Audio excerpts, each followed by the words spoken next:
What is going on, everybody, and welcome to another watch along presentation brought to you by the folks here at the Simply Reliable Studios.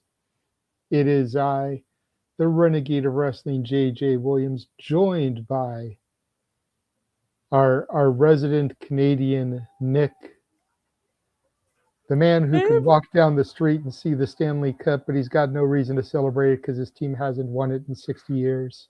No, and you know what the worst part about? We are No. here to cover AEW. Double or Nothing buy-in. Mrs. Foley's baby boy just made his way to the ring here in Queens, New York. Nick, how are we doing tonight, good sir? We're good. We're good. I'm just it's stupid YouTube. But we're good. We're good. We're all here. Yeah, you're here too. You're on camera. We're getting ready to watch this great pay-per-view. Absolutely, absolutely. So you're on YouTube. You said I am using HBO Max for the pre-show. Yeah, I got YouTube on the pre-show.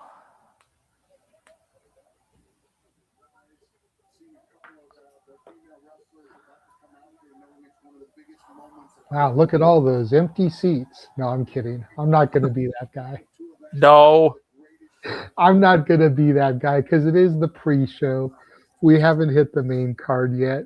And it wasn't just the hard cam sign for all those haters out there, but not I'm looking forward to the show. I mean, we talked little bit about it on Simply Predicting. We talked a little bit about it not that long ago with our friends at Hitting the Turnbuckle. There's some really good matches on the card. There's some questionable matches on the card. There's a lot of possibilities coming out of tonight. Nick, what are you most looking forward to? Looking forward to kind of seeing where the bread and butter of what's been going on for AEW television is their main event scene. So it's going to be interesting to see that main event and what we do coming out of there, and just all over, this card with the matches, some questionable decisions and some questionable matches on this card. But let's kind of see where we go with this. This should be fun, and Mick looking great. Mick is looking fabulous. Yeah, I mean, Foley looks good. Shivani, I swear Shivani seems to never age. He looks like he did in the early 90s. Maybe a little salt and pepper going on there, but not too much as we get ready for our first match of the evening. And we're going to have some women's tag team action going on. The Real Deal, Zeta Steel and Viva Van, being accompanied by the fallen angel, Christopher Daniels. They're going to take on Divine Dominion.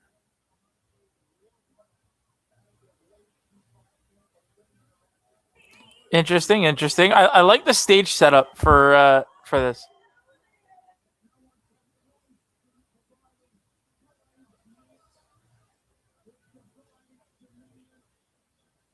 Love Zeta Steel getting a little rub out there. This should be look at that. It looks nice. Presentation is looking really nice so far. So definitely, it's definitely something that AEW needed to work on. We talked about things we wanted to see improvement on in 2026, and AEW is definitely it's exceeding what I wanted from them as far as presentation, development, building characters and stories. I mean, just look at the way that Divine Dominion are being presented here. Realistically, who is going to knock these two off for those titles? It's going to take something major. And I don't know if they have anything right now.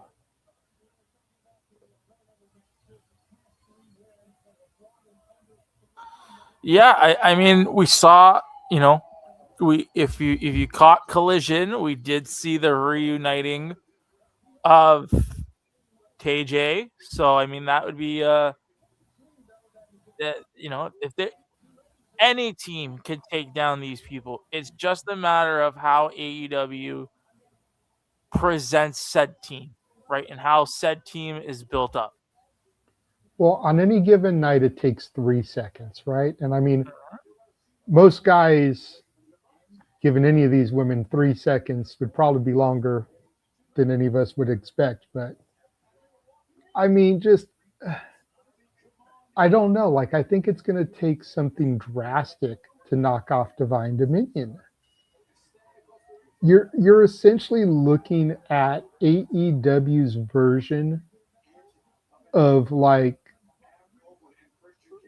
the Glamazon and Natalia,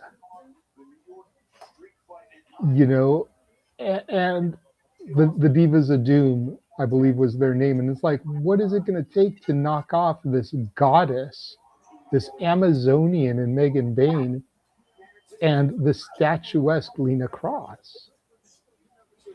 Mm-hmm. Yeah, no, it'll definitely take some size wise. Yeah, it'll probably take the same stature of women. Like the closest I could think of that they have, and they don't use her, is Camille. Yeah, Camille would be, yeah, whoever Camille and heaven forbid Camille aligned herself with these two. Now, I mean, what would be a good team which they could really kind of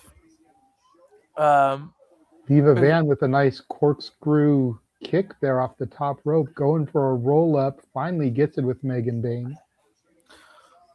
They could really do if they do partner up Camille, you know, in what's it called?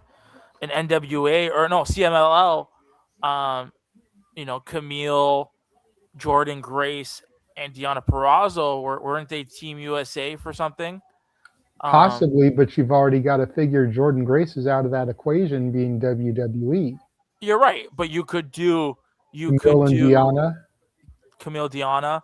You can do Camille Deanna and Taya Persephone? Valkyrie. What about Persephone? I feel like Persephone, she has the makings of being an up and coming woman star on her own. I don't think she needs to be in a team. I don't think. I think she's young and she has a lot to learn. I mean, so give her the kind of the ball with it and run, being a single star. But I mean, just like you said, right? Butterfly suplex there from Megan Bain off the Steiner splash. Lena Cross coming in, running clothesline. Sorry, go ahead. Lena with a 2 count. Ooh, we do have a match we have to try to call as well here. What's up, Pop? Good to see you in the chat. Good to see everybody popping in. What's your time at on the bottom corner? 2:08, 7, 6, 5, 4, 3, 2, 1, 2 flat. Okay, because I think I am ahead of you in the buy-in. Well, then pause. What do you have? I'm trying to pause. I'm at 140. Okay. 44, 43, 42, 41, 40. Alrighty. I think we should be all right.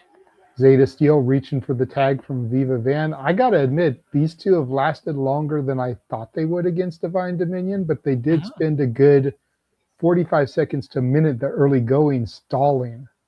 Viva gets the tag to Zeta Steel. Zeta Steel rolls through, starts opening up on Lena Cross here. Nice T. Harris there by Zeta Steel. Sends Lena into the corner. Zeta Steel charges in, running knee strike.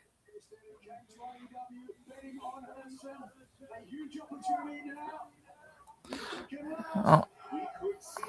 Lena Cross picks her up. Tilt-a-whirl DDT there from Zeta Steel. Hooks the leg. Gets 2. Lena Cross kicks out. 50 seconds left. I like how they're really giving this time. I like that. Well, I mean, it's only a 5-minute time limit because it's an eliminator match. So you don't want to rush it too much with it being a pay-per-view. You know, you've only got 3 matches on the buy-in. Let's give them the most of the time. The question is do they survive the 5 minutes or do they get a pinfall? It's like we've only got 22 seconds left. Double choke slam here from Divine Dominion. That is probably going to be it. Hook the leg by Bane. There's 2. There's 3. Ooh. Oh, Zeta Steel's shoulder was up the whole time. That could be a point of contention if they go back and review the tape. You know? Did you catch that or was it just me? Oh shit. Jesus. Running boot there from Bane to the Fallen Angel. And now a double choke slam to Viva Van. Look at what I just and see what I mean. KJ, to your point. What? Ty Conti and Anna Jay. Why?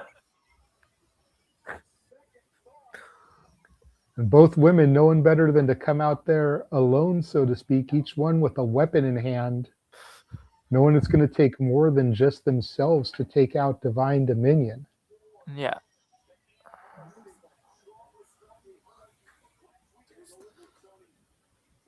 Yeah, and I mean, we just saw this team reunite back on Collision. You know, with the rumors swirling that Anna Jay was leaving and whatnot. Mm-hmm. Um, and to her point, Anna Jay has said somewhat recently, and things could have changed since then, but she has not re-signed as of yet. So could this just be the way they're letting her go out, is reuniting TJ for a final big match, maybe at Forbidden Door? I would say I would agree with you at that. I just think, I mean, if you're gonna give them a big match like that, I don't know. I think they did resign. It was probably hush hush. Just because I don't think you give them a big match like that, and not have Anna Jay resign. So I think she did silently resign. Well, There is no rumors. There's no nothing like that. It's only speculation. I just that think would with the be way, the traditional way. That would be the yeah, traditional way to handle things. But one, Tony Khan does things outside of the norm. yeah. And two, what has Anna Jay done for TK to not give her that? Like, I can understand if there's some people that, you know, for lack of the better term, have been troublemakers that maybe you wouldn't want to give that to. But Anna Jay, to my knowledge, is a day one AEW. Mm-hmm. You know, arguably TJ, the original women's tag team, before there was even thoughts of a tag division. So if her time is coming due, and she's never been a problem child, she's never been a troublemaker, she's always done the right thing, why wouldn't you give her that, you know, little bit of grace? You're right. When did Anthony Bowens join the Ops is what I want to know. That was Because I've been out of the loop for a minute. It's been a couple weeks where they've been teasing it and teasing, you know, Bowen's been teasing that he wanted to join the Ops and whatnot, because at the time the Ops were recruiting. Remember when I think that was when it was Joe was out, Hook was recruiting to add to the Ops, and they'd had this whole storyline with Anthony Bowens. I think with this, you know, I'd ask, you know, is Max Caster hurt, right? Like, if I would only assume that they are continuing this because Caster's unavailable. Because if not, why we haven't gotten they were teasing the Acclaim getting back together. So it seemingly looked like they dropped that angle and had this going. So that's fair. As the bell sounds here for this trios match,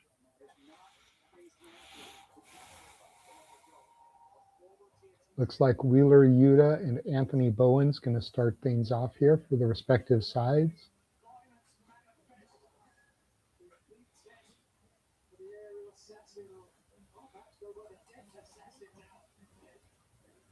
Nice kip up from Bowen's. Arm wringer here. Wheeler Yuta with the roll through. Nice arm drag there from Yuta. Trips the leg of Bowen's. Yuta off the rope, rolls over, ducks the clothesline, hooks him for a backslide. Gets a 1 count on Bowen's. Locks the arm up, Mahistral Cradle, gets a 2 count on Bowen's. Bowens roll up. now with a nice roll through, gets a 2 on Yuta. Bowens, the 5-tool player. You know, I was kind of mad when I saw they were trying to put the Acclaimed back together. I like Bowens. I think Bowens has more upward potential than Caster does. Mm-hmm. I feel like Caster is a good talker, but I feel like Bowens has everything else going for him. And that's not to say that he can't talk, but like it's almost a case of like Enzo and Big Cass. Enzo's a great mic worker. I'm not going to say great things about his in-ring ability. Cass can kind of do everything. I feel it's kind of the same thing here with the Acclaimed. Caster's a great mic man, but Bowens really is the more well-rounded individual here. Yeah, no, I agree with that. I mean, I always wished, I wish that Bowens, was in line for like a TNT title championship run. Like that's a title that I think would greatly help him out. But yeah, I don't know. Like I said, I haven't seen Caster in a while, so I don't know how that's. Maybe he's hurt. Maybe he's just unavailable. Nice Northern Lights there from Hook to Daniel Garcia. Hook with the tag into Katsuyori Shibata.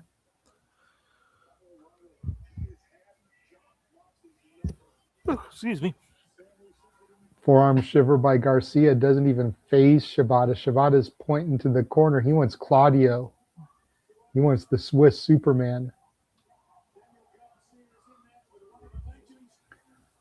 So a forearm from Shibata is like a power slap. Did you see that? Like Garcia gave it to him and it didn't phase him. Shibata gave him one and it rocked him. And now here comes Claudio and Shibata trading forearms in the center of the ring here.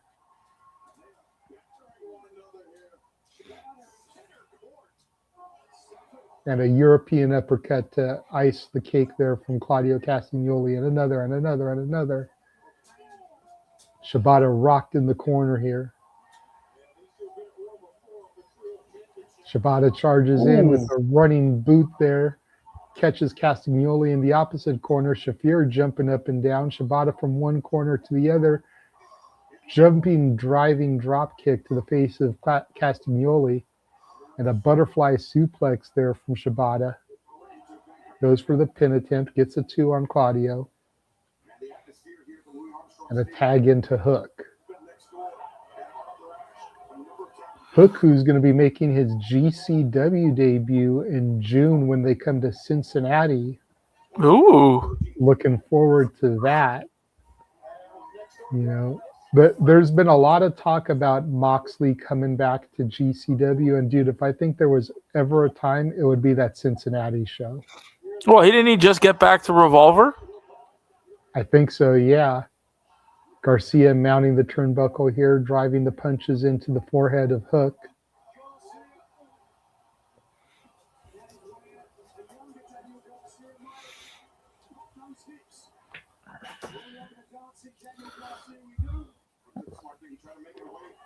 Ooh. Look like a really bad landing. Hook tags Shibata back in. Bowen's just chilling on the apron here. Hook and Shibata, almost like they don't know if they can trust Bowens. You notice they keep tagging each other in ever since Bowens started the match. Hey, JR's there. Nice.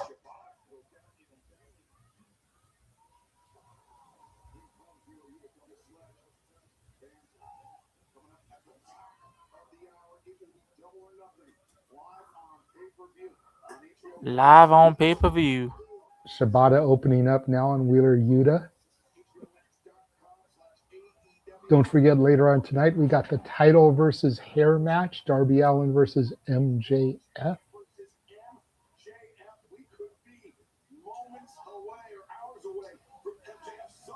Uh-oh, here we go. Got a Death Rider is going to triple team on Shibata here. Triple boot. And now the two just jumping around in circle, ring around the rosy here. I mean, if I'm two young talent like Claudia, like Wheeler and Garcia, like I am happy getting to learn from not only Mox but from Claudio as well and Pac. Like, yeah, you know what? They're the henchmen of the Death Riders. Like, they're young talent. The fact that they get to learn from three top quality professionals, they got to be happy. No, 100%. And each one of them brings a different style to them. You know, Mox is more the hardcore deathmatch style. Claudio is your pure technician. Pac is your high flyer. Used to be known as the man that gravity forgot. And you even add Marina Shafir in there to a certain extent. She brings the MMA, you know, the Brazilian jiu-jitsu and everything.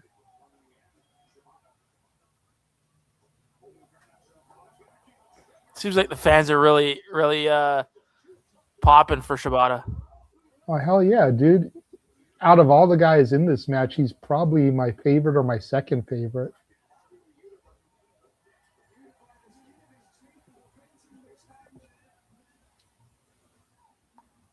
Claudio I've known the longest, so I'd probably put him at number one, Shibata number two, and then Bowens at number three. And then the rest just kind of under him.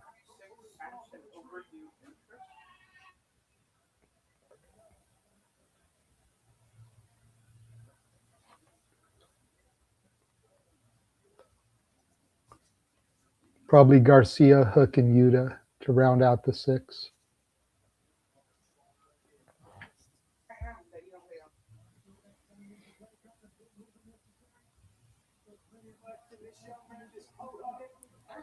The cold-hearted handsome devil. Am I a cold-hearted handsome devil, honey? That hurts my feelings. Thanks. Thank you. She's like, you can change one word. You're just the cold-hearted devil. No, she knows I'm not cold-hearted. I'm just a handsome devil. Okay, stop holding my hand. That hurts my feelings. Bowen's really trying to get a tag here. Hook finally rolls through, gets the tag to Bowens. Bowens coming in with a full head of steam here, dropping Garcia and Yuta. Ooh, nice neck breaker, back breaker there.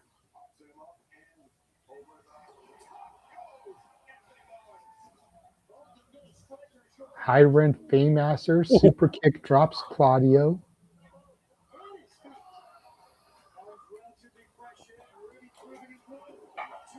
Jesus, what was that? Bowens has some really unique offense. And this is what I said, like, yo, if you give Bowens a chance to run with it, he touches a demographic that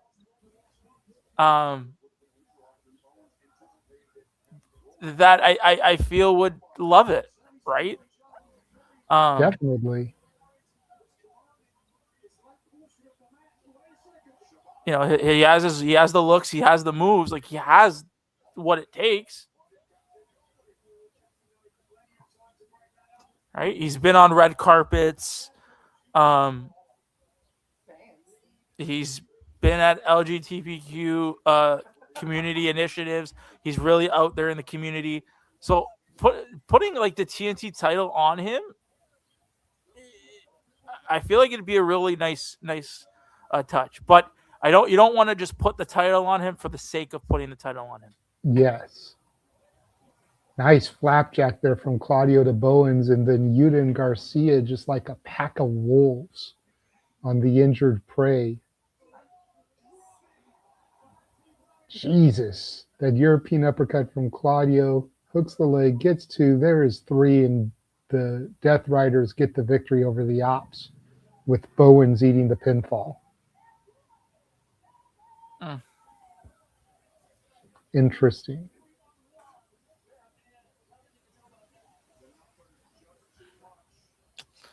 And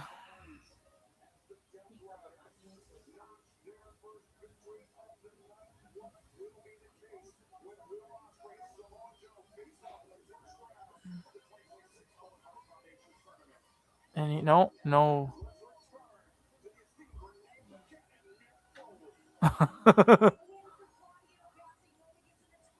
Now going back here to Renee Paquette and Mick Foley.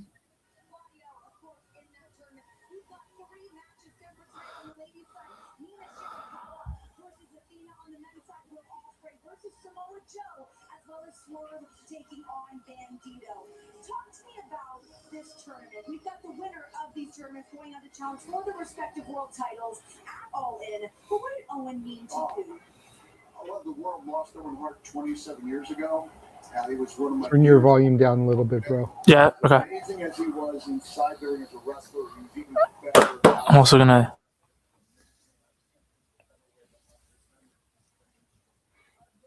Renee Paquette asking Mick Foley what Owen Hart means to him.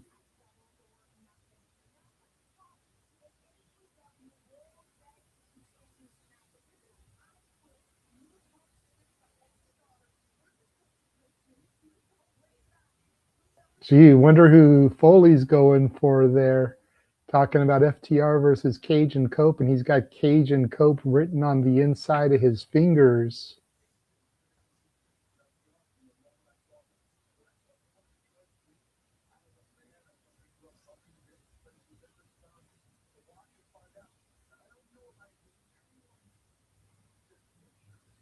I didn't even think about that with Foley being in here. You know, we talked about some of the places where he could get involved. Foley's got history with Cage and Cope. You know, and Foley was commissioner there.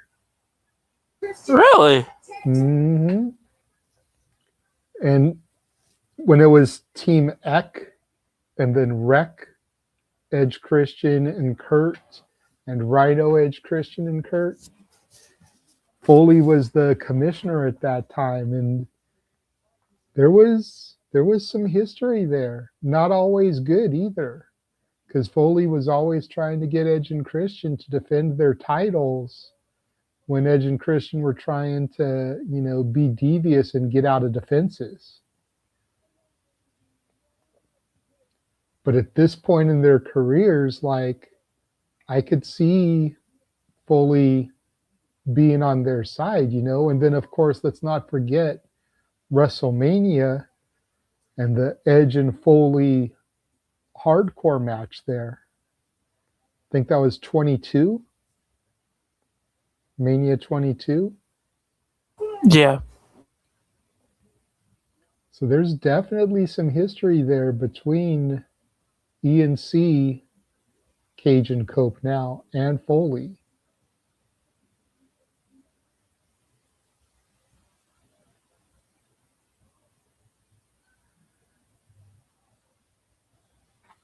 Going right into the final match here of our pre-show buy-in. 10-man tag team action. This is moving by real quick. Or is that just me? No, I agree. You know, they're notorious for having their main event pre-show match spill into the opening of the pay-per-view.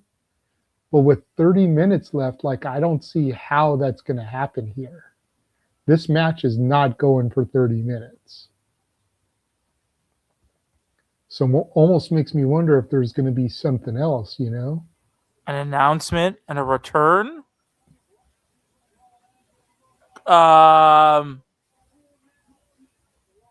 This is going to sound ridiculous. Now we know that they're not there anymore. Do the New Day have 90-day compete clauses? The rumor is they don't. So realistically, and I don't know if you'd want to do this, if they don't, Hold on a second, because I'm over here popping for Big Justice, dressed up like Orange Cassidy. Like I'm totally marking out for this, and they're friends like Titantron. I'm over here cracking up for that too. And then here comes Boom and Doom with the. Okay, I never want to hear a word about WWE advertising again. They've got a Vita Coco coconut water out there with them. Okay? I don't want to hear a thing about the Cinnamon Toast Crunch cereal boxes or iShow Speed or KSI dressed as Prime bottles. No. All arguments are now null and void, dude. They have a Vita Coco coconut water mascot coming to the ring here. And okay, I get the people involved here are comedic. We've got Orange Cassidy, but like, come on, man. All arguments are null and void now. Well, I mean, this is a match presented by Vita Coco. Okay. Agony did say that. It's not like the Vita Coco guy is just standing out there because, this match is. Okay, the Prime Bottle guys get involved in Logan Paul's matches. Logan Paul owns Prime. But the Cinnamon Toast Crunch one, the match was brought to you by Cinnamon Toast Crunch, but everybody had issue with that shit. So I'm just saying, if it's okay here, if it's good for the goose, it's good for the gander. Yeah, obviously. Arguments are no longer void, they're null and void at this point. Yeah. Match has started. Big Boom AJ in here now going against Carly Bravo. Yeah, I mean, is this match going 25 minutes? I seriously doubt it. Interesting. Okay. I mean, I guess it's always possible because Big Boom doesn't have to do 25 minutes on his own. That would hurt a lot more if he was actually. But like, I don't see it. Oh fuck! It's a walking juice box. Thank you. Thank you. Even your wife is like, what? Everybody heard you. We're probably live to like 300 people and they heard you.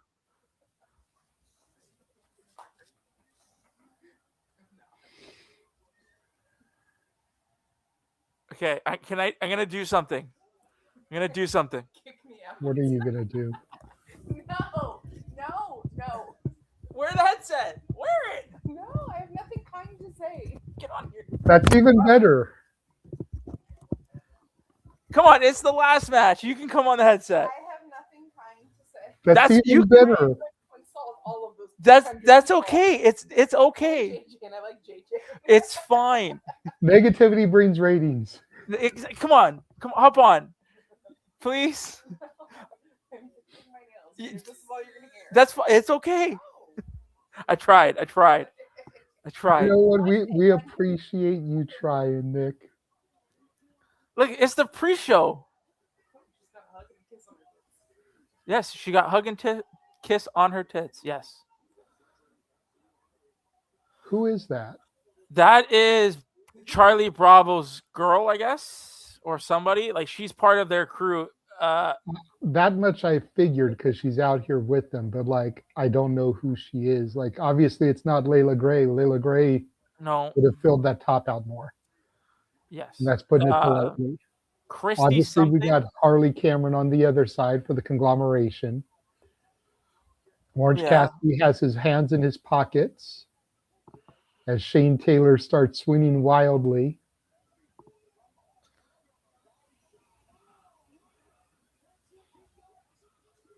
Shane Taylor gets a 2 count on Cassidy, strong in to break it up. Anthony Ogogo looks so awkward. I'm sorry. I remember when Cody was here and Cody was trying to make him a big deal. It just looks so awkward out there. Stun Dog Millionaire from Cassidy. So, if I may, as of 33 minutes ago, Tony Khan has tweeted he's co-hosting the buy-in at Double or Nothing tonight, and now it's official. The legendary Mick Foley is all elite. He got his all elite graphic. When does RJ City get his, damn it? Fuck that guy. No, I love RJ. Hell, Noah Foster has an all elite graphic and RJ City doesn't. Hey, AEW PR team, come on, guys. Get on that.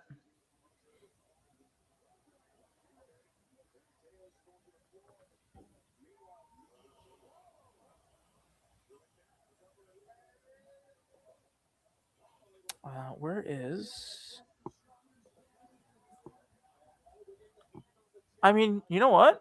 No, I can't. Yeah, I can't see the match going. Where is... I have a feeling that they'll do something after this match, making the all elite announcement. Oh, fuck this kid. Ha ha! Please get her on the headset. Can you come on the headset? He's famous? Oh, Harley, Jesus. There we go, Harley. The Rizzler would not know what to do with Harley Cameron if he had an opportunity. Oh, honey, you're the best. Briscoe with a nice step up in Seguri, rocking Shane Taylor. Lee Moriarty in here. I always get Lee Moriarty and Lee Johnson confused. Mm-hmm. Yes, because it's Vita Coco, dude. Yeah, like I said, I never want to hear a thing about WWE sponsorships, mascots. So the girl is named Christiane. Christy Ann. Okay. Yeah, Christiane. Nice exploder suplex there from Briscoe. Calls for a steel chair.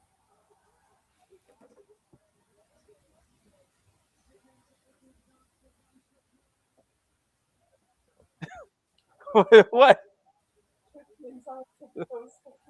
Briscoe going a little Sabu style there. Steps on the chair, somersaults over the top rope, taking out half of Shane Taylor Promotions there. Oh, Big Boom AJ. Here we go. The Rizzler and Big Justice have some Vita Coco. They're thrown in the face of the infantry. You know what this looks like? Oh! QT Marshall falls. Triple power bomb there. And Big Boom AJ just gets the pinfall here. That's okay. With almost 20 minutes still to go in the pre-show. Okay. By a kid. So okay, so that just tells me we're getting either a return or a Jesus, look at the blood on Big Boom.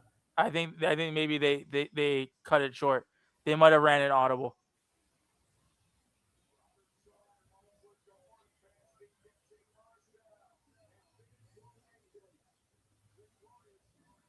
Uh-oh.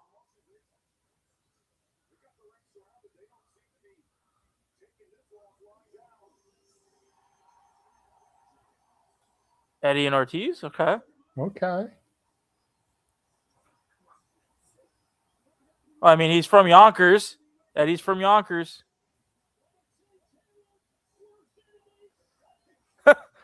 Swinging something wildly.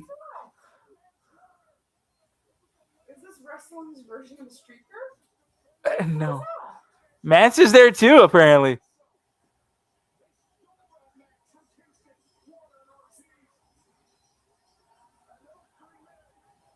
Okay. Kingston, Ortiz, and Mansoor. That's an interesting faction. That's an interesting trio. I like that. Mance, Ortiz, and Kingston. I don't mind that. And when do we get SDL? Because you know wherever Mance Oh, you goes, have to. SDL needs to follow.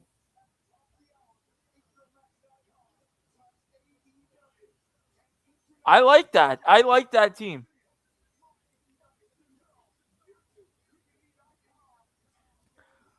All right. Well, we've got 17 minutes and 25 seconds. It's weird seeing Mance Warner on the babyface side. That just seems odd to me. You're such a dick.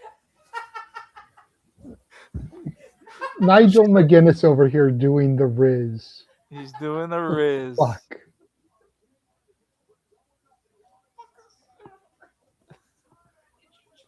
Oh my God, let me mute this chat because everybody is fucking blowing it up.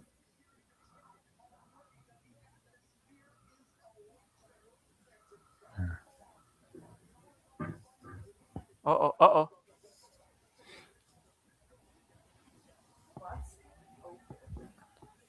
Mick Foley back in the ring now. It's got to be something. Has to be something.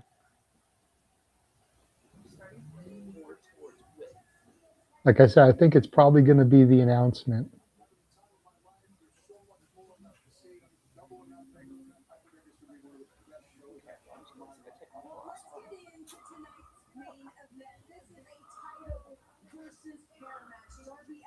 We're talking about the title versus hair match between Darby and MJF.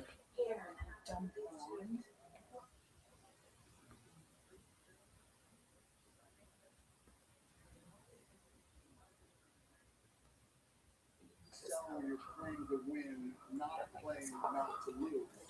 And in my opinion, MJF is playing not to lose. It's an expensive hairline. It's a lot. Listen, I go way back. I've got the old wrestler injuries. I've got a metal hip. I've got a metal knee. I've got torn ligaments. MJF has plugs he got from Turkey. It's got to be something. Something. Yeah, we've still got 15 minutes, dude. There's, I don't know, some impromptu thing. Yeah. Foley's calling Darby. I like Darby. He's creepy. Uh-oh. Oh, Oh, not this fuck. Oh, MJF coming out. Okay, we're going to go. Dude, this is, I called it. Did I not call it during hitting the turnbuckle thing? Foley getting involved, Mr. Sicko costing MJF the title. This could be how we set it up right here. I think I would take the ugly, the guy whose face bugs me, the really pale guy. Kyle Fletcher. That guy. I would take him over this fuck. Okay. Wow. This guy bugs me so much. We love the optional commentary here from freaking Nick's wife.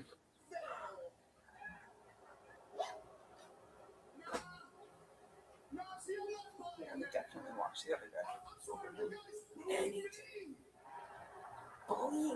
No, booing. Are they saying boo or boo earns? I don't know. I was saying boo earns.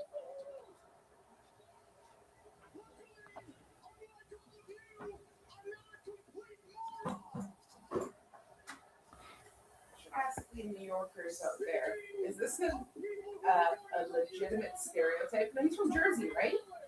He is from Long Island, New York.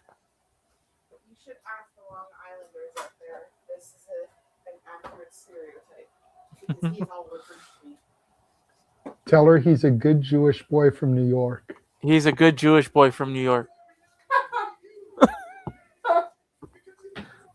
Please. Uh-oh.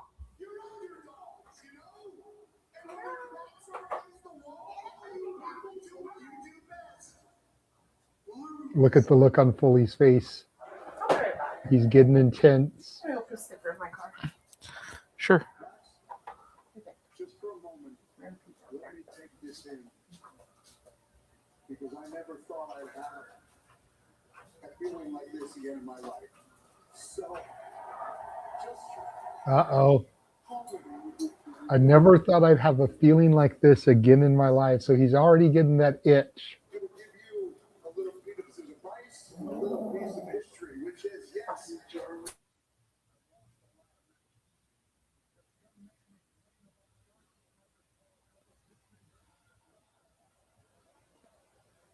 Booze for The Rock. In none of those matches did Mick Foley have a match that ended in 2 minutes and 15 seconds.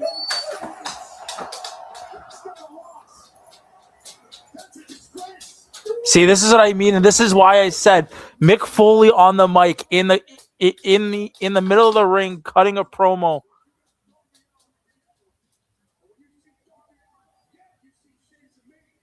Oh, it's so good. When you see Darby Allin, you see shades of me.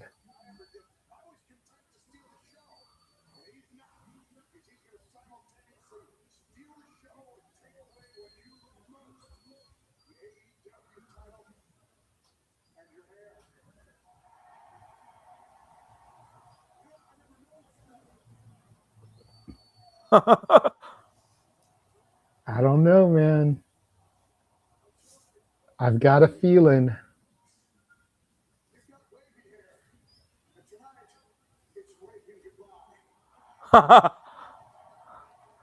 Is he gonna get involved? Oh,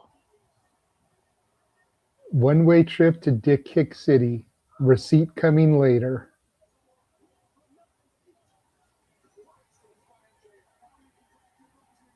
Here comes Darby. Chasing Max away. Yep. Max has a receipt coming. yeah, but And it's going to come tonight. Just remember who said it earlier. So when it happens, if it happens, I want the first words out of your mouth, sir, to be JJ called this shit. Do you understand the assignment?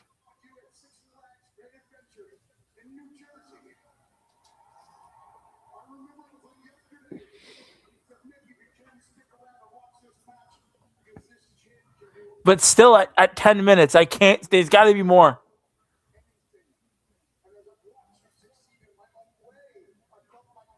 It's myself succeeding because you were the weird kid who was never picked for stardom. You were the shy kid. People mistook shyness for arrogance, and you taught the world that greatness does not come in one package. So tonight, win one for the weird ones. Tonight, win this thing for anyone that would have told them. So this is Show them that you have what it takes not just to be a champion, but to be a legend. And if I could, for an old friend of mine, I'd like to conclude by saying, bye-bye. Bye-bye, Dorian. Bye-bye. so imagine that promo, and we didn't know he was coming. What an impact. And this is why I said on hitting the turnbuckle. Imagine that we didn't know he was coming and we got that promo. Like, we're still at 8 minutes. So, yeah, okay. I could see Mick Foley being a general manager type character on AEW TV. But it's does AEW want to take that route, right? Do they want to go the general manager route? Normally, I would say no, but I feel like they could benefit by having Mick in that type of role on TV every week. You think about it, it gives him the opportunity to be in the center of the ring, on the microphone, on a consistent basis. without managing somebody, without mentoring somebody. We don't want to just slot him into the steamroll with Darby, Mhm. but it gives him an excuse to be on TV every week, insert him in storylines. I think it would be a smart call. Yeah, I mean, you don't have to call him a general manager. They can use the commissioner because that's what Foley was when he was in charge on WWE. He was Commissioner Foley. Yeah. So he can just be the commissioner.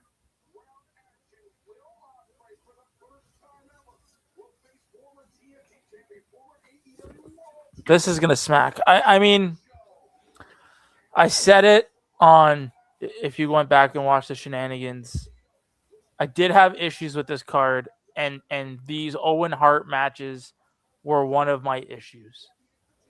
Why are we starting this tournament now when All In is still so far away?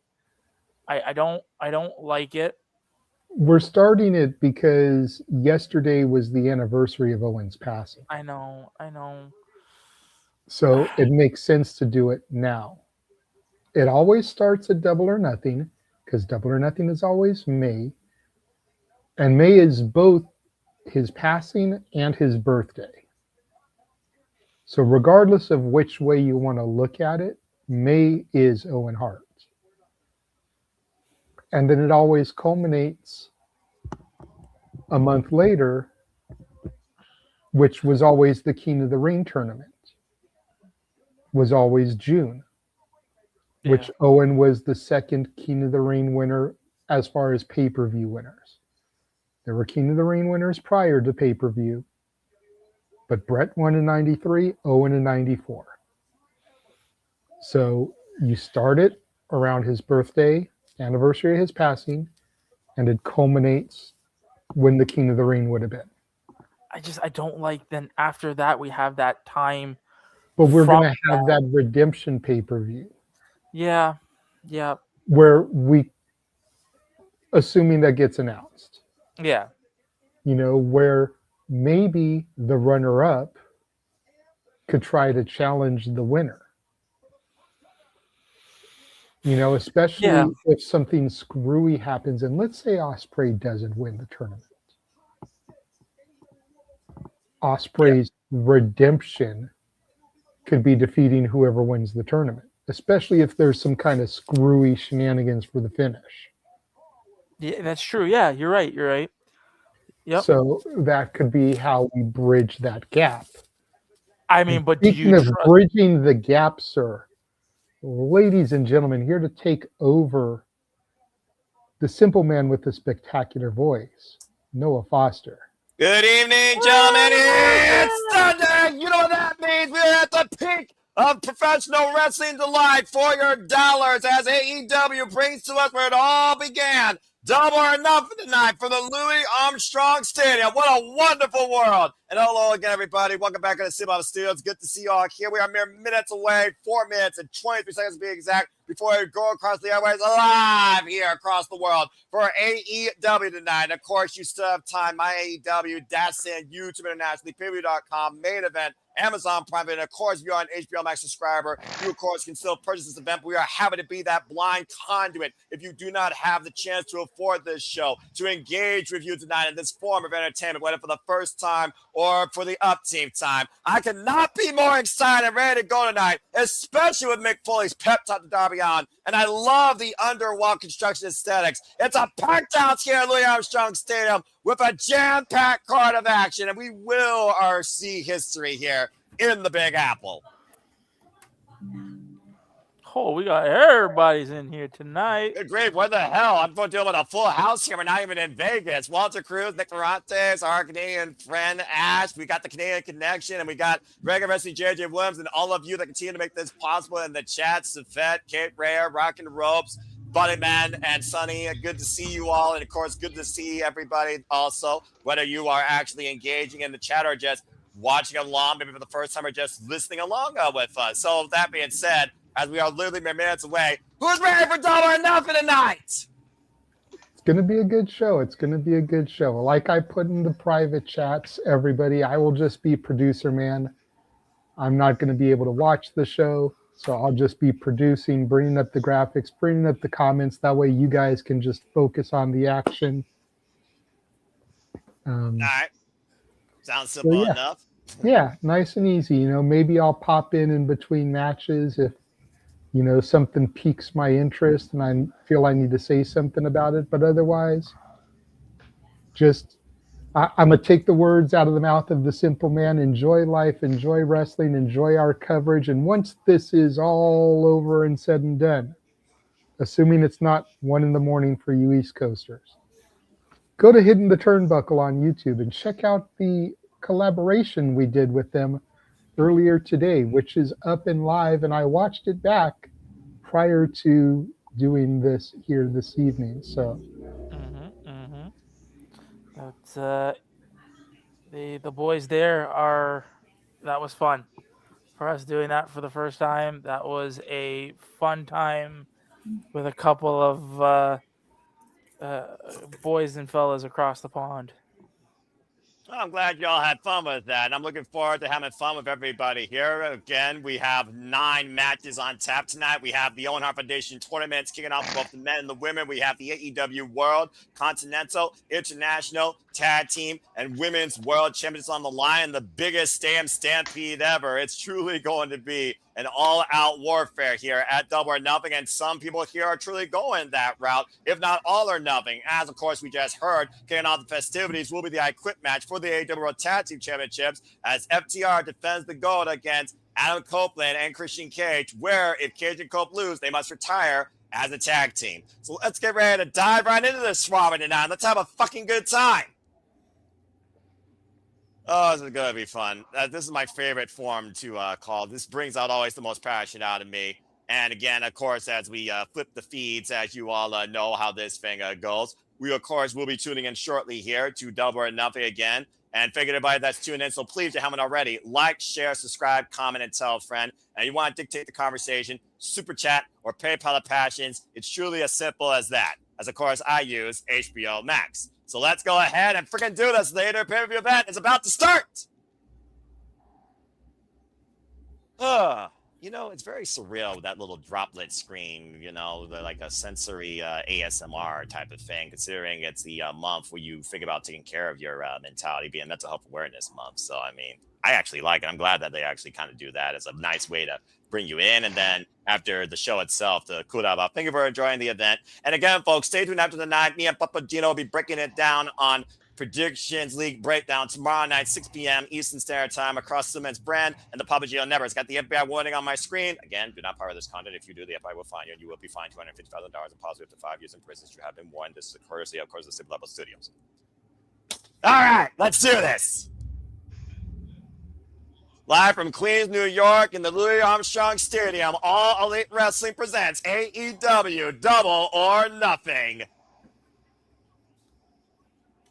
Oh, boy, this is going to be so much fun. Again, hello, everybody, and welcome officially in for, once again, let me say, it's Sunday! You know what that means? AEW is alive where it all began at the marquee event, as this is Double or Nothing from the Louis Armstrong Stadium. I am, of course, the simple man, Noah Foss, the simple man of the simple brand, the voice that says for a great professional wrestling, damn it, along with Walter Cruz, Ash, and Nick, as we go down to the ring to the lovely Arcadia Aura to introduce our first match.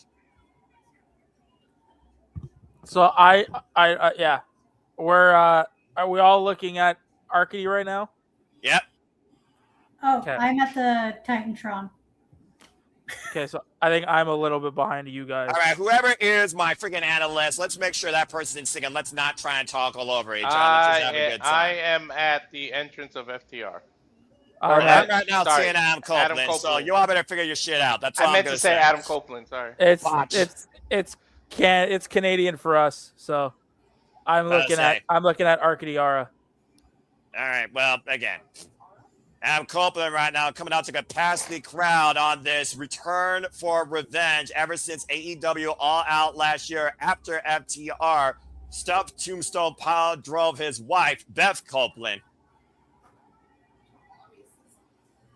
I don't care who you are. Metalingus is always a freaking banger. And of course, there's the Adam Copeland graphic, a 14-time World Tag Team Champion. Let me know when y'all see that. All right, let's make sure we get our shit together. Yeah, I saw it. We're perfectly in sync. All right, that's all that matters then. And of course, we have our analysts, our Canadians here. Finger those, by the way, that tune into the Canadian shenanigans, because again, we don't need a clusterfuck here. It's already a clusterfuck enough when you're in New York, where you gotta take a taxi. There's 13,000 of them, and you're stuck in the slow lane. Nonetheless, though, Adam Copeland, like I said, the ultimate opportunist, straight out of Canada, of course, as I deal with Nick and Ash, two Canadians that drove me batty last night, if I'm being honest here. Nonetheless, Sam Copeland is looking for one last run where there's been much speculation, Ash, that this could be his retirement this year. You like him, right? Yes, we like Edge. Yes. Well, everyone likes Edge. So I just had more Edge. I just had the missus just copy everything that Adam Copeland just did. That's funny. Yes. All right, here comes the acapella. Leave it all behind. It's so real to me. Everything. He is dressed for a street fight too. That is not his normal pants. No, it's not. And he's never dressed for a street fight, especially when you're going all or nothing. Feel alone. Well done by the Louis Armstrong chorus in attendance for Metalingus is Adam Copeland, of course. And with Adam Copeland comes his asshole. Dude's been in the game close to 30 years. He's still got to feel goosebumps when they do that. Well, I mean, again, he always asks the fans to give it to him. It's that ultimate feeling. Christian Cage, who brings a whole different vibe, always wearing the most unique sleeveless turtleneck.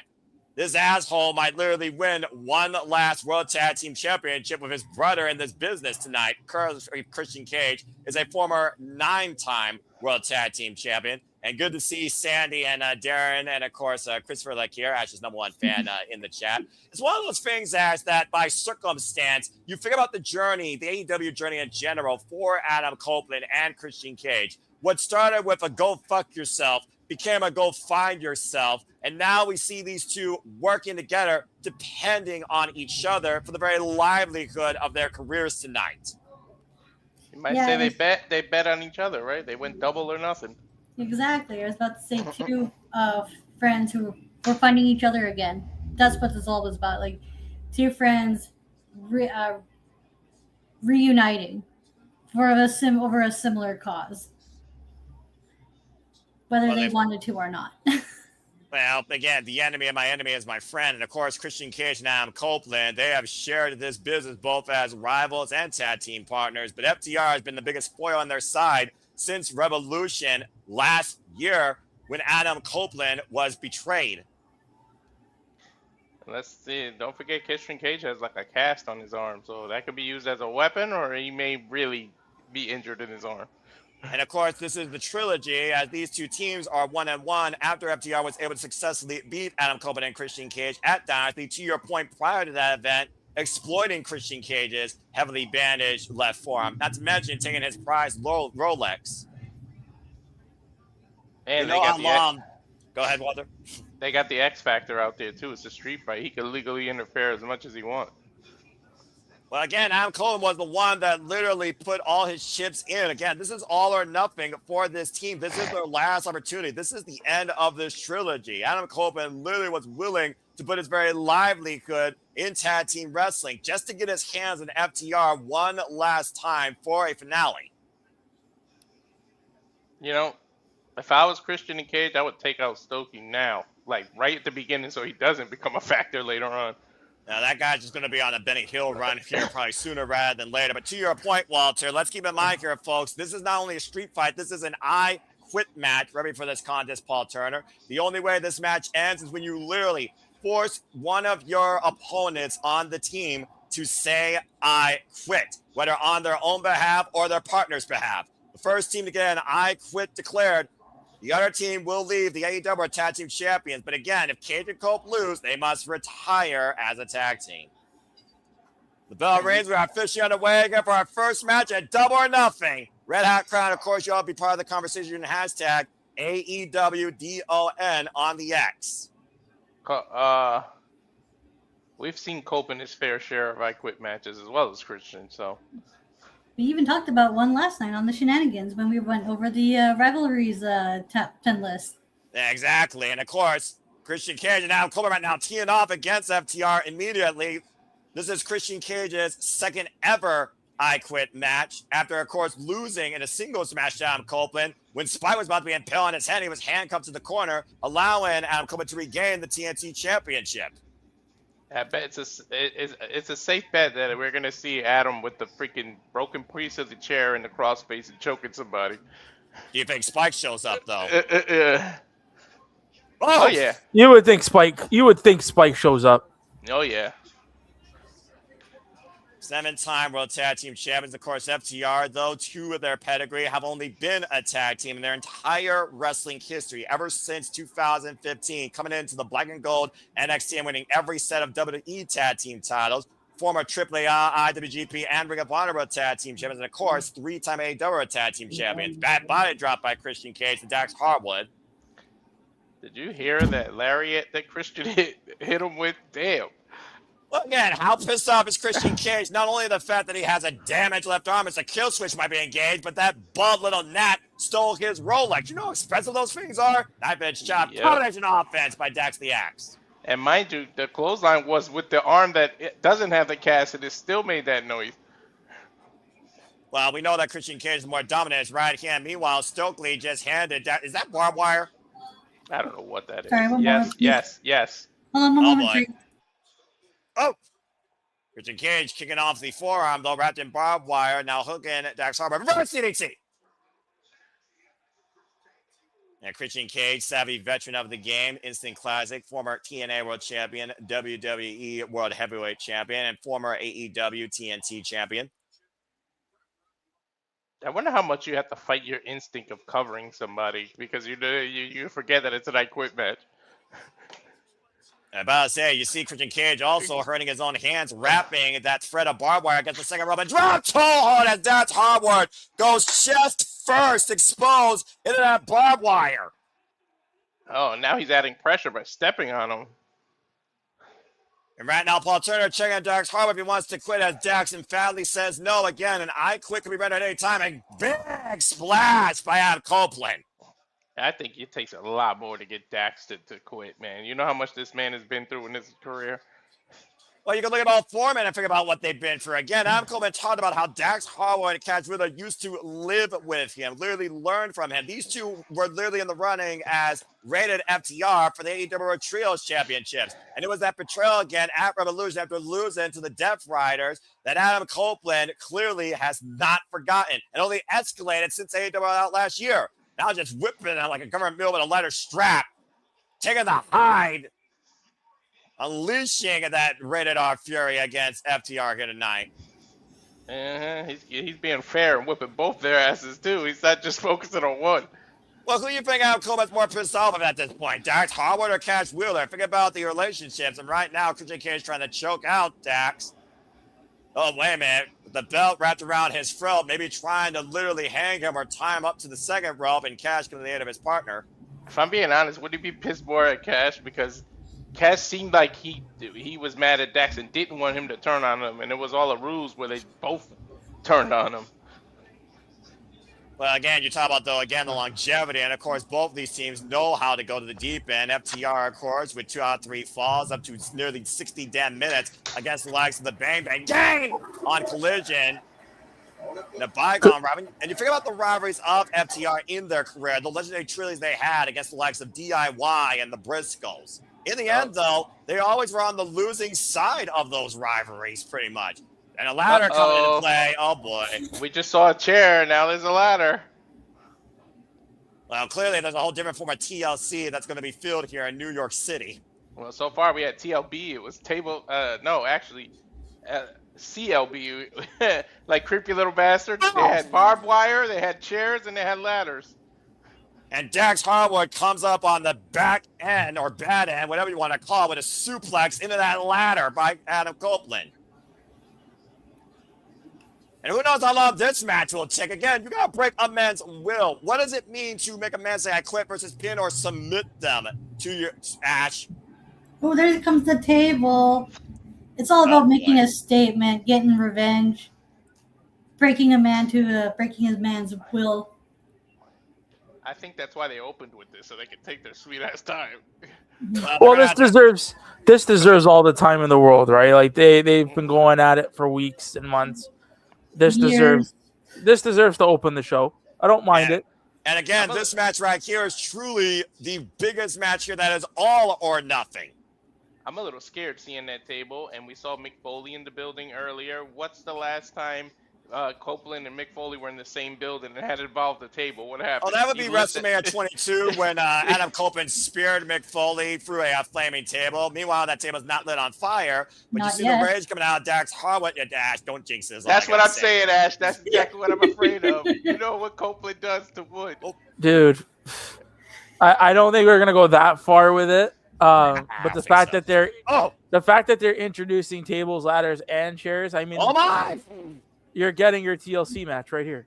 Or Ladder Wars, Full Metal Mayhem, whatever they want to call it, because I think WWE has the rights to the TLC name. Call it Manhattan Mayhem, even though we're not in Manhattan at this point. Copeland the just got Queen's a Brock Gambit. Lesnar. His pants.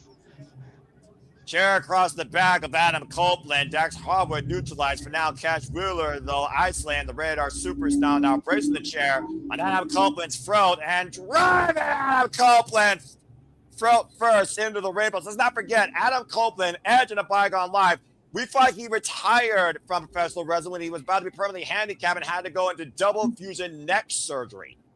Lost, 10 years of his career behind that? So are we going to see Beth there tonight? Honestly, I wouldn't surprise me one bit, because this is how personal this has gotten. Now Daz with a toolbox in his hand gets the midsection though by Christian Cage. She might be the one to neutralize FTR having Stokely out there. What? The pliers now in the hand of Christian Cage. Oh boy. So now the T stands for tools? No! Take out a word! Oh, nose. Look at him trying to rip off his lip with those flyers. Oh, man! Let's just he should be thankful he doesn't have a nose ring. Well, that's a different form of a nutcracker right there to Cash Wheeler. Oh, and the toolbox to Christian Cage head. That's not a Christian area to be grabbing, Christian. About to say, I don't think any of these men care about the sins they commit to each other here tonight at Double or Nothing, Walter, but I do see what you mean, as Dax right now assaults that injured arm of Christian Cage with that steel chair. I think Cash is reaching for something in his trunk. Again, how dangerous is the one-arm man in asking contest when the other man has a chair in his hand? I don't know. Oh, okay. He didn't pull out nothing, but he was digging around in there like he was looking for something. Well, FTR regaining control here. And again, to your point earlier, Stokely has already gotten involved here. Adam Copeland is showing a shade of red above his left eye. Let's not forget, back at Dynasty, Adam Copeland was beating profusely, and that led to FTR retaining the Interim Tag Team Championship. Shooting the position of that table against FTR right now. Adam fighting off the champs here on his own. I think to go back to your question, I think Beth ought to stay away from it, because last time they had an I Quit match, they used Beth against Copeland. Yeah, but I say pile driver attempt here by Adam Copeland, piles to the Dax. Dax though hooking up Adam Copeland and FTR with the pile driver through the announce table. You can't quit when you're unconscious, right? That wasn't the smartest thing for FTR to do. Either way, it might have literally turned into a handicap as Adam Copeland was crowned on that announce table. And of course, those announce tables are reinforced. That announce table will be buckling under the weight and head of Adam Copeland. To go to the replay here. That's exactly what FTR did. They wanted to make sure that they have the numbers advantage by neutralizing the one of their opponent's partners. Coffee is spilled. Water is spilled. And the compression on Adam Copeland's head and shoulders with his entire body falling down. Oh my God! Is that a? Oh, not the bricks. Yeah, he went for a cinder block. Oh no! On his arm. I'm about to say, Christian Cage might literally say, "Oh no! Wait a second! Oh!" He moved. Ooh, man, avoiding certain destruction there. And now, Catch Wheeler bracing the arm inside a center block. And horrible vibrations with that steel chair being slammed on top of that block on top of Christian Cage's arm. I hate to say it, but that was pretty smart. Did he just tell them to go fuck themselves? Yes, he did. Haven't heard him say that in a while. It's pay-per-view. I'm about to say, we heard this man said, your father is dead and I fucked your mother. Now he said, fuck you, FTR. The defiance of Christian Cage, the MO of this instant classic's career, now being choked out by a steel chain. Again, if you're choked out and unconscious, you can't quit.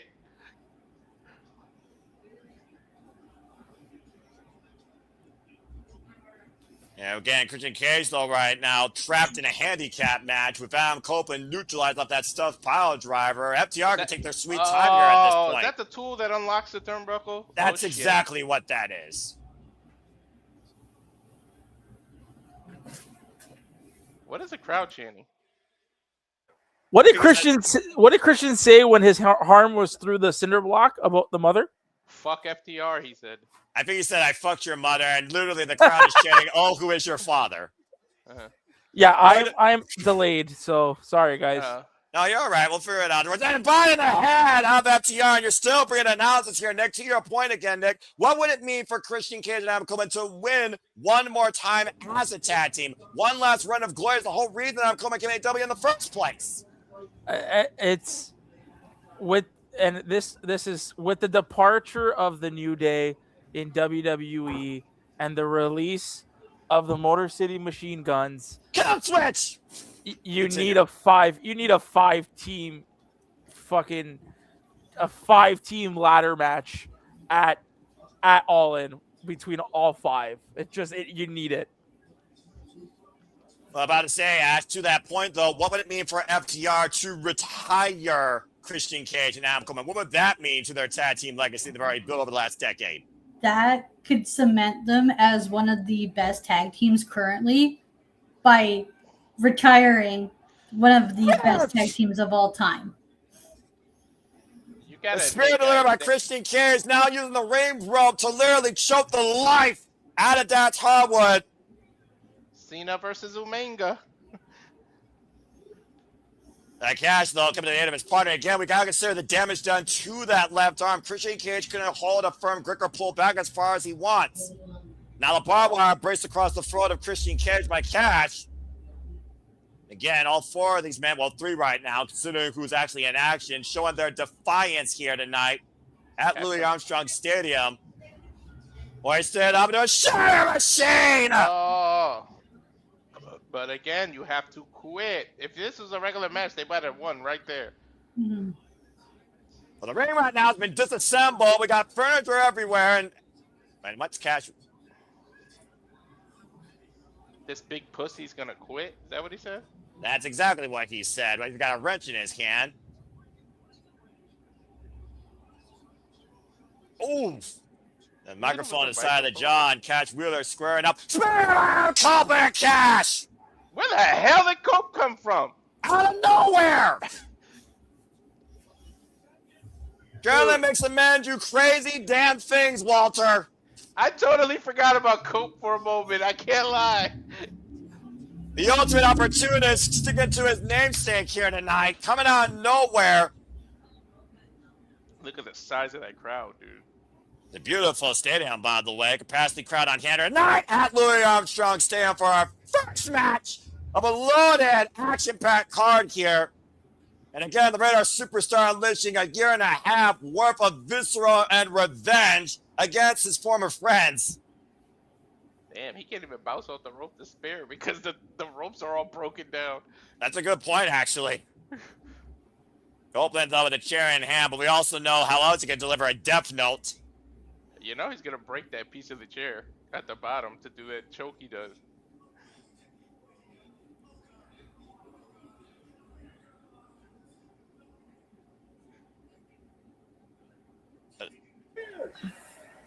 What's Dax with the microphone now saying? He's begging him not to do it. Saying not to do it. FJ trying to beg off Adam Copeland, ain't gonna work. What? He went insane. Meanwhile, Stokely trying to get involved. A cheap shot by that bald little bastard. And FTR taking advantage of shut the shit out of Copeland. Told you he was gonna be an X Factor. Oh no, it's the Rolex. Yeah, use the Rolex as a freaking knuckle duster. Here's the scene. This is the perfect opportunity for Beth to come out.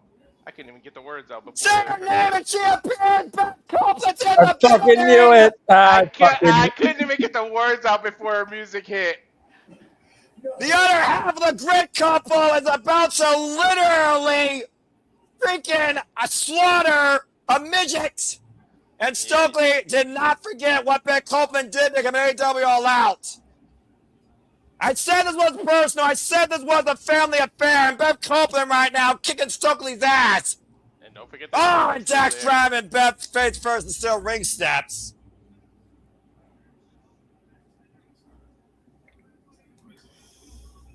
Jeez.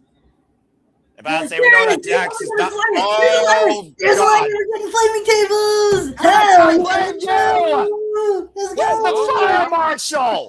Are we getting a flaming table? That's exactly what we're getting. Thomas. Dax Harwood I is told really you. dousing that table with lighter fluid. Didn't I call it? Didn't I call it? You absolutely did. It's New York. They don't have the fire codes like in Cali that you That's do this fair. in That's Cali. fair, by the way. Literally dousing, drowning that table in lighter fluid. Beth I'm gonna Copeland call now this. on I the think apron. Beth is gonna spare Stokely or somebody through that flaming table. Yeah, there's no way that Beth's going through that table. Yeah. Meanwhile, Cash is squaring up Beth to try and spear her through that table as Dax has lit the table on fire. Oh, no, she's And gonna Stokely, pull. oh my God! She's gonna pull Stokely.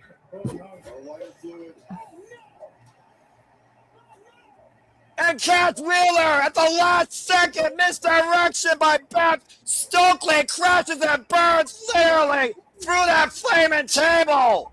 I knew it, and the only reason I knew it is because Stokely is fully dressed with a protective jacket, so I knew he was the one going through that. Yeah, still though, I'm sure there's going to be some scorch marks.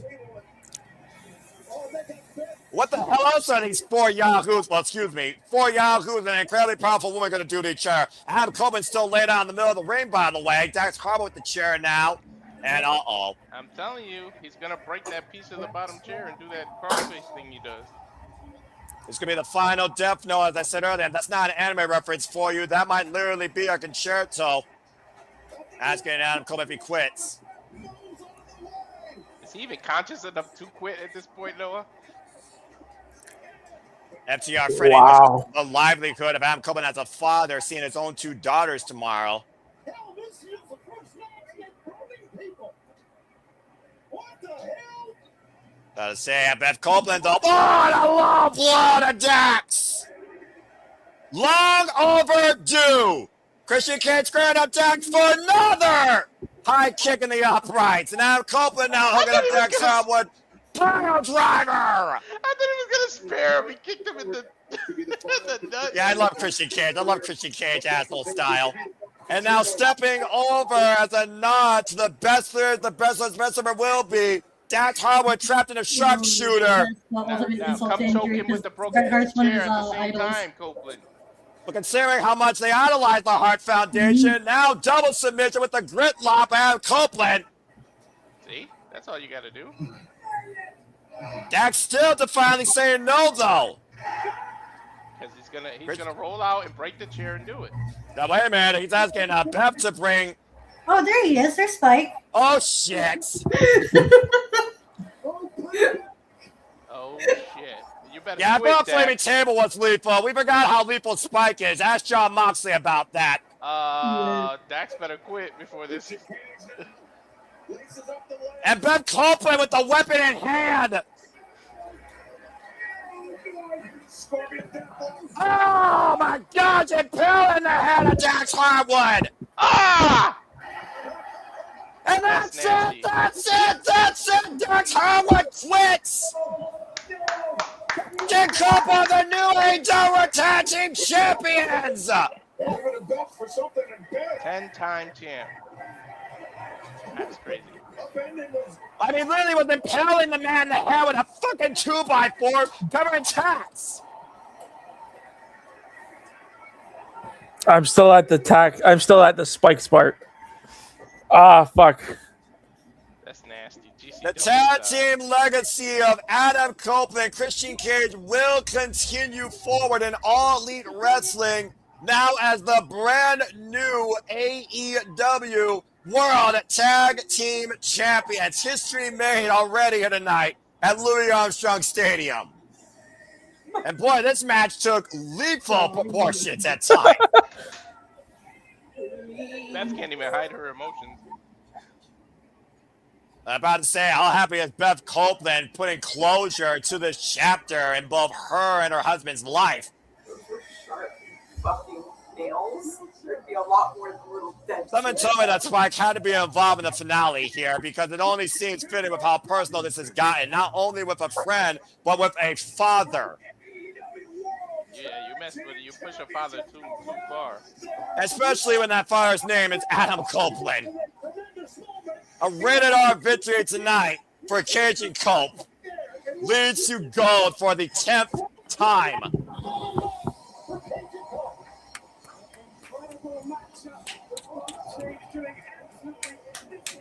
Take a look at your brand new chance, folks. There's your face, the AEW Tag Team Division.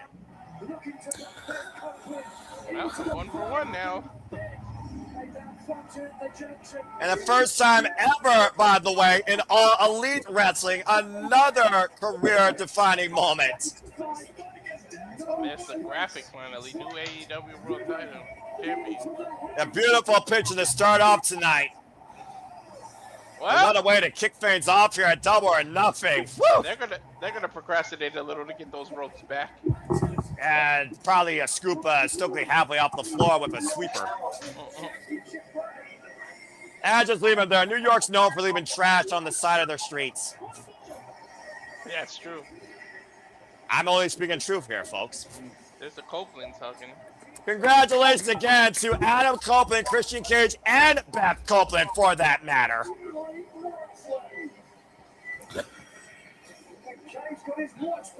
Top guys down. So now, where does this leave? I mean, with the, again, we talk about it, right? With the release of the Motor City Machine Guns and the departure of the New Day, what all happens now? Well, again, we all know the I know what's fallout. about to happen. My fucking match. Well, as I try and answer Nick's question, then segue to Nick's point, we already are seeing a changing of the guard. Remember when John Moxley first came in at the birth of AEW at Dominant 2019? This is what you call a paradigm shift. We just saw a paradigm shift in the AEW or Tag Team Division. The sky's the limit when it comes to the youth of generational potential this Tag Team Division has and the veteran level experience that still can come. To your point, we don't know the future of Xavier and Kofi Kingston, but I do know one future that's now, and that is the future of Japanese strong style. Two of the strongest this day and age out of Japan collide once again, this time for the AEW National Championship. It is now time for Konosuke Takeshita versus Kazuchika Okada 2. Is it wrong that my mouth is watering? No, but again, Walter, we talked about the personal pedigree that Konosuke Takeshita and Kazuchika Okada holds themselves up to be the strongest in all of professional wrestling. Okada, who has literally compared him to Scottie Pippen, like he is Michael Jordan, and the tensions in the Don Callis family that have been brewing and boiling over ever since Okada joined. Konosuke was the first member to join. It all could boil over here tonight for their International Championship. It's a Continental Classic rematch tonight at Double or Nothing. Yeah, no ruining interference this time. A photograph is more than just an image. Well, this is an interesting video package for Konosuke. I gotta get my ass to Japan. That is beautiful scenery right there. It's the same. A photo can tell stories about how your journey began. A photo can remind you of the sacrifices made Oh my to God, chase your goals. I got goosebumps. This is just a promo package. And in some ways, a photo can show you where you are going.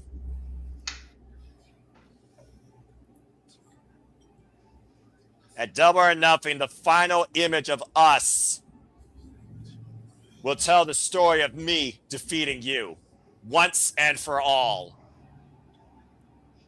Oh, baby. Woohoo! I feel Walter, I just heard you squeal like a pig.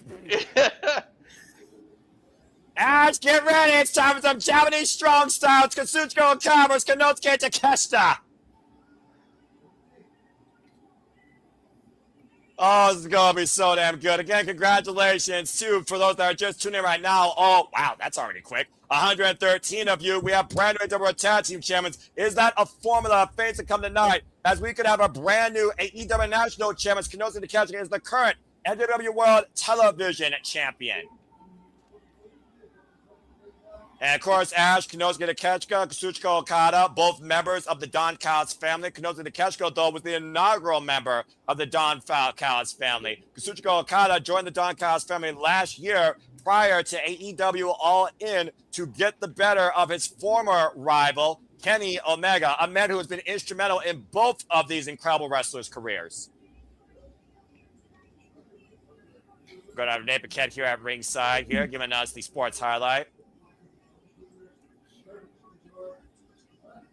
Ash, I would say that this is a family affair, and I do see your batty brain thinking and turning. What's going through your mind right now with this match? I'm trying to figure out, like, do we see Takeshita being dual champion and possibly leaving the Don Callis family, or is one or the other going to happen? Like, because I'm wondering, like, can they prolong it, or should they pull the trigger tonight? I think they've gone way too long with this to hold off any longer. Well, that being said, Nick, Rainmaker!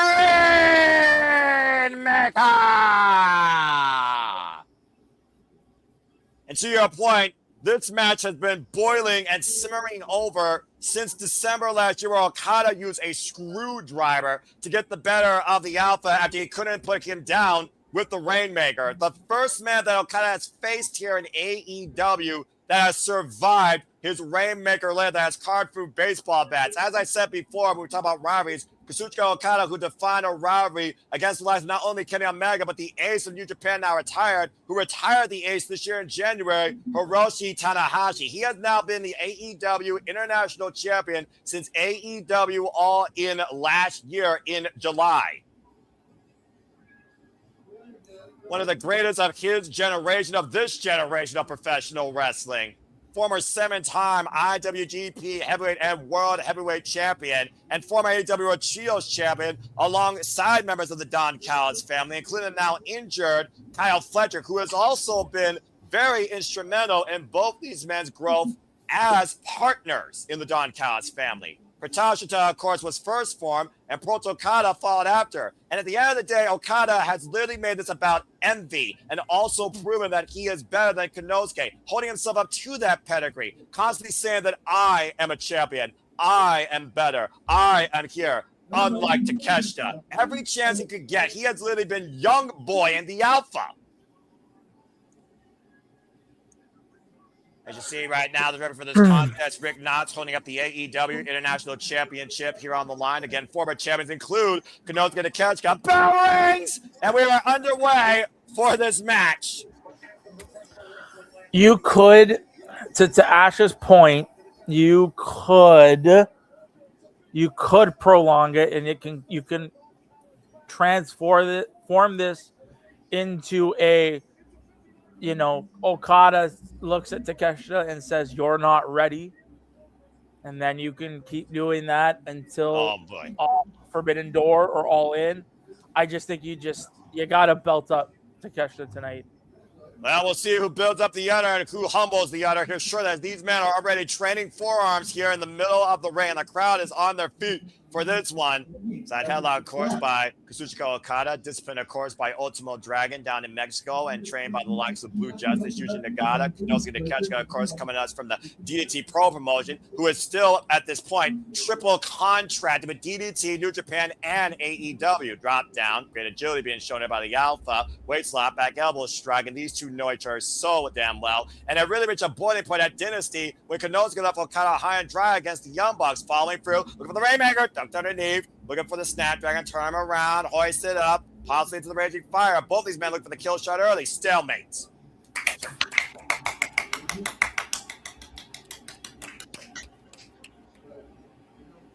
And again, Walter, Okada had to use a screwdriver. Do you think Okada believes that he can beat Konosuke Takeshita? Does Okada truly believe that he is better? Or is it just him hyping himself up, building that own self-confidence? I think he's just hyping himself up. I don't think he really believes it. I don't think Don Callis believes it, because who was that screwdriver really there for? Look, Don Callis, the only thing he cares about is who brings the biggest dollar sign. As the crowd officially chants F Don Callis, and I agree. And the show by Konosuke Takeshita. I love the fact that no matter where we are in the world, the most universally hated man in the wrestling business is Don Callis. Okada now falling through. Oh, runs into Konosuke's big boot. Now throwing it off in the ropes. Konosuke Takeshita, former 5-time KOD heavyweight champion. Looking to fly off the ropes. That fire to Takeshita lariat. We all know how dangerous Konosuke is, though, when you build momentum like that. Absolutely. Oh my god. Like, these two just know each other inside and out. It just, oh my god, what a ridiculous sequence we saw earlier. Like, at the very, like, really hot start to this match. Okada right now bracing the top rope, forcing the break, trying to regroup. Of course, champion's advantage here. Let's keep in mind, Takano gets hands. We have pinfall submission inside the ring. Put on the top turnbuckle. Drop kick! And Konosuke falls to the outside. That drop kick so instrumental in Kazuchika Okada's career across all of his matches. The power in Okada's legs. The fact of the matter, though, that Don Callis has been saying, and we saw after Dynasty Ash, he said now that Konosuke is his problem because Konosuke is figuring on his own. He has an individual mindset, much like Kenny Omega, much like Will Ospreay. Anybody that didn't play by Don Callis' rule suffered Don Callis' wrath. Mm-hmm. Kazuchika Okada right now taking his sweet time on the outside with Konosuke Takeshita in the advantage spot at this time. Konosuke pushed back first against that LED board. Of course, we recently saw Konosuke Takeshita challenge Darby Allin for the AEW World Championship in a losing effort because Okada was taking care of personal family business in Japan. You still wonder, though, does Don Callis believe that Okada is the rightful one to not only pursue the goal, but hold it? We've seen the tensions with the aces of the Don Callis family really build up from within with Konosuke, with Okada, and with Andrade. You're only going to have one ace in the hole, in my opinion. And Don Callis is going to eventually have to make a choice. He might have to make a choice here tonight. Okada right now continuing to work over Konosuke, now bringing him back inside the ring. Okada, current AEW National Champion, has held this title now for 317 days. Tonight marks his 10th defense of the AEW International Championship after outlasting Myron Reed, Ace Austin, Kevin Knight, Adam Priest, Bandido, and of course in the triple threat that Nick saw live last year, Mascara Dorada and Konosuke Takeshita. Konosuke Takeshita and Okada have shared the ring as opponents in some capacity now for 4 times overall. Right there, Jason Turbo the Rainmaker with a boot over the chest for a 1 count. Yes, you know, honey, how did your experience at a wrestling event go? She loved it. She had so much fun that night. Good for her. And I hope Right, everyone honey? has fun here tonight. And fever pitch You had right fun. now. You had fun at wrestling. Ugh. Vicious net breaker by Okada, obviously softening up Konosuke Takeshita for that Rainmaker Lariat. Not like a difficult cover, just trying to get inside the head of Konosuke. Just toying with Konosuke Takeshita. Takeshita right now wheeling himself back up to the ropes. As I said before, current NWA World Television Champion after being El Phantasmal in overtime and successfully retaining that title against Chase Owens and Shota Umino. Last year's G1 Climax winner, former IWGP World Heavyweight Champion. Oh, big uppercut by Okada. Yeah, that's quite the resume Takesha's built up for himself, hasn't he? Yeah, he's actually done quite a lot at his young age, might I add. Okada off the ropes, though. Uh-oh, and Colin exploded by Konosuke. Konosuke disciplined by Jun Akiyama in the art of the German suplex. Sending Okada for the ride. Explosive nature there. Popping the hips. Just look at the facial expressions of And both Konosuke right now dragging Okada to the corner. Might be looking for some high risk or high impactful offense here. And Konosuke right now. Rainmaker on the ropes, off the second. Senton Bomber drops into Okada's knees. It's also one of the things that Don Callis hates when members of his family or when any of his clients play towards the crowd, running in with that knee strike, though. Able to use Okada's own momentum against Okada rolls to the outside, and the Alpha has regained control again. The Alpha might be looking to fly like a jet airline out of JFK. As Okada right now might be on the other side of a Topeka on Hilo. It's amazing. Nearly landing on his feet, but still catching the Rainmaker entirely with his tailbone. Take a look at the replay here, Walter. Kind of more on the shoulder, actually. Actually, I'm just taking it all in. I'm being a Japanese fan right now. You and Ash both, clearly, and I respect that. Right now, Rick Knox, of course, admonishing both men back inside the ring. 10 count on the outside. Konosuke Takeshita, by the way, folks, is 30 years old, but has already been involved in this business for 13 years. Now squaring up Okada in the corner. Okada gets the boot up, though. Creates separation. Konosuke falling in again. Hoisted up. And wait a minute. Now Okada trapping the head with another neck breaker over the leg.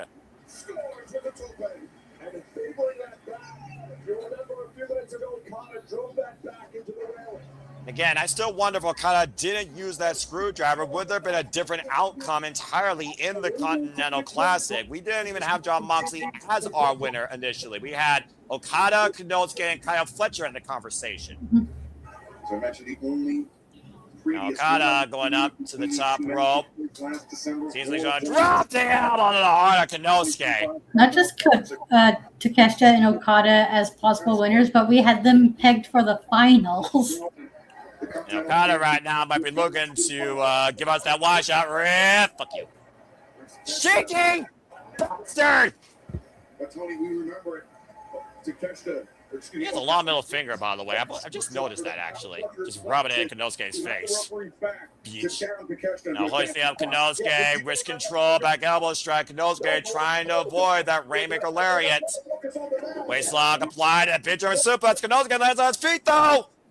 Fair by Blessing of the side step up the ropes. Caught it around loop. Nope. Counter by Okada. Now hooking up Konosuke. Up on the shoulder, trying to kick his legs to prevent the pile driver of the landslide. Konosuke takes advantage now of the exchange. Got Okada hooked, trapping both legs, and she took it now. She benched her driver. Follow through, wheelbarrow suplex.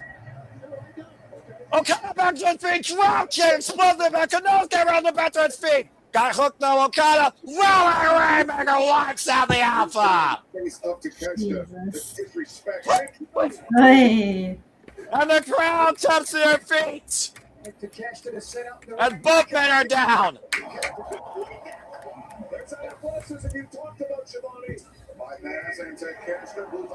An explosive exchange between both champion and challenger down at the end of Okada's spinning Rainmaker lariat.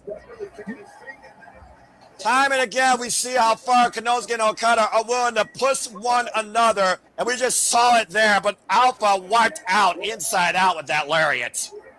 My God, the way Takeshita does his suplexes, they're just a thing of beauty, aren't they? There's a reason why this man wrote a thesis on the very move. There is not a better master of the German suplex, in my opinion, in this business than the Alpha Konosuke Takeshita.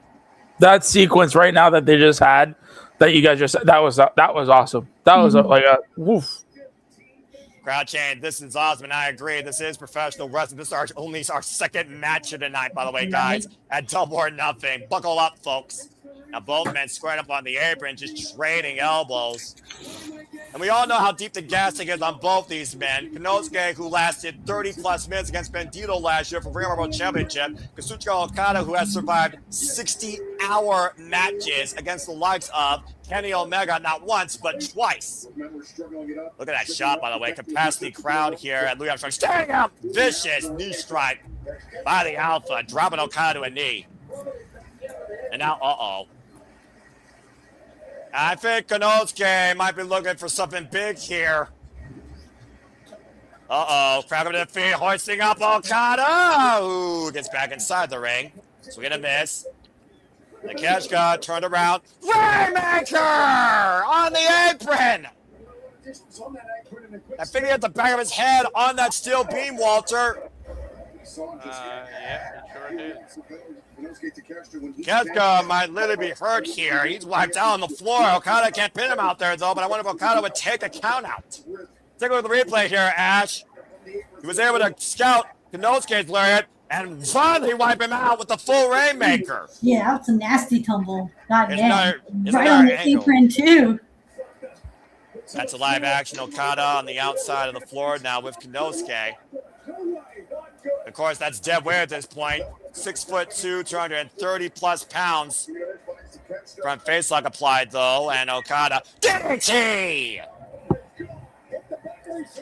Rounding Konosuke. And look at that smile across the Rainmaker like a Cheshire cat. Takeshita's hurt, guys. You know, you're right. This is concerning. And right now, Okada in full control. Konosuke. I obviously wonder, does Don Callis truly give a damn about anyone's well-being unless they're the moneymaker? And now Don Callis, wait a minute. Don Callis literally stopping Okada from planting Konosuke with a power driver on the floor. Is he just trying to tell him to take the count-out victory? No, he's telling him to throw him in the ring and pin him. Well, I mean, Don Callis showing a conscience. Who would have thought? I mean, again, though, like I said, Konosuke was the inaugural member of the Don Callis family, joining this family for over literally 3 years ago at Double or Nothing when he caused the Elite against the Blackpool Combat Club. This match is going to go to a finish. At the end of the day, this match is not about Don Callis, but this match is about Okada Konosuke, who is the strongest. But Don Callis here is clearly maybe showing a bit of concern here. Because obviously he wants these to work together. Konosuke, oh man! Vertical drop brainbuster on the floor to Okada! It might be black, but I guess Callis is showing he has a heart. And Konosuke does not want to play nice with Okada, and Don Callis apoplectic about it. At the end of the day, Don Callis needs to let these two men fight it out on their own. That's what this comes down to. This is not about Don Callis' family. This is about Konosuke and Kazuchika Okada proving the strongest. Families fight, man. And Konosuke falls again with that running boot in the corner. Front face lock applied, hoisting up Okada to the top turnbuckle. Now Takeshita looking to further punish the Rainmaker here. I sense disaster. Maybe thinking superplex or Falcon Arrow. Big superplex by Konosuke.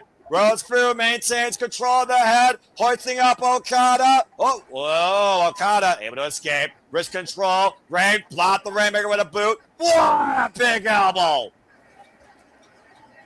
Takeshita double pop on the lip. German suplex with a bridge to 2.5. That's as close as it gets without the bell ringing off that modified suplex hold, folks. He is digging in his bag. I haven't seen that move since New Japan. He hasn't done that variation of it. It was a double underhand pump handle, German suplex with a bridge. Konosuke right now might be looking to channel that power drive knee into the face of Okada. Can he stop the rain? Okada in his sights. Okada hooked up Konosuke though. Got him hooked. Tombstone pile driver connects. Spiking the alpha on his head and both men down again. This is truly anybody's match at this point. We have been going 50-50 back and forth since the bell rung. You okay, honey? Take a look at the replay here, Ash. Again, that sudden offense by Okada, a difference maker in this match momentum for the moment. Just nicely well scouted on his end. And this is just the second match. Of course, we know the Japanese dojo system disciplines you when it comes to the condition of your neck. And Konosuke eats an elbow from Okada.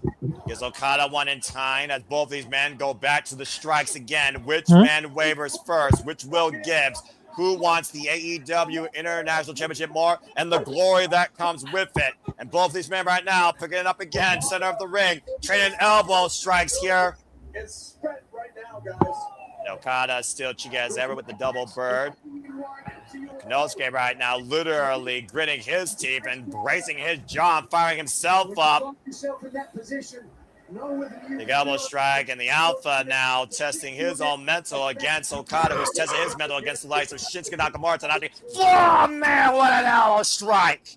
And Minoru Suzuki, and he took that full impact here. Okada at one point says that, Omega, you can never beat me because you never faced what I faced. Went for the rolling lariat, Rainmaker denied, caught, went up, boom, thunder bomb! Rolls through, doesn't go for the cover, follow through, Project Okada, hooked up Konosuke again, Emerald Flosion!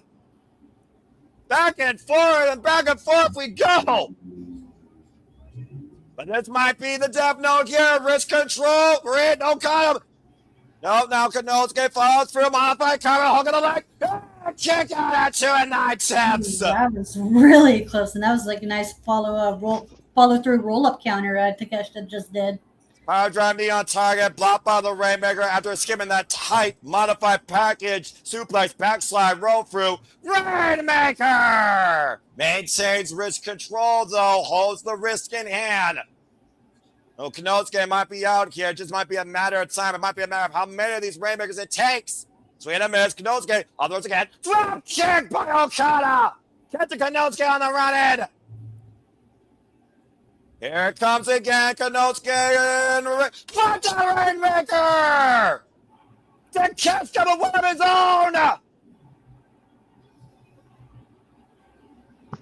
Konosuke. Drop kick again, denies the power drive knee. Bang! Konosuke still connects with it.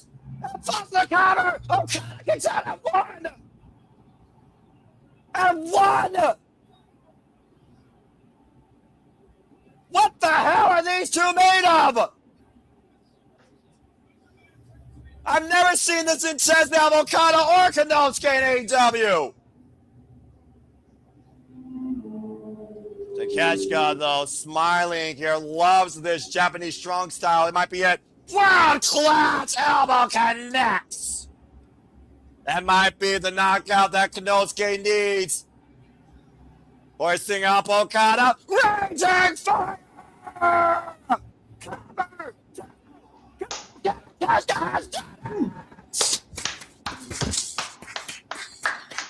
This is crazy.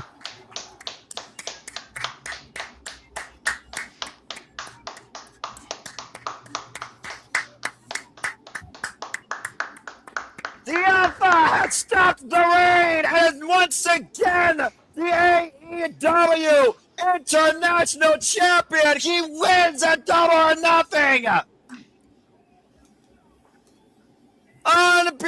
Unbelievable.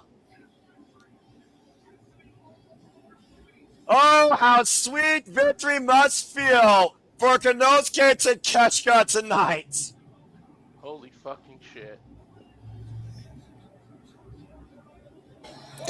And I know he's already is one, but a star was made. A new Japanese star was made tonight.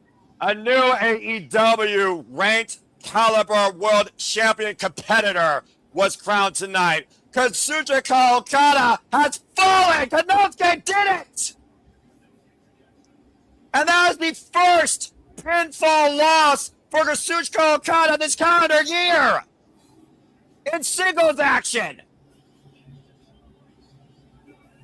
As Konosuke celebrates as the brand new AEW International Champion. Uh-oh. You gotta wonder, though, again, though, is this truly how we bury the hatchet? Was respect earned between Konosuke and Okada? And is the Don Callis family going to be able to move forward without any more confrontations with the two? Konosuke right now chatting with Don Callis. Don Callis, I don't know if he's playing peacemaker here. And you can imagine what Okada feels like. Remember the last time Okada lost the World Championship, Ash? He lost his damn mind. Yeah, he became manic depressive Okada with the balloons. Oh! What the fuck? Did I just hear what I think I just heard? Fletcher! Oh shit! The Promo Star! Huh. Okay. Again, we know that he's not medically cleared to compete for the former TNT champion, and the second member of the Don Callis family is here now, double or nothing! That little girl. Oh, The former TNT champion! So we're gonna see where Fletcher's I think he's gonna line himself with Takeshita. Yeah, I'm about to say, we're going to have a turning point in the Don Callis family tonight. Again, Takeshita were the inaugural members of the Don Callis family. It was Kyle Fletcher who channeled that hate against the Alba Konosuke in a singles match on Rampage that led to both these men forming the inauguration of the Don Callis family. They're gonna go against the Don Cat. It's gonna be the two of them together. I don't know, man. That's a death stare, to say the least. And Kyle Fletcher and Okada right now face to face. I imagine what's going through everyone's mind here tonight. Whoa. Don Callis right now. Begging away Rocky Romero, Mark Davis, and Okada.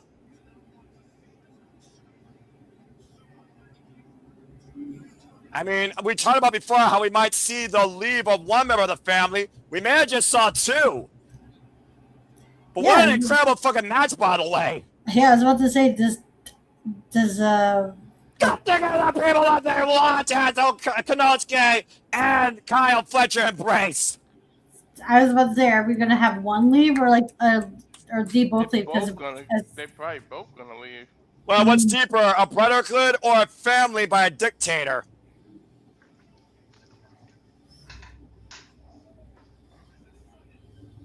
As Kyle Fletcher presents the AEW National Championship to Konosuke. What an incredible moment here tonight, a double or nothing for Takeshita. Again, congratulations. Oh, what the hell? Psych.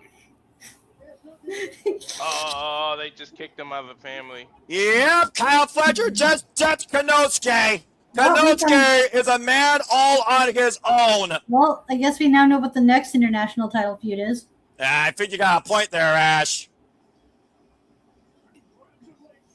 Damn, they got me good. Like a piece of my mind thought of it, but I was like, nah.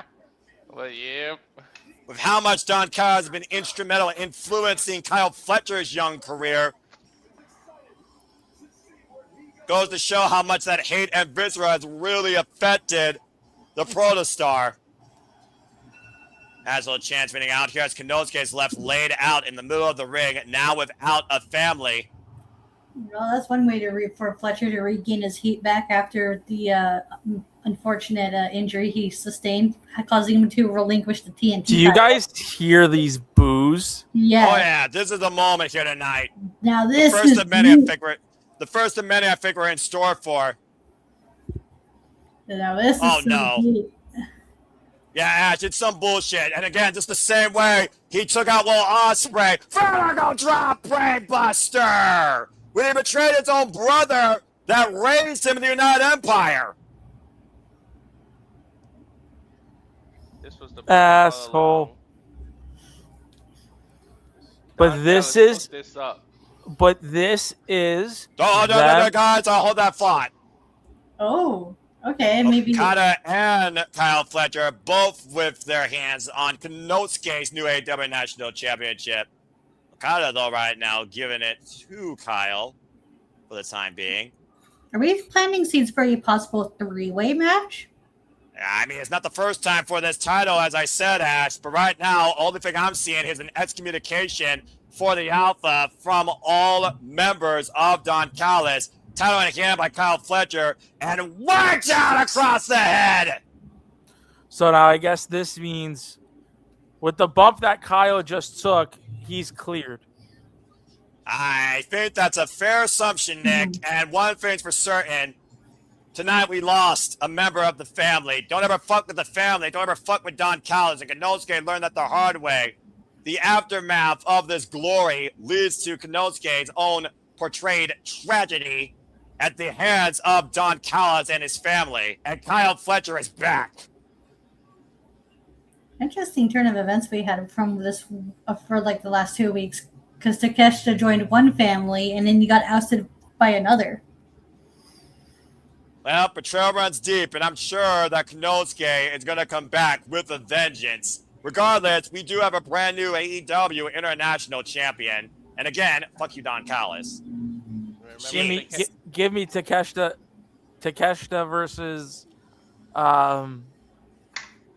versus Fletcher at All In. I wouldn't mind that. I mean, again, it could be literally Kyle Fletcher versus Konosuke, Kyle Fletcher versus Konosuke versus Okada. It could be any sort of different ways. For all we know, Don Callis, who said back after Dynasty, Konosuke is now my problem, delivering a screwdriver without a screwdriver, and instead using the Protostar to deliver the knife into Konosuke's back. Straight to his face. As, of course, we move on now, looking towards the Owen Hart Foundation tournament. Again, congratulations to Konosuke, but tonight, we just witnessed the excommunication of a family member. Before we proceed any further, for those that don't know, there's a certain level of passion that exudes out of me outside certain wrestling companies when a match delivers in both its competitiveness and its storytelling. I think Walter, Ash, and Nick will agree, and if you all know what I'm about to do, producer man in the green room, solo shot me, please. Konosuke Takeshita, Kazuchika Okada, AEW International Championship, and the Don Callis family itinerary and family portrait changing as we know it. Simply put, tonight at AEW Double or Nothing. That's professional wrestling! Damn it!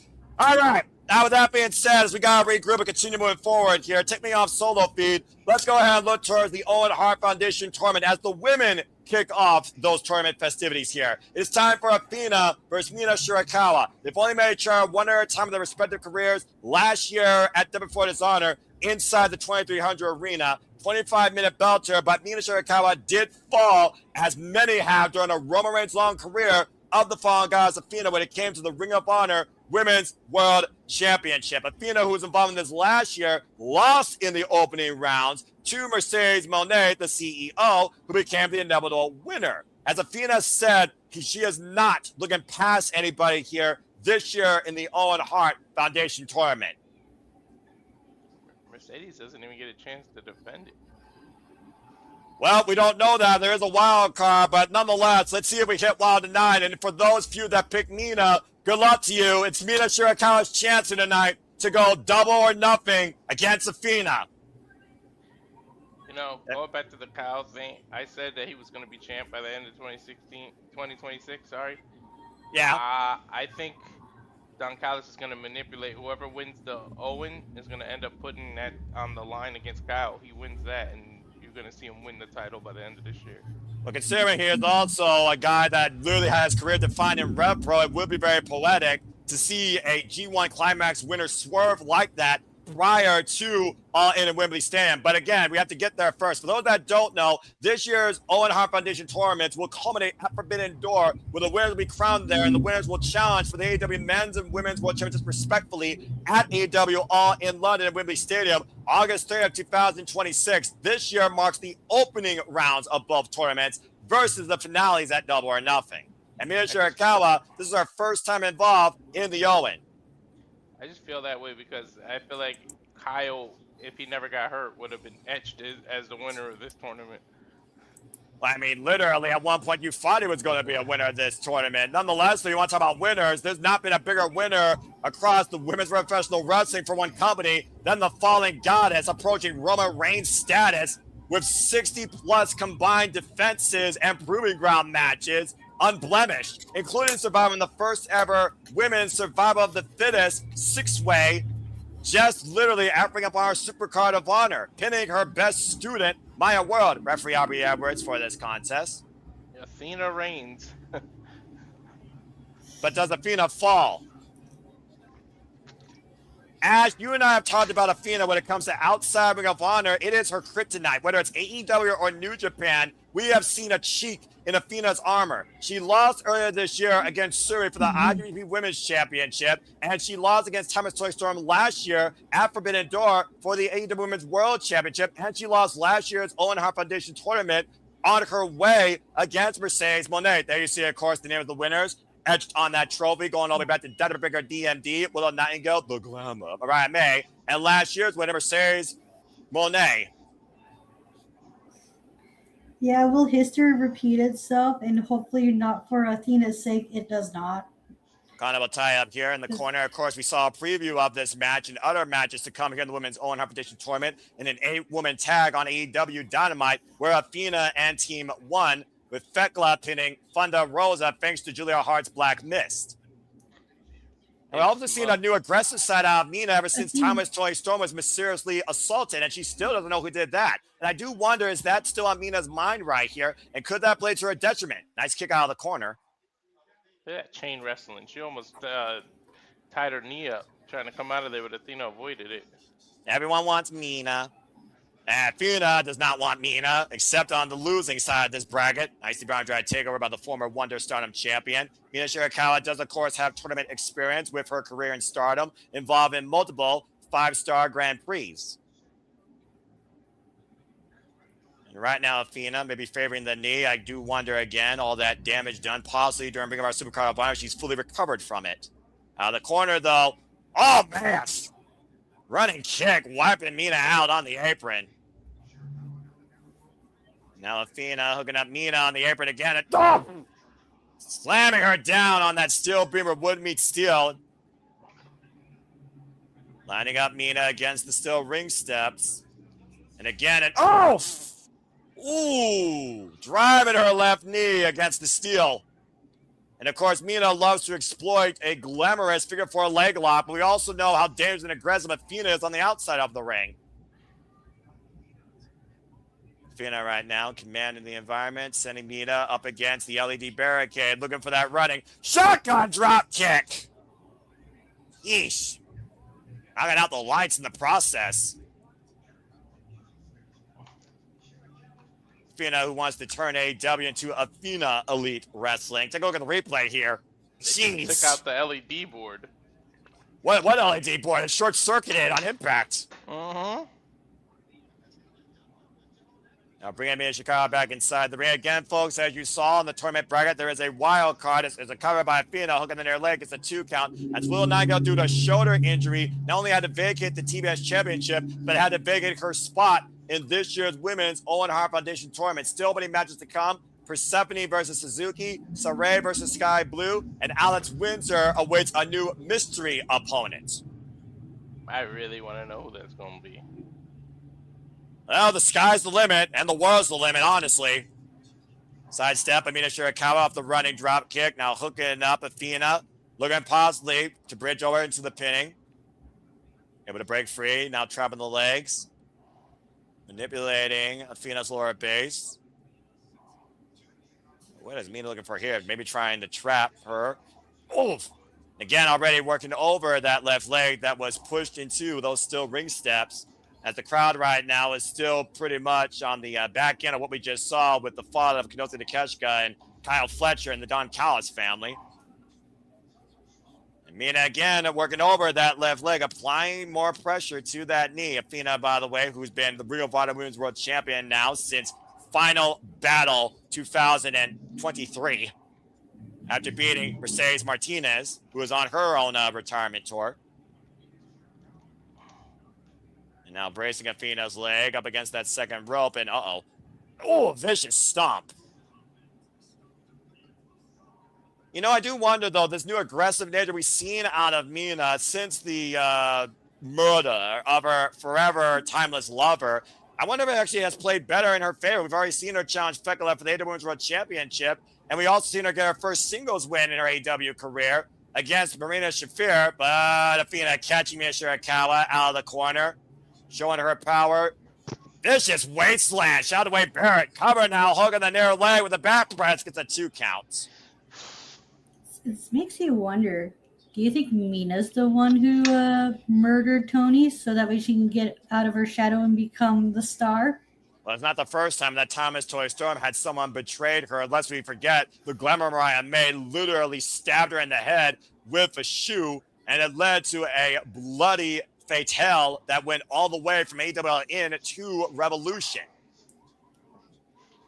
Now Lily trying to rip the jawline out from Mina is Athena. Schoolgirl roll up, roll through, being able to escape. First kick to the midsection by Athena. If she wins this, she would have benefited the most from Tony being absent. Well, do you think that the women's division as a whole has benefited without Thomas Tony Storm taking the central spotlight? It really has encouraged everybody to try and step up. We talked about the Triangle of Madness, and we know that Thekla has her hands full later tonight with 3 former AEW Women's World Champions. Let's not forget, Thekla debuted after Double or Nothing on the Wednesday after this pay-per-view last year. Now looking for the Tornado DT. Go ahead, Nick. Is it just me, or was Mina working a little bit more heelish? Well, again, when you're against Athena, you kind of need to work a little bit more Mina dirty if you're going to beat her. Again, and Mina knows that Athena can't beat her. She did last year. Nice tornado DDT, driving Athena to the outside, though. You can't play nice against Athena, Nick. Even you know that. And Mina right now might be looking to go to the outside, but I don't know if that was a mistake. Off the top rope for the tornado! Out to the floor, wiping out Athena. Gee, right. Again, sometimes you take a risk and it actually pays off. You okay, honey? Bringing the reigning of our Women's World Champion back inside the ring. When you go double or nothing, sometimes the risk is worth it. Mm-hmm. True, and of course, the biggest prize to come from this tournament, all the risks are worth taking. Missile dropkick out of the corner by Mina Shirakawa. Turning Athena up and over. It would make me so damn happy to see Mina Shirakawa succeed. Did she just spank Athena? Yep. Yes, yes, she She did. damn sure did, and I'm here for it. Damn it, Walter, you freaking idiot! And right now, up in the electric chair position is Athena. Mina Shirakawa. Don't forget Athena's knee history. Dropping down Athena awkwardly on that knee, to your point. Now Shirakawa possibly looking to step over for that glamorous figure 4 leg lock. Athena pushing her off, though. Sends her off in the ropes. And Athena hooking up Mina for the tiaras. Didn't get all of it, though. Hobbling on that leg. Sweeps out Mina's legs, though. Oh, that was a nice-ass leg sweep. And then, oh, Willow's pink curve stop. Oh, she's trying to knock feeling back into that knee. Yeah, definitely. And taking a page out of Super Dragon's playbook with that move. Or Tyler Valkyrie. Now the cover. Hook of the leg, middle of the ring. Gets a 2 count here. Is that the same knee that took her out for over a year? I'm not sure, but I do know what you mean. Where Mina was faced with a injury. Let's not forget also, guys, Ash, Athena won her first ever chance to win the World Championship last year in a casino gauntlet match, hitting Mina Shirakawa after hitting her with the old face. I think that is the same knee, because look, you see how she's kind of got a brace underneath the pad? And speaking of which, Athena might be looking for the old face, but again, to your point, unable to get that base with that damage. Left leg, look for the old face. Mina able to scout it. Low bridge, trying to roll up for the clutch cover. Gets a 2 count. Come on, Aubrey, get into position. I'm about to say, I think she was waiting to see if Mina was going to get the double leg Nelson, and Mina wasn't able to get it, though. Got La Mystica, though, and now trying to trap Athena into a submission. Oh, wait a minute. No, seatbelt cover by Mina, too. Oh, almost got her. Damn, that was nice that Mina pulled that cover out. I didn't even know what she was going for. I thought she was going for a submission. Yeah, Damn, that's what I thought too. Yeah, it looks like she's trying to throw Athena off her game, and us off our game as well. Of course, the winner of this match will face either Saray or Sky Blue. The winner of that match will come later. And stay tuned, folks, here at the Cements brand. We will be covering the entirety of the Owen Hart Foundation tournament. Combination offense by Athena. Kick to the hamstring. Double running elbow connects, though, by Mina. Oh, spinning back fist. Clocked the fallen goddess. It's going to come back to who's the mystery, because that's going to be an X factor in this tournament. I would be funny if we see Tony come out at the end of this match, though. I mean, I'm about to say, we've already seen one theatrical, suspenseful ending to be continued. And right now, Glamorous Figure for leg lock applied as Athena tries to roll her way to the ropes, though, as her own patella plays against her here. I'm surprised they haven't announced what happened to Tony, because immediately my first thought was pregnancy, and that's why they didn't run anything other story behind it. I'm sure Thomas Tony Storm is building a feature presentation as we know it. From beyond the grave.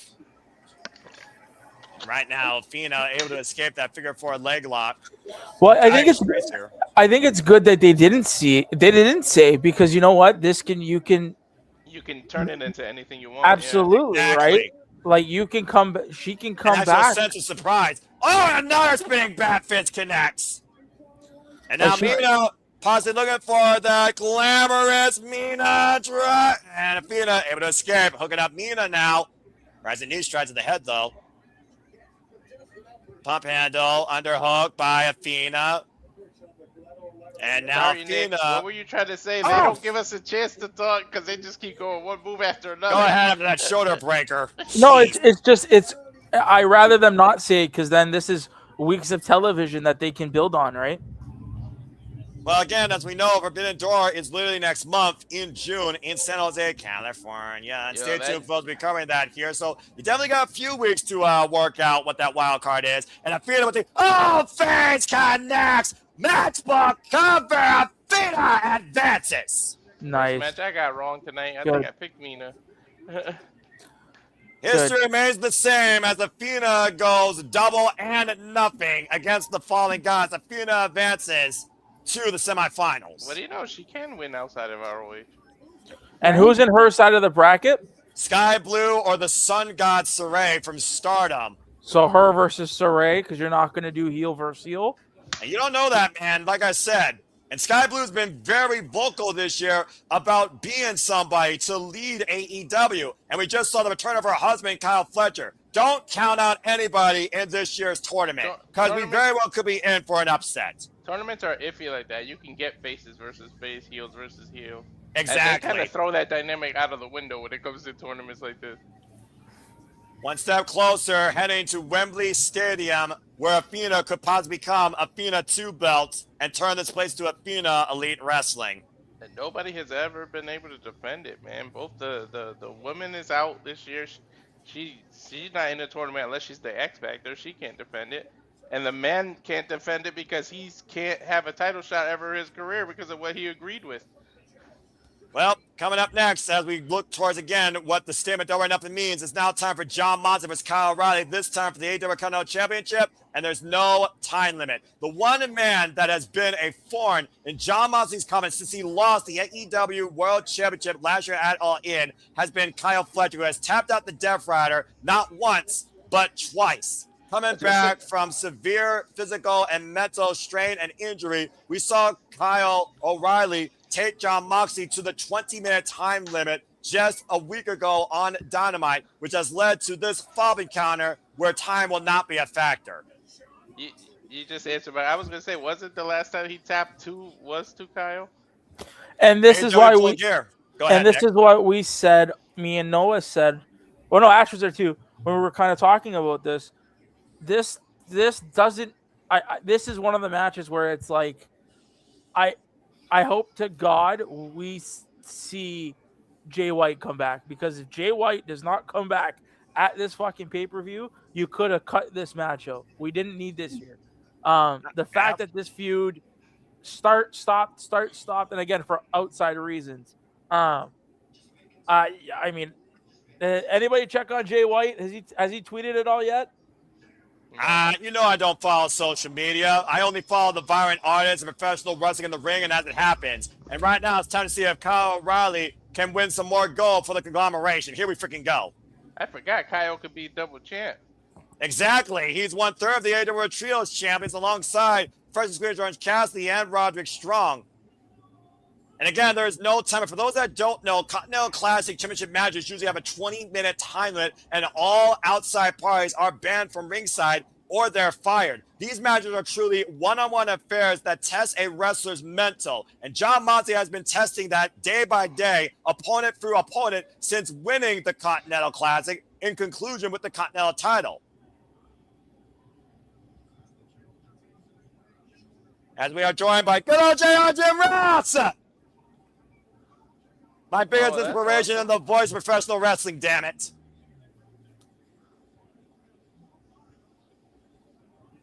Yeah, that Boomer Sooner is still going. And of course, JR was part of the very first Double or Nothing, the inauguration of what became All Elite Wrestling. Well, there's your favorite theme, Walter. Right? What the hell? I'm okay when you just hear it once a night, but geez. Yeah, well, to be fair, the Death Riders are the constant working men and women of AEW every damn day. Collision or Dynamite. Hell, Rhea Shafiro, who's always on the grind, was at an independent show recently, and Jon Moxley was in her corner. Every one of these Death Riders literally disciplining and training each other, particularly Marina Shafir, who's probably been training Jon Moxley the hardest, the ride or die partner since day one, with this new mentality of Jon Moxley arrived to reshape the focus of content that should have been killed in All Elite Wrestling. And we've been talking about verbatim, Ash. We talked about what Jon Moxley, these Death Riders, have been trying to do for AEW. Not necessarily destroy it, but try and reinvigorate it. And whether you agree with it or not, you can't argue that Jon Moxley has definitely achieved that to a degree. Yeah, so the whole what the Death Riders wanted to do, they wanted to shape AEW into their image, regardless of what they believe professional wrestling deserves. Mm-hmm. Renee Paquette with the sports takes here. Continue, Ash. Oh no, that was my point. I finished. Just making sure. For those that don't know, Jon Moxley, of course, who beat Kazuchika Okada to dethrone the Rainmaker for the Continental title last year at World's End, has now been the Continental champion for 149 days. Multiple eliminator matches. He has literally gone nearly to the time limit, has only gone to the time limit twice against Konosuke Takeshita and Kyle O'Reilly. Was 5 seconds short against Shelton Benjamin challenging him for the title, but this will actually be his 4th official defense tonight, and his 2nd one under no time limit. And of course, Jon Moxley debuted at AEW 7 years ago, ushering in a paradigm shift at the expense of Chris Jericho and Kenny Omega after the main event of the inaugural Double or Nothing. We said it once, we'll say it again. Whether you agree or disagree, Jon Moxley has been the yin, the yang, the light, the dark, the constant of All Elite Wrestling when no one else was. Damn, Noah, look at that number. What? Oh, wow. Well, God, let me go ahead and acknowledge that real quick. Thank you for the 214 plus you that are tuning into our coverage of AEW Double or Nothing. Been a phenomenal preview experience so far. Ready for this content to be Paul Turner again. Please like, subscribe, comment, tell a friend. Follow us at SR Studios 2024. As, of course, we do this for all the biggest shows. PLD's previews across all things professional wrestling. Here tonight with AEW, where they claim the best wrestle. So far tonight, you can make that argument. Again, this is for the AEW Continental title. And it's flowing, dude. The match is just flowing. Jon Moxley, by the way, is the 3rd AEW Continental champion, following Eddie Kingston and Okada. The rings! We already seen 1 title change hands tonight. 2. I say it could very well be a formula of things to come. We had the tag titles change hands in the international. So here's the thing, Ash. I go to you as my bet with the technique. What are the keys to victory that Jon Moxley needs to find to finally beat Kyle O'Reilly? He needs to outsmart Kyle and be up his counter game, because that's what Kyle O'Reilly is known for. It's his counter game, super grounded counter game. To Ash's point, I think Moxley needs to bait him into trying to do some submission that he's prepped for, and he can counter him. Exactly. Beat him at his own game. Yep. Put a limb out there that you know Kyle's going to snatch or grab and then counter it. Purposely do that.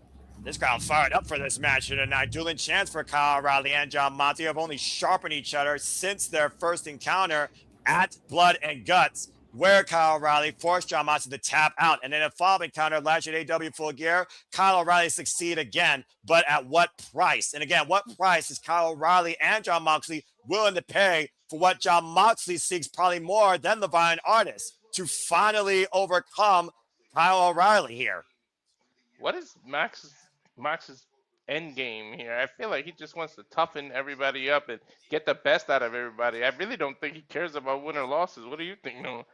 Well, I mean, again, when you consider how many levels of discipline that Jon Moxley's put himself through, not only during against AEW Continental Championship run, but the level, caliber of opponents, including but not limited to Rockard Juice Robinson, Nick Wayne, Anthony Bowens, Konosuke Takeshita, Hechicero, El Clone, Mark Davis. It feels like all Jon Moxley wants to do is continue to sharpen his own tools to prove that he still can thrive in this business. Death Riders against the world. John Moxley says he is literally on death ground. He is literally fighting against time itself. He's better than he was today. He'll even be better tomorrow. John Moxley is literally fighting against himself, but he believes in that ring. He controls everything. But Kyle O'Reilly says otherwise, and I think that's what John Moxley is looking for here. Absolute control over his wrestling pedigree.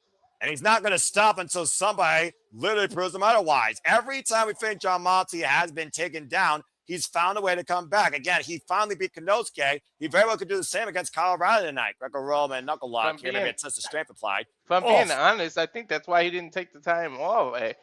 In his own head, I feel like he doesn't feel like he can leave AEW in the hands of anyone else because they haven't stepped up to the plate the way he's done. Let's face it, no one has had AEW, whether you love him or hate him, on their shoulders, on their back, and carrying it the way Moxley has the last few years. John Moxley, of course, suffering that ankle injury and that lingering leg injury all through the Continental Classic. Moxley is literally the only 4-time AEW World Champion, and if MJF goes on to win the title again tonight, he'll be the only other one who has won it more than twice. Moxley's the only one that can stake that claim. Moxley stepping right now forward, holding Kyle O'Reilly, who's looking for the front face guillotine, now changing position. Running power slam by John Moxley, taking Kyle O'Reilly down, but Kyle O'Reilly covering up now. Of course, Kyle O'Reilly, former background in rugby, also a background, of course, in mixed martial arts.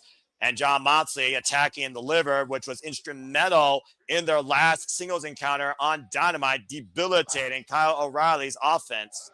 Moxley's making the mistake of falling right into Kyle O'Reilly's guard. He wants him to do this.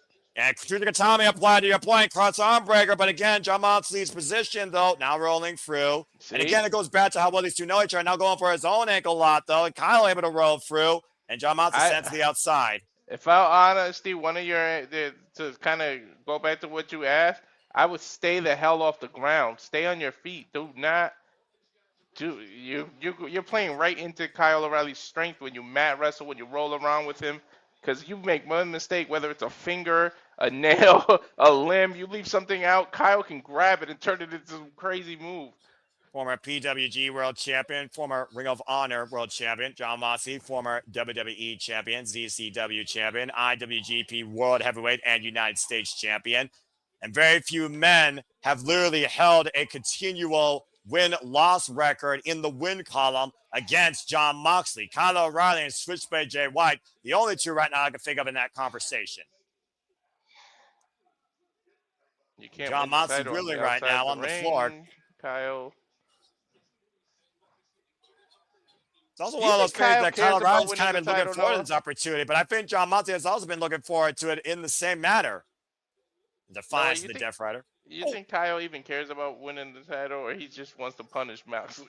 Well, at the end of the day, do you think both these men want to punish each other or better one another? And sometimes you literally are forged in combat. Oh, no! O'Reilly hitting nothing but still as John Moxley stepped out of the way of that round kick. Before that, he kind of took Moxley's knee out. Yeah, critical mistake there by Kyle O'Reilly. And you know John Moxley will exploit that vulnerability to the highest degree. Well, you think about it, he just hurt his shin. That takes away one of his lethal weapons. He uses those educated feet like crazy. If you hurt his shin, he can't kick as lethally. He also can't get a vertical base on his own power.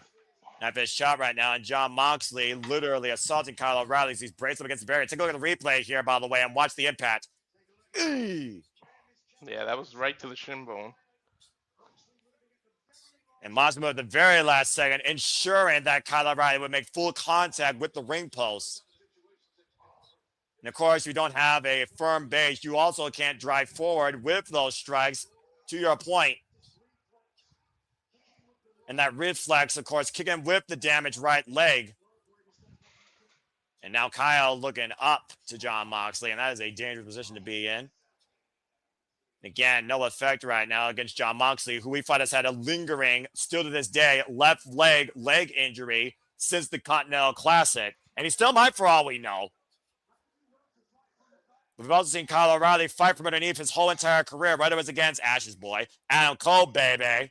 in one of the, of course, longest running Ring of Honor rivalries that, of course, transitioned over into the black and gold NXT. Ash, you might have called it because look what Moxley's doing. He's trying to beat Kyle at his own game right now, focusing on the ankle, trying to submit him. You might have been right. He might have been trying to beat Kyle at his own game. I also got to keep in mind, Moxley's a shark. When he smells blood and an injury, he's going to attack that leg. That's what also got him his first Combat Zone Heavyweight Championship. All those, I think, all the way back in like the early to late 2000s, I believe it was, against oh crap, who was it? It was either Homicide or B-Boy who was the champion. And of course, John Moxley disciplined by so many individuals in this business, including Cody Hawk, taking a page though out of Hiroshi Tanahashi's playbook though with the Dragon Screw Leg Whip, a man that of course he beat to become for the third time to at this point AEW World Championship was vacated, calling himself the ace of New Japan. He's also, when people don't give him enough credit, he is a student of the game. He will study the hell out of you and figure out how to find a way to beat you. Again, John Moxley, to your point, made sure the clock would not be a factor. He wants to make sure that he finds a way to beat Kyle O'Reilly. He literally thanked Kyle O'Reilly for pushing John Moxley to his limits to find if he's capable of doing it. And right now, we're working heavily over that left leg. Picture perfect. And another Dragon Screw Leg Whip, ripping away the 3 tendons. Now Moxley steps through. Hurts, trust me. Toe hold here applied.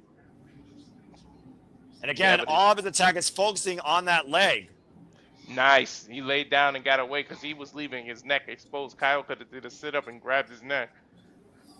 And just dissecting the lower legs here, but also keeping, to your point, his chest and his head away from Kyle O'Reilly. Almost a modified Buddha lock. And he's smart enough to keep his shoulder off the ground. That's why he's standing on his side, because if he lays down, then the ref will count him and his shoulders down. Right now, John Moxley not showing no signs of wear and tear, where he might be still dealing with a lingering ankle injury. Now just ripping the face of Kyle O'Reilly. Surprised he doesn't jump forward and transition into the Bulldog choke. Well, again, though, like we said, when Kyle O'Reilly has made you tap out twice, you don't think there's some sense of concern by John Moxley here tonight? He might be approaching with caution, to y'all's point. Uh-oh, he's wrapping him up in the ropes. And just teeing off here against the core of Kyle O'Reilly like a body bag. Now going follow the ropes. Remember this past week on Dynamite, he hurt his rib or his liver during that match, so that's why he keeps doing these body shots. That's exactly what played a factor Wednesday. Yeah, and you just saw Kyle O'Reilly was able to deliver a body shot to John Moxley that dropped him down to his knees for a moment. This is going to literally come down to find out a vulnerability in your opponent. I don't think this ends via pinfall. I think this does end on the mat. And I think it ends via pass out, not tap out. And remember, Moxley and Kyle, for that matter, have got to do it on their own. There's no time limit, but it's still Continental rules. There's no interference. Nobody can be allowed at ringside from Conglomerate or the Death Riders. And the fact of the matter that John Moxley has been approaching this ever since the start of the Continental Classic proves his merit as the Continental Champion. He even said back at World's End, this is what this company, what these fans of professional wrestling, this is what this title, because this is what this business deserves. Now the front face guillotine being applied by John Moxley in the corner on Kyle O'Reilly. Can only hold it for a referee's 5 count though, but still can do a lot of damage there. Cutting away the flow of oxygen to the brain, trapping the carotid artery. And Kyle though, oh man, ripping the arm down to the mat. He took advantage of all 5 seconds.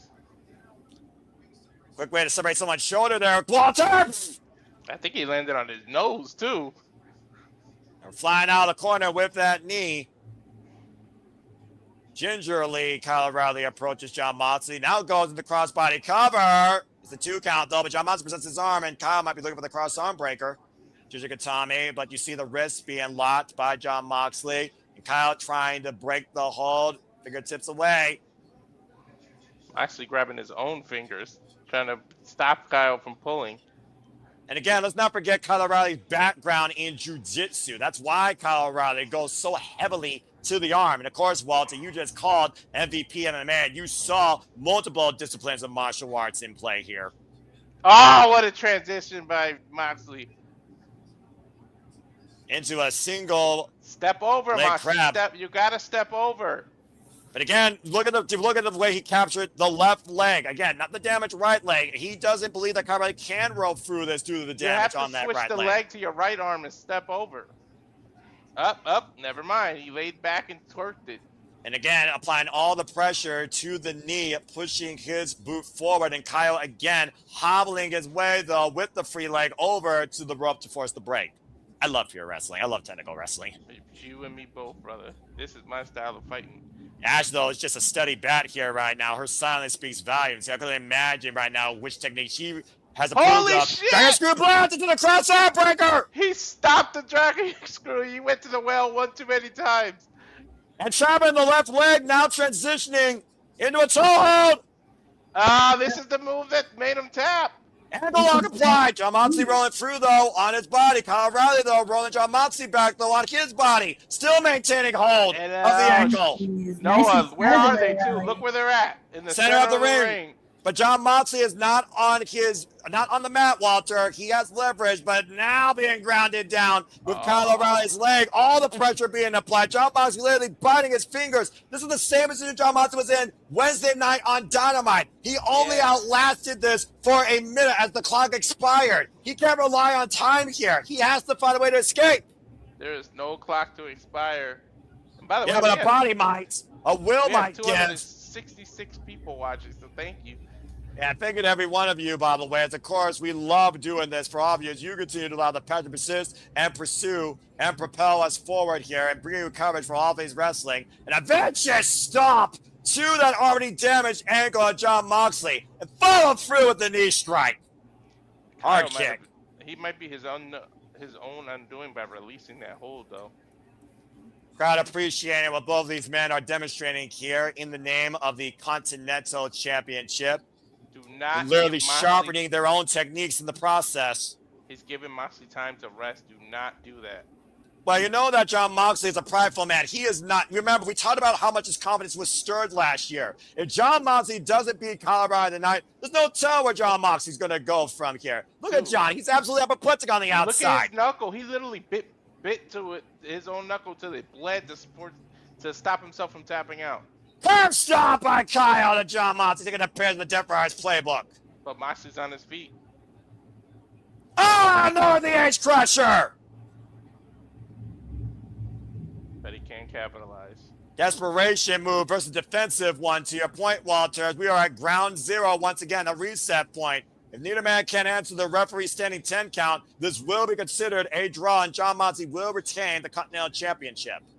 Look at the replay of that stomp, dude. Moxley just got full of adrenaline, got up, did an ace crusher, and just couldn't move after. Well, again, it might just be that adrenaline that John Moxley channeled for that move just to stay in this fight. Referee's at 8, I think. And Moxley right now back up to his feet, and so is Kyle O'Reilly. But again, Kyle O'Reilly had to use the ropes for leverage. Running in with the lariat, and John Moxley again. Notice the way he's hobbling on that leg, though. Still continuing the attack, though, against Kyle O'Reilly, staying in close proximity. Boot, though, blocks the right arm. Big boot, though, by John Moxley, though. Hobbles Kyle O'Reilly looking for the rebound lariat. What kind of pullback climb out of the ring? Both men had the same idea. Kyle O'Reilly taking a page out of Nigel McGuinness's playbook. Both men with the same idea and the same result that both men wanted. Take a look at the freaking collision here, Ash. Right? Oh my god. Right underneath the jawline. That is one of my favorite spots, and that's one of my favorite spots in pro wrestling when they both go to like a lariat and they knock each other out. I just love it so much. Kyle tried to put some oomph in it. I don't know if you noticed, but he jumped to get like extra impact. Yeah, because of how much damage has done to his leg, because he couldn't really stand on it too much. Yeah. Now both these men go into the full fist jabs to the side of the head. It's turned into a boxing contest. But Kyle, look at Kyle, how smart he is. He's going with the left-right combo. He's not just hitting once, see? And now Moxley's the palm just going strikes. heavy with the right arm. Kyle's doing a 1-2. Attic and basement, those shots here, they'll being applied here. This might turn into a Japanese firefight. I think they're smacking each other. I don't even think they're punching each other. They're trying to fire each other up. Daniel Bryan once said that there's a tradition in Japan where two men would slap each other to find that extra gear, and we're seeing that here tonight with Kyle O'Reilly and Jon Moxley. Big jab there by John. Follow-up strike by Kyle O'Reilly. I'm not sure who's going to win this exchange. And again, you see the way Jon Moxley trying to get feeling back in the nerves of that leg. The fans will win. That's who wins. These fans are in this match, man. Big elbow. You know what? 4 matches. This is what, 4th match in? Correct. Yes. Crowd's alive. They've been alive all night so far. And look as the camera pans. There is not an empty seat, dude. Nope. Look at Moxley, double jab, rider! Oh, he flipped them at the same time. Right And he into the didn't go for the ponytail. pin. He went for the bulldog choke. The sleeper right now. Now Riley, though, is going to no way to escape it, though. Rolls through, shoulders down. Didn't go for the pin, though. Immediately grabbed the ankle, turned Jon Moxley over. Ankle on a point again. I think Kyle wants Moxley to tap. He doesn't want he wants that satisfaction. He doesn't want to cover him. Again, he literally has tapped Jon Moxley out of this move twice before, but Jon Moxley now tapping the ankle. We got a double submission. Oh, what happens here? Again, who's got more leverage here? Somebody's will's got to break. Who's got the heart? Who's got the will? Who's got the determination? Who's got the escape? Kyle O'Reilly, though, on the map position. Oh, no, and now Jon Moxley with the ankle on Kyle, though, and Kyle in a world of trouble. I think Kyle made a mistake there, guys. Yeah, he's got him anchored in the middle of the ring like a dog on a chain.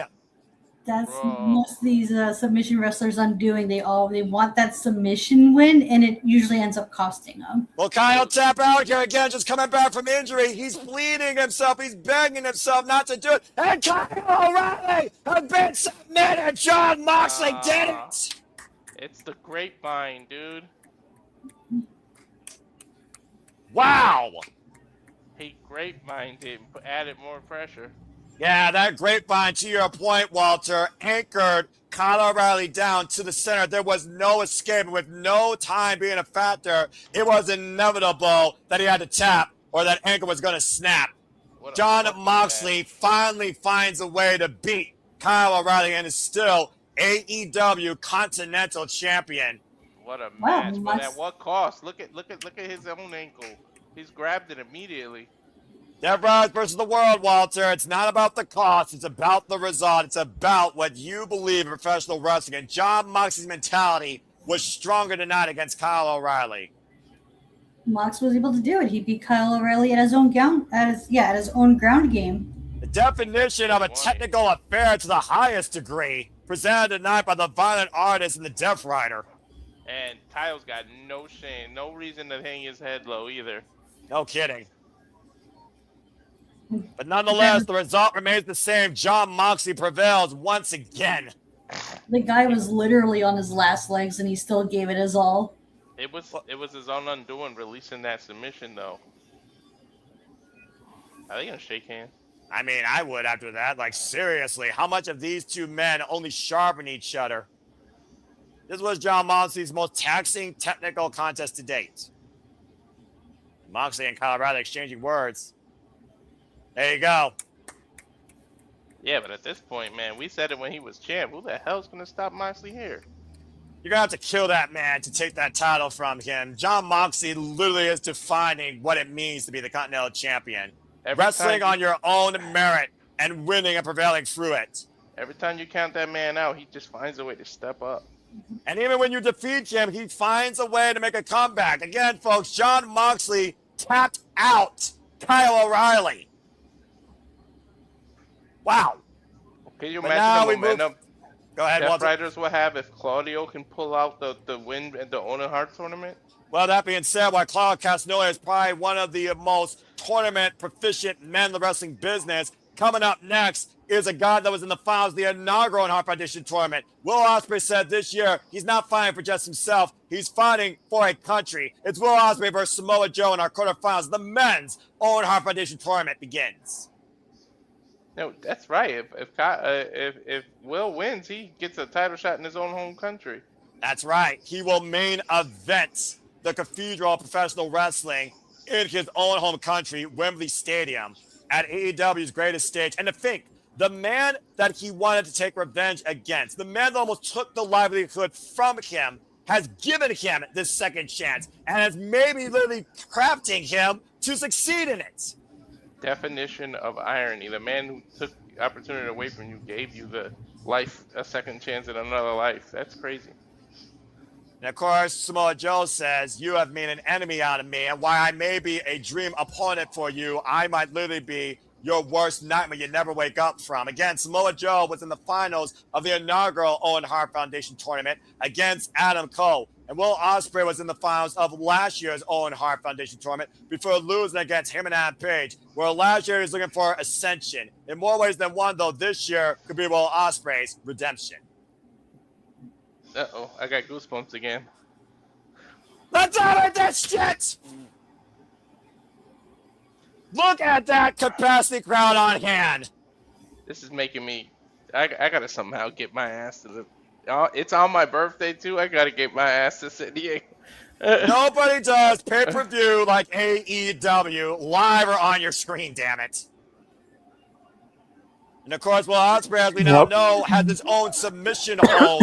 He's calling Death Ground the floating armbar takeover that he used to beat Ace Austin in his return match after being medically cleared. Not to mention, Ash, he is 1/3 of the NJPW six-man never overweight champions. Oh yeah, I forgot he's the title holder over there too. I forgot about And don't that. forget, last year he came this close to winning the tournament. That was a very good match. Oh my god. Yeah, of course, you and I called that match, Ash, and it came down to a hidden blade buckshot lariat collision, and the buckshot lariat wiped out the Billy Goat. And if you think about, if he beat everyone except Adam, and Adam's not in the tournament this year, who's there to stop him?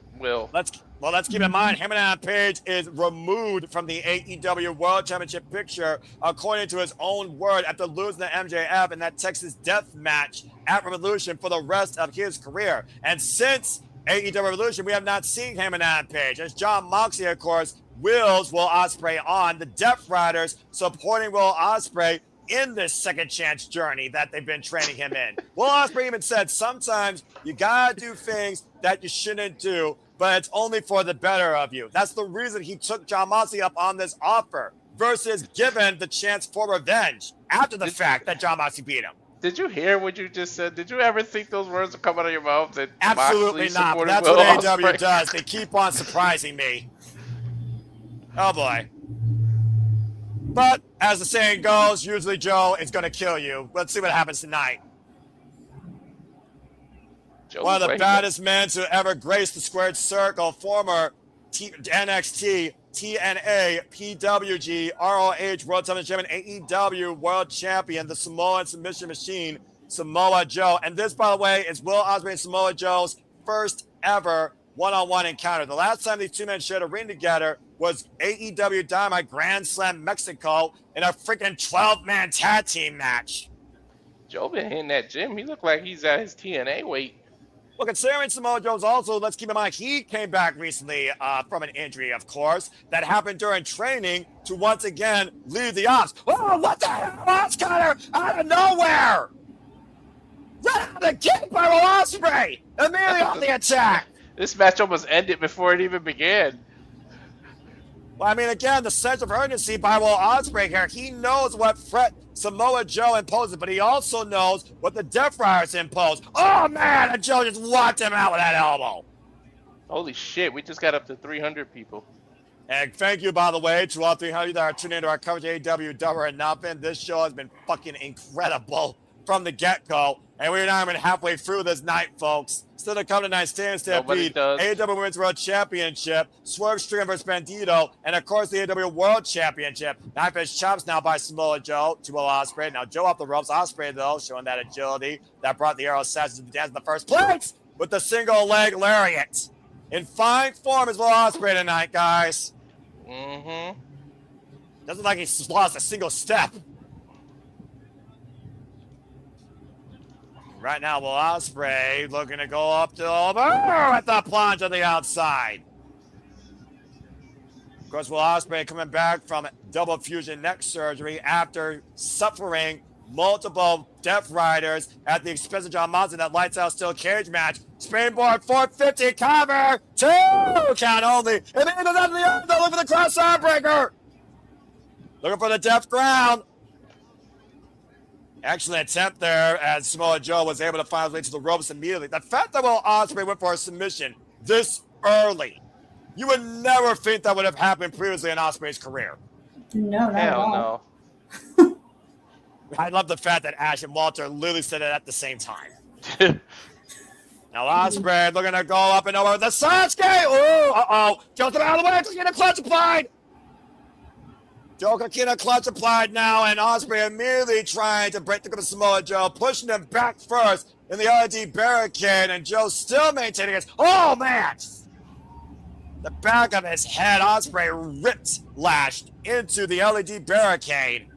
That's going to damage the neck area. That surgically repaired neck area. Yeah, that's definitely a difference maker move right there in this match. Yeah, look at Ospreay has about a 6-inch scar in the back of that neck. Oof! Oh, that's going to leave a... Oh, my God. Can you imagine Samoa Joe landing that muscle buster on Ospreay? Oh, I don't even want to imagine that. Yeesh. It might fold that poor boy into it like an accordion. Goddamn. We've seen that, what that can do. We've seen it. You can actually... Yeah, ask TJ Wilson, am I right? Mm-hmm. I'm about to say, and of course, we celebrated the anniversary of Owen Hart yesterday, by the way. Of course, Men's Owen Hart Foundation tournament winners, for those that don't know, Adam Cole, Bebe, Heyman, Adam Page, Absolute, Ricky Starks, and of course, the American Dragon, Bryan Danielson. Now Samoa Joe just teeing off against Will Ospreay here in the corner. You punch it. Making Ospreay pay the price. Yeah, this is what Samoa Joe needs to do. He needs, what everyone does for, these high flyers. They got to keep them grounded. Make sure they do not regain their momentum so that they can take to the skies and regain momentum that way. Just driving his knee in the side of Ospreay's head. If anyone can ground your ass, it's Samoa Joe. Accurate. You could ask for Daniels. You could ask AJ Styles. You could ask anybody who's been in the ring with a Samoan submission machine. Now going for the nerve hold here. And, of course, that nerve hold also affects the muscles in the neck, head, and shoulders. Joe is the opposite of Red Bull. He doesn't give you wings. He clips them. True. Samoa Joe, big headbutt to Will Ospreay as Will Ospreay again continues to try and fight back. Big elbow strike connects. And Samoa Joe teeing off against the aerial assassin. Will Ospreay, of course, former AEW International Champion. Oh, man, that rolling elbow connects. One of those things that we're going to just say right here, even as come up with Kingpin, I don't think Will Ospreay can outstrike Samoa Joe. There ain't many people that can, if you're being honest. Now wrenching the neck of Will Ospreay here and bringing him down to his knees. Modified cravat here being applied by Samoa Joe and still applying all that pressure to the shoulder and the neck of Will Ospreay. One of the elbows to the point of the right shoulder. Wouldn't you? There's a big X on that neck. Well, we saw how quick Will Ospreay came back, and Mark Davis literally put him back on injured reserve nearly to the point the Death Riders came and saved Will Ospreay. Knife edge chop.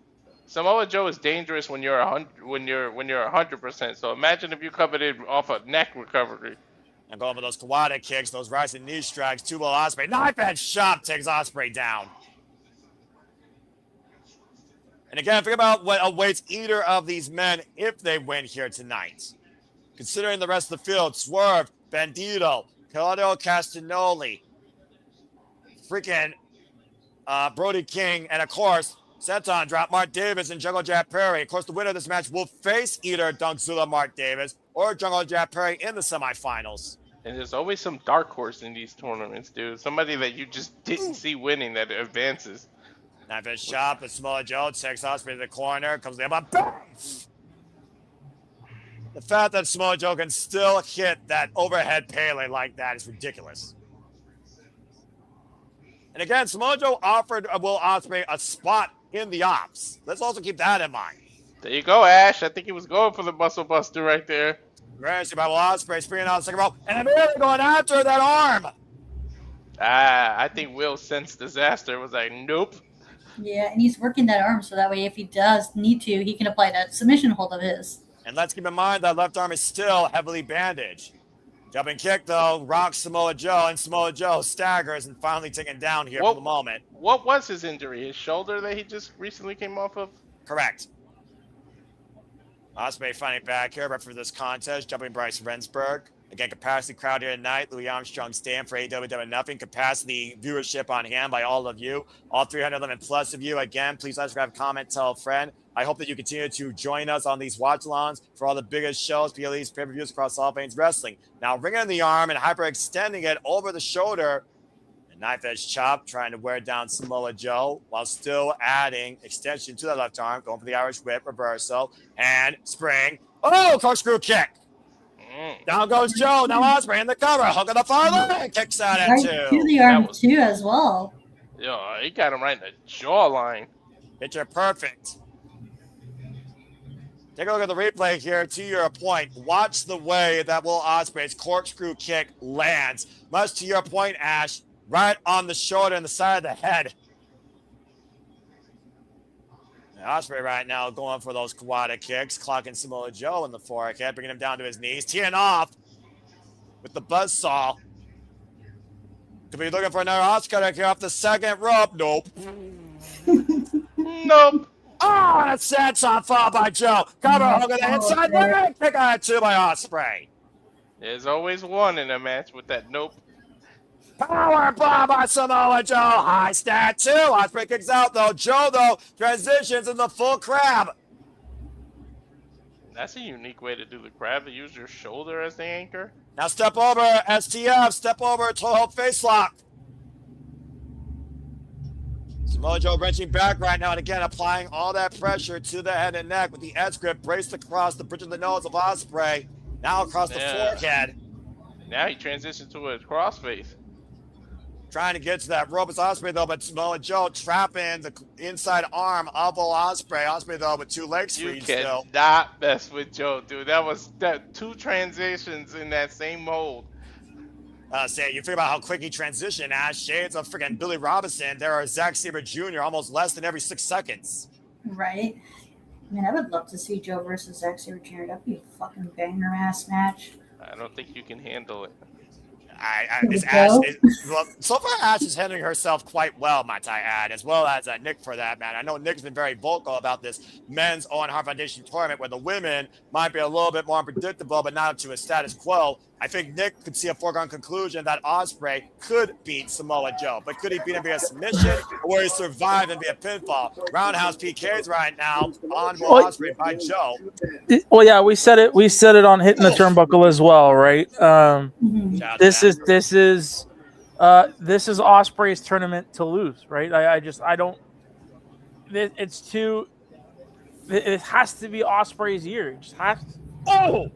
The only way we can see Ospreay losing if someone ends up costing him the match. Yeah, but then to JJ's credit, what he said, which was a really good take, was if it is to be believed, if the rumors are true that there is a pay-per-view that's going to be called Up and over. Redemption in Bolt's July, over. I can see him something going on there, telling a nice, bigger story. Stop slash connects! Wow, that was what side? Really Cover two! No! What side is Claudio on? He's on the opposite side of Ospreay. Because you might get an Ospreay Claudio finals, and that's the Death Rider versus him, and that's a story within itself. Flag connects! Press to advance! Kick out at two by Samoa Joe. To Nick's point, though, again, interesting. Yeah, but to Nick's point, though, if Will Ospreay loses, then all of this work and training with the Death Riders will be all for naught. Will Ospreay said to himself, he needs this to prove that he can be the ace of AEW. And a power slam! I think Ospreay's most of our picks, because Claudio was my dark horse, and I'm just thinking if those two get to the finals, with the history of Death Riders and Ospreay, that might be the story that they tell. We also keep in mind, Claudio Castagnoli previously lost to Will Ospreay in the Continental Classic. And that Sun and Snap power slam by Samoa Joe, catching Will Ospreay on the run-in for that second hidden blade. That's surviving the first one. Of course, the Styles Clash, Will Ospreay had no pressure over the left shoulder of Samoa Joe. That's why Joe was able to kick out of that. Shout out to the phenomenal AJ Styles, a man that has truly been instrumental in both these men's careers. Now up and around. Taking down La Mystica again on the left arm. Yeah, he could have popped that elbow right out of place. Floating armbar, looking for the cross arm. Kazuchika Tommy again as well. Ospreay looking for death ground. Samoa Joe, though, with a firm wrist grip. Trying to wrist those arms. I don't know. Now Joe driving the pressure down the shirt. Gets a 2 count for his Ospreay taking the break. Now trying to send the Kikina clutch. This is how pay-per-view should be, but is it just me, or is each match just gotten better and better than the last? This is AEW, damn it. This is the formula, especially at these big shows, that make AEW pay-per-view what they are. Now the shoulder's down. Joe almost caught his own submission. Very nearly. Instead, Oh! And that's the hook kick. Now Ospreay got it. Oh, Joe, sit down! Vicious Uranagi to Ospreay. And immediately back on the attack, right behind the body, trapped in the Coquina clutch once again. Too close to the ropes. Again, sense of urgency though by Ospreay here. I can tell already. That's way too close to the ropes. Yeah, but literally Joe has Ospreay's body and neck clutched. Ospreay gonna need a second gear here. The windows are fading here for Ospreay, though, as his hopes for that redemption, achieving that dream for his country, might be fading here. Arm drops down once by Bryce Rensburg here. Second time, if Ospreay's arm drops again, Samoa Joe will advance. Ospreay grabs the bottom rope. Did he grab it, or did his hand just drop right on it out of desperation? Yeah, about to say, call it divine intervention as Ospreay somehow still has a freaking heartbeat left in this Owen Hart Foundation tournament. Samoa Joe's disbelief. Don't get cocky though, Joe. That's why you make a mistake. And again, also the injury to that left arm. Forget about that La Mystica armbar takedown earlier. You wonder, did that play to Ospreay's advantage during that Coquina clutch? Now Joe, again, with Divas Intentions, as was calling for earlier. Ospreay up on this top turnbuckle, perched by Samoa Joe. Massive headbutts. Uh-oh. As Ospreay set up here now, possibly towards center for the muscle. Oh, Ospreay able to escape off the ropes. Blade connects! Left arm with the damage done to the left arm. Ospreay again, another get a blade up back at Samoa Joe that time. Shoot the head, got him, hit the front leg, bro. Yeah. But Joe, he's got more weapons than the Coquina clutch. It took 2 of them to the front and the back to put Samoa Joe tonight. Samoa Joe down, excuse me. Sudden impact. That is it. One step closer to his own redemption, to possibly his final ascension in the second chance granted to Wembley Stadium for Will Ospreay. Ospreay is in the semifinals. And he used a hidden blade to do it. He could not submit Samoa Joe. So again, while he has those tools, Ospreay relied on Old Faithful to put down Samoa's submission machine. And there you see the updated bracket, folks. Now Ospreay waits to see who he faces in either Mark Davis or Jungle Jack Perry. It's good to have multiple tools in your toolbox, man. Did Samoa Joe just bow to him? Yeah, absolutely. Classy in defeat, humble in defeat, the Samoa submission machine. Hell of a match, though, I will say. Will Ospreay definitely fought for that win. I don't think there's an empty seat in that arena. Look at while it's panning. Love to see it. I fucking love to see it for this company because, damn it, they deserve it at these pay-per-views. It's so, like, I never thought I'd see the day where Ospreay does proper limb work. Like, and it was really good. About to say, Ash, how would you score his technique? Oh, it was really good. It's like, it's not Zack Sabre Jr. level, but it's pretty good. That's the Death Rider's influence, you gotta say. He has studied the art of Death Jitsu, and it's working very well for him. Will Ospreay right now standing on death ground as the Owen Hart Foundation tournament continues. We look at the other side now in another first-time ever 1-1 encounter. It's time for the most dangerous versus the most wanted. Swerve Strickland versus Bandido, the Ring of Honor World Champion. We're getting that match next? Yep. Jesus. Back-to-back tournament matches. Why not? Because, again, I think the story of this tournament for many people are the two men that literally fought for AEW's very existence as we know it. Let's not forget, Ash, last year at All In, Will Ospreay and Swerve Strickland put their own chances for the AEW World Championship on the line up to one calendar year to remove the Young Bucks from power, and they succeeded in their first time together as a tag team. Since then, though, while Will Ospreay has looked to ascend with Death Rider influence, Swerve Strickland went back to his own roots to try and gain everything through dangerous merit. Saying when he beat Kenny Omega, he needed this. And he was able to beat the Cleaner, but he was still unable to grab the AEW World Championship. So how bad does Swerve need this, where he's already assaulted Bandido post Supercard of Honor with a cop killer? It's the most dangerous, the most wanted for the first time ever. Yeah, we know how Swerve is. He is willing to do whatever it takes to get what he wants, even if it means having to burn the place down, literally and figuratively. But on the other side of that, Walter, we know how much Bandido is willing to go to achieve victory. He won up Swerve on Wednesday, but I love my boy Bandido. There's a reason I'm wearing a Swerve shirt right now. And you know whose house it is. To your point, Ash, that burning house in the Titantron that still burns in the heart of Swerve Strickland to this day. Swerve Strickland, of course, former AEW World Champion who defined his own dynasty back in 2024 and went on to All In Wembley Stadium to lose in the main event against that year's Owen Hart Foundation tournament winner, Bryan Danielson. Now the very tournament that was his undoing could be once again his ascension back to the top. Swerve Strickland doesn't give a damn whether you're official, referee. He doesn't give a rat's ass who stands in his path. To your point, Ash, he will literally go through anyone and anything at this point to regain the AEW World Championship. Mm-hmm. Now, it also poses the question, too, if Swerve does beat Bandido, does he earn an ROH title shot? Because he's been making his rounds in ROH as well these past few weeks. Does he even care about that, though? Well, at the end of the day, Swerve cares about two things, power and glory. Because with power, you get the glory. With glory can come power.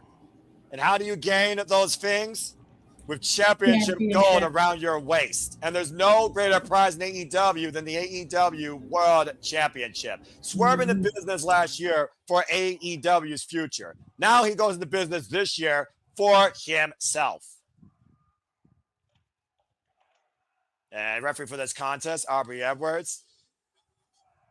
Time for another classic, Walter. Here comes Bandido.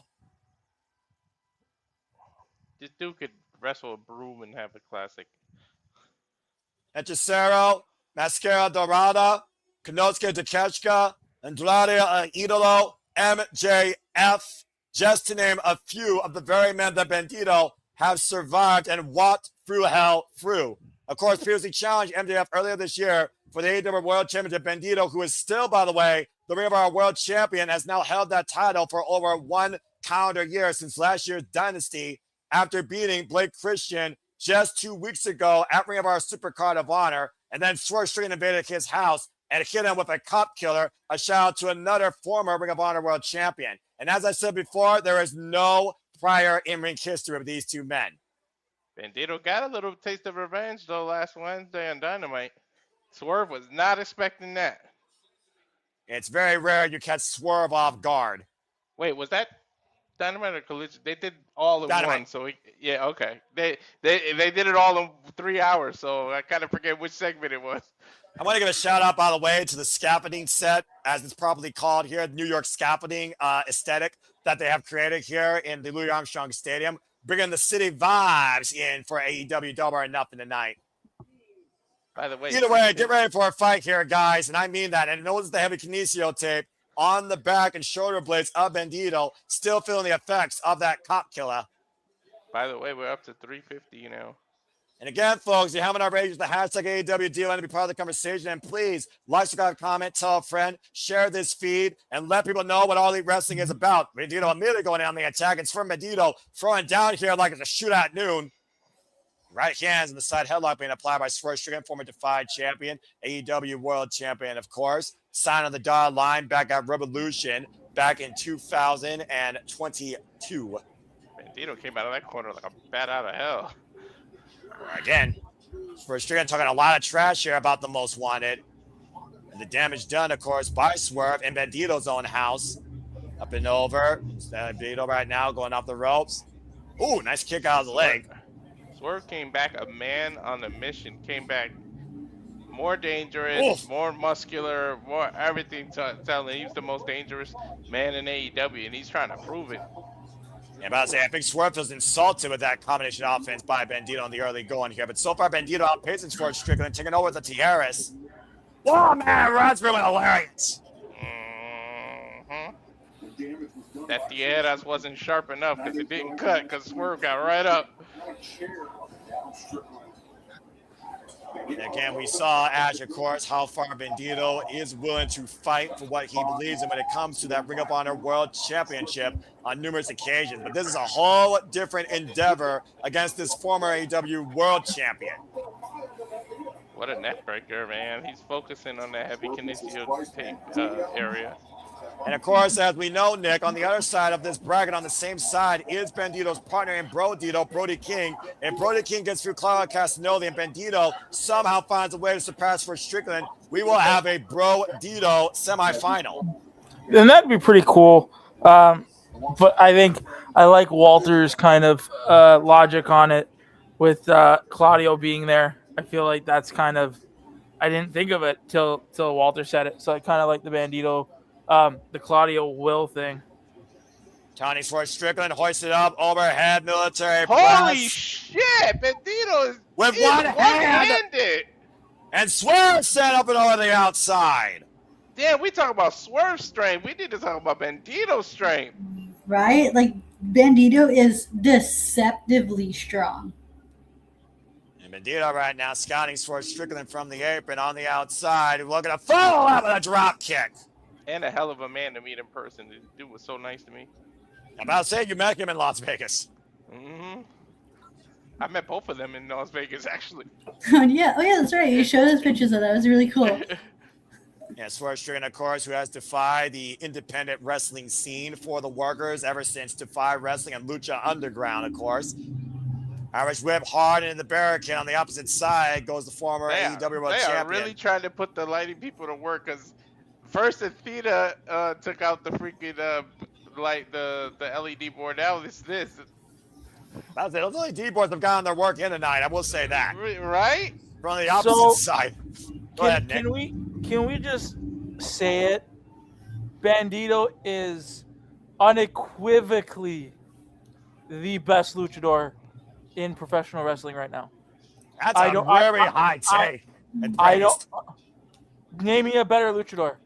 Penta exists. I mean, Penta's on the rise, to be fair. Better than Bandido, I don't think. I don't know.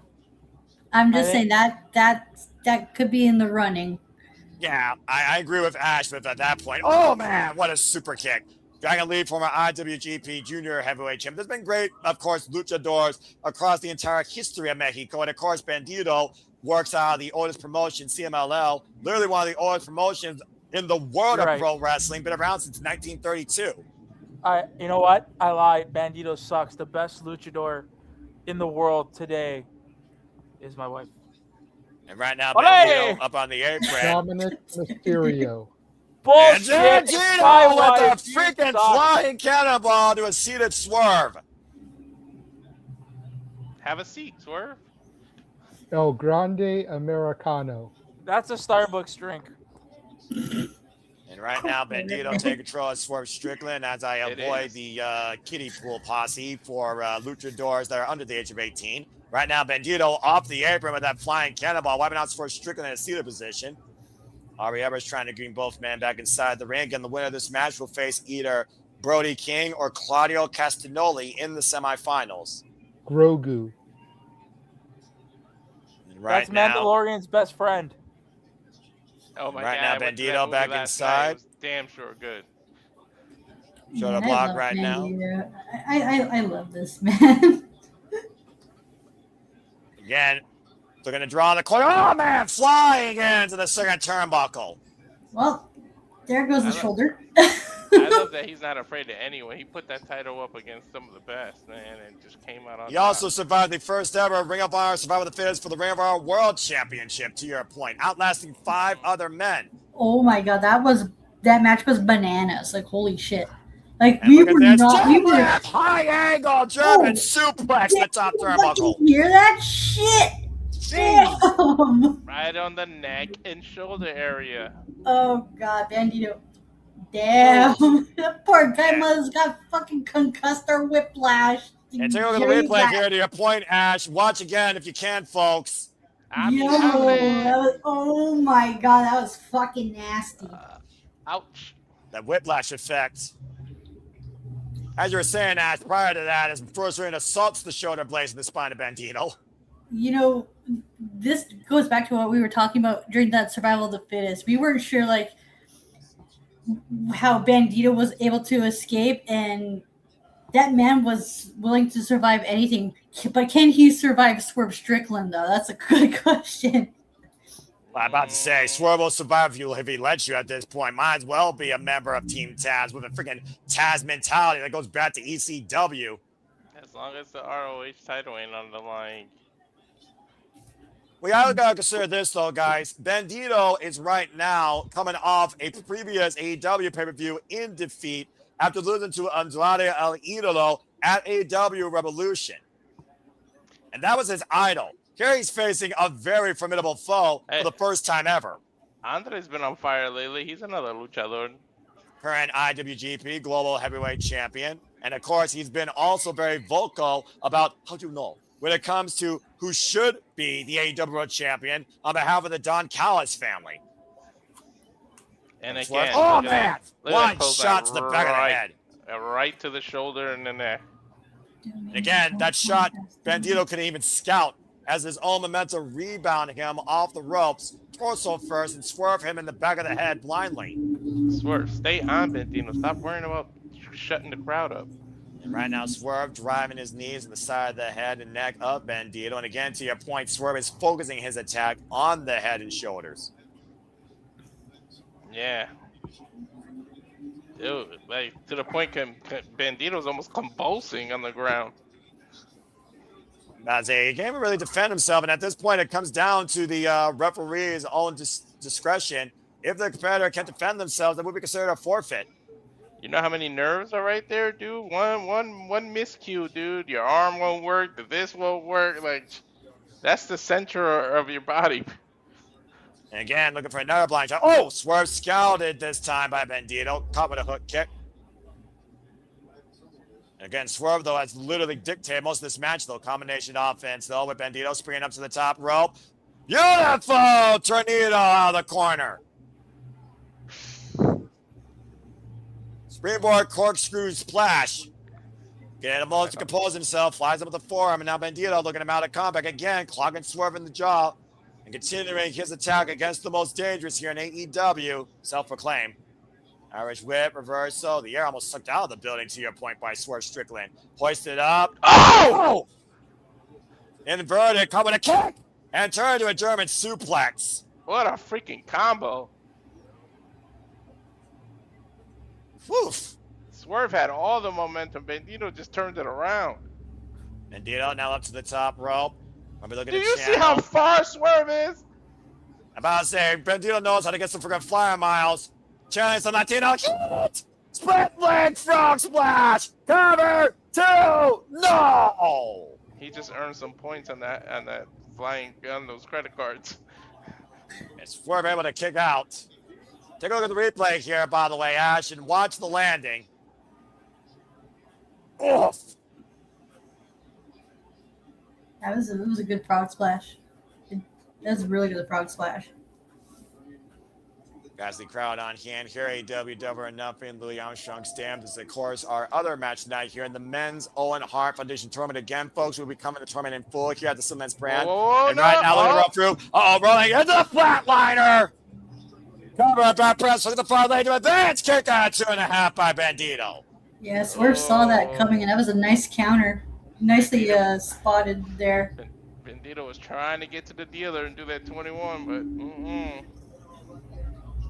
but About to say, we know how dangerous Swerve can be when even momentum is on his side, and you still don't consider letting him win. You saw the eyes of Swerve Strickland there in that moment after that kick out. And despite the fact that Swerve has really gone down to dark, evil means, it's intelligent what he's done here to prepare for this match, getting advantage of Bandido and exploiting an injury possibly. Like elbow strikes. Oh, went down again by his head and neck. Constant impacts to the neck. Floats over, grabs the arm. And Bandido hooked up. Suplex attempted. Bandido able to escape. And Swerve. Pop up on the shoulders. Oh! what the hell? A modified house call on the shoulders of Bandido. Swerve, stop! It's over. However, up the near leg, kick out 2.5 by Bandido. What the fuck? Yo, I can't Bandido believe deep. Look at this! Popped up on Bandido's shoulders and caught him with a swerve stomp off the shoulders of Bandido. That might be And one of the immediately the highlights balance to go to the top rope for the swerve stomp follow-up, and Bandido kicked out. Dude, that might have been one of the highlights of the night. So we Swerve did that, dude. Right? The agility and balance that had to be done to do that. Like, holy crap. That's athletic. insane.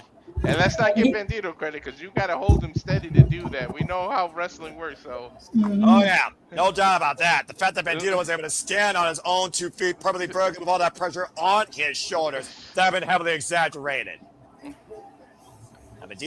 Now, Swerve grabbing Bandido by his mask. Oh, shit. I think he's going to do that move when he knocks it on the apron to the outside. And right now, I think Swerve's just finding himself up saying that he needs this. He's going to do that Over the rolling fireman's Death Valley carry. driver. Exactly. Bandido, though, grabbing the top rope, elbows to the side of the head, out Swerve Strickland. Swerve, though, changing position. Oh, boy. Shit, but What the hell is Bandito's this? gonna reverse And now it. Bandido with a poison from the apron to the floor. Yo, you got to be kidding me. Fucking Bandito, man. What the fuck? I just told y'all, yo, it's been better and better and better each match.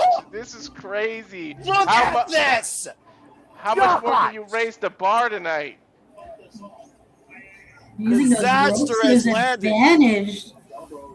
Disaster has landed for Swerve Strickland right there. Yo, that's the move of the night right now, the way he did that. Yeah, I'm surprised Swerve didn't suffer a neck injury from that. Now Bandido saying Swerve back in the ring. Dude, Maybe this is Bandido's how the most much- dangerous. This is how much the Owen means. One day after the anniversary of his death. Best luchador right now going. Don't at me. And right now, Swerve Strickland is trying to hold on to that bomb rope for dear life. Meanwhile, Bandido might be looking for a dead lift. 21. Let's get this. Let's go. The ring unable to hold the base due to the strain of the neck. Uh-oh. Bro, I love this version of the 21 what? Flex. You know the strength that takes to deadlift? Yo, Swerve is like Dude. 62. Dude, and you know what? If Bandido starts doing the 21 plex like that from here on out, it looks so much better than when the guys are just standing and holding onto the middle. Like, it looks dude, more impactful. Yeah, but Right? guys, to that point, you saw the wicked smile on Swerve's face, the damage done to the neck, the strain on that. Bandido was unable to hold the bridge for the cover. Well, just remember, to do that Pele kick, he was standing all his weight on those same shoulders. And now that remains to be seen. Up and over, sunset flip, the roll through. Swerve able to roll through, though. And rolls through now his own sunset flip. Catching Bandido. Neither man unable to get a cover, though. Again, Bandido and Swerve trying to outmatch each other. Bandido trying to hook Swerve. And what is this? Pop up into home. They're ridiculous. Yo, He's around a he takeover. stunned damn. Swerve's neck. Did you see how Swerve's neck hit the canvas? Yeah. And look at Swerve's position. The dealer might be able to hit the jackpot here. Looking for the 20. Uh-oh. Oh! Swerve holds up a goes. takeover. Top killer. Shit. Oh, here it comes. We're gonna go for Oh, this What the house hell call. are we witnessing? House call is gonna. That's setting up the house call. Headshot house call connects. Hover 2. Strickland advances. What a Mark my fucking words. match.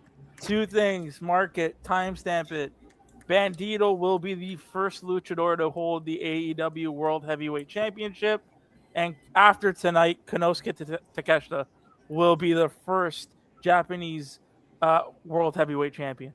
Well, one thing's for certain, Nick, while you're trying to foretell the future, Swerve Strickland has punched his ticket into the semifinals of this year's Men's Owen Hart Foundation tournament. So we look at the updated bracket. Now awaits either Bandido's partner, Brody King, or Claudio Castagnoli. Avenge your fallen friend, Brody King. What Kaneshka, between What Kaneshka, a fucking Okada, match, though. Between Kaneshka and Okada, and this match might have just stole match of the night. Oh, this match was definitely, once again, professional wrestling, damn it. I'm not going to deny that in the slightest.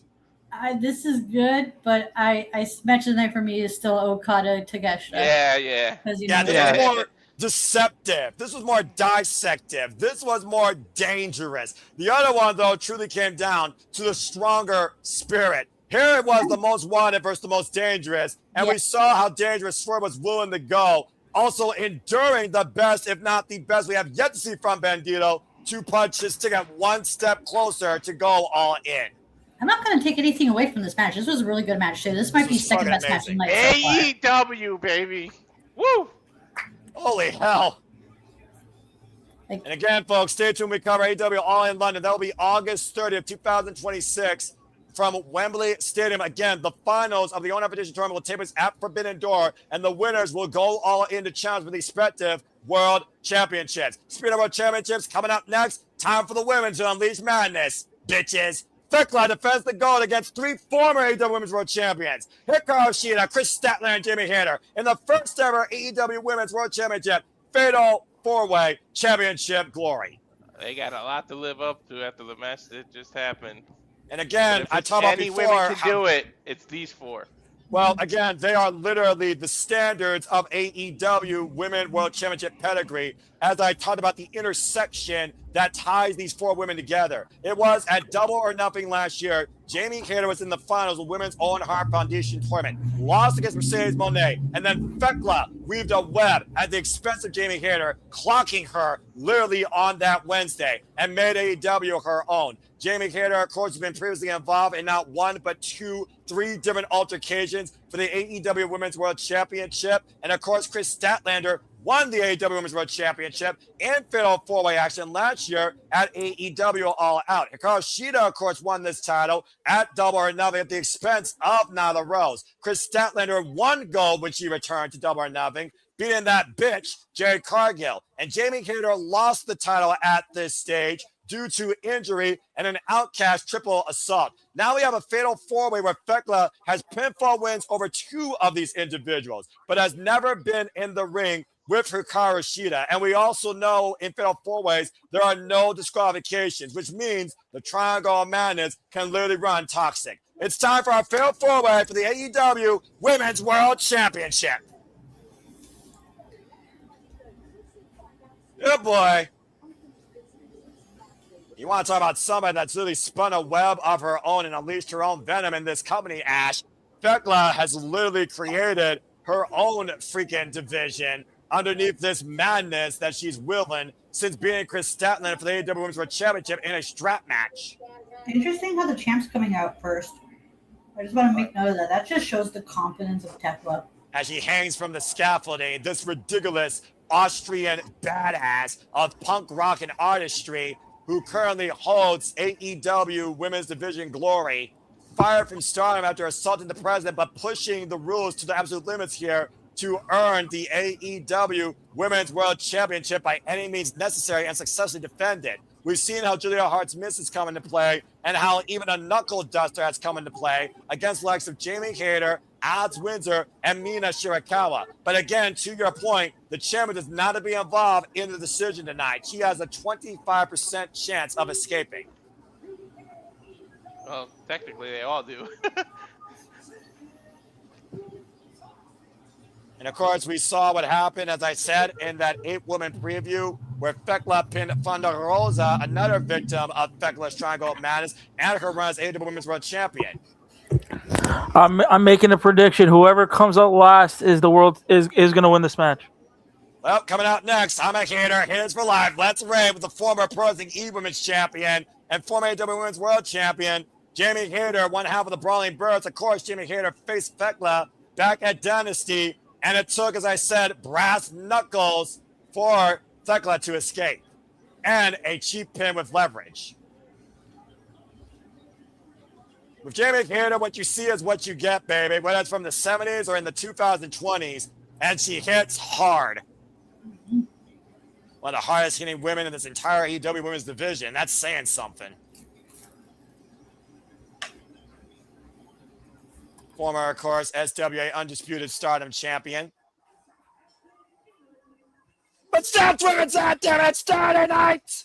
Chris Statlander, silent cosmic killer, former TBS and AEW Women's World Champion, was on the purse of actually becoming a Grand Slam if Hikaru Shida didn't go into business for herself. And I just want to put this out there. Hikaru Shida has made this team out of circumstance. Chris Statlander never agreed to this. But so far, Chris Statlander and Hikaru Shida, outside facing Divine Dominion, they have not lost at the tag team.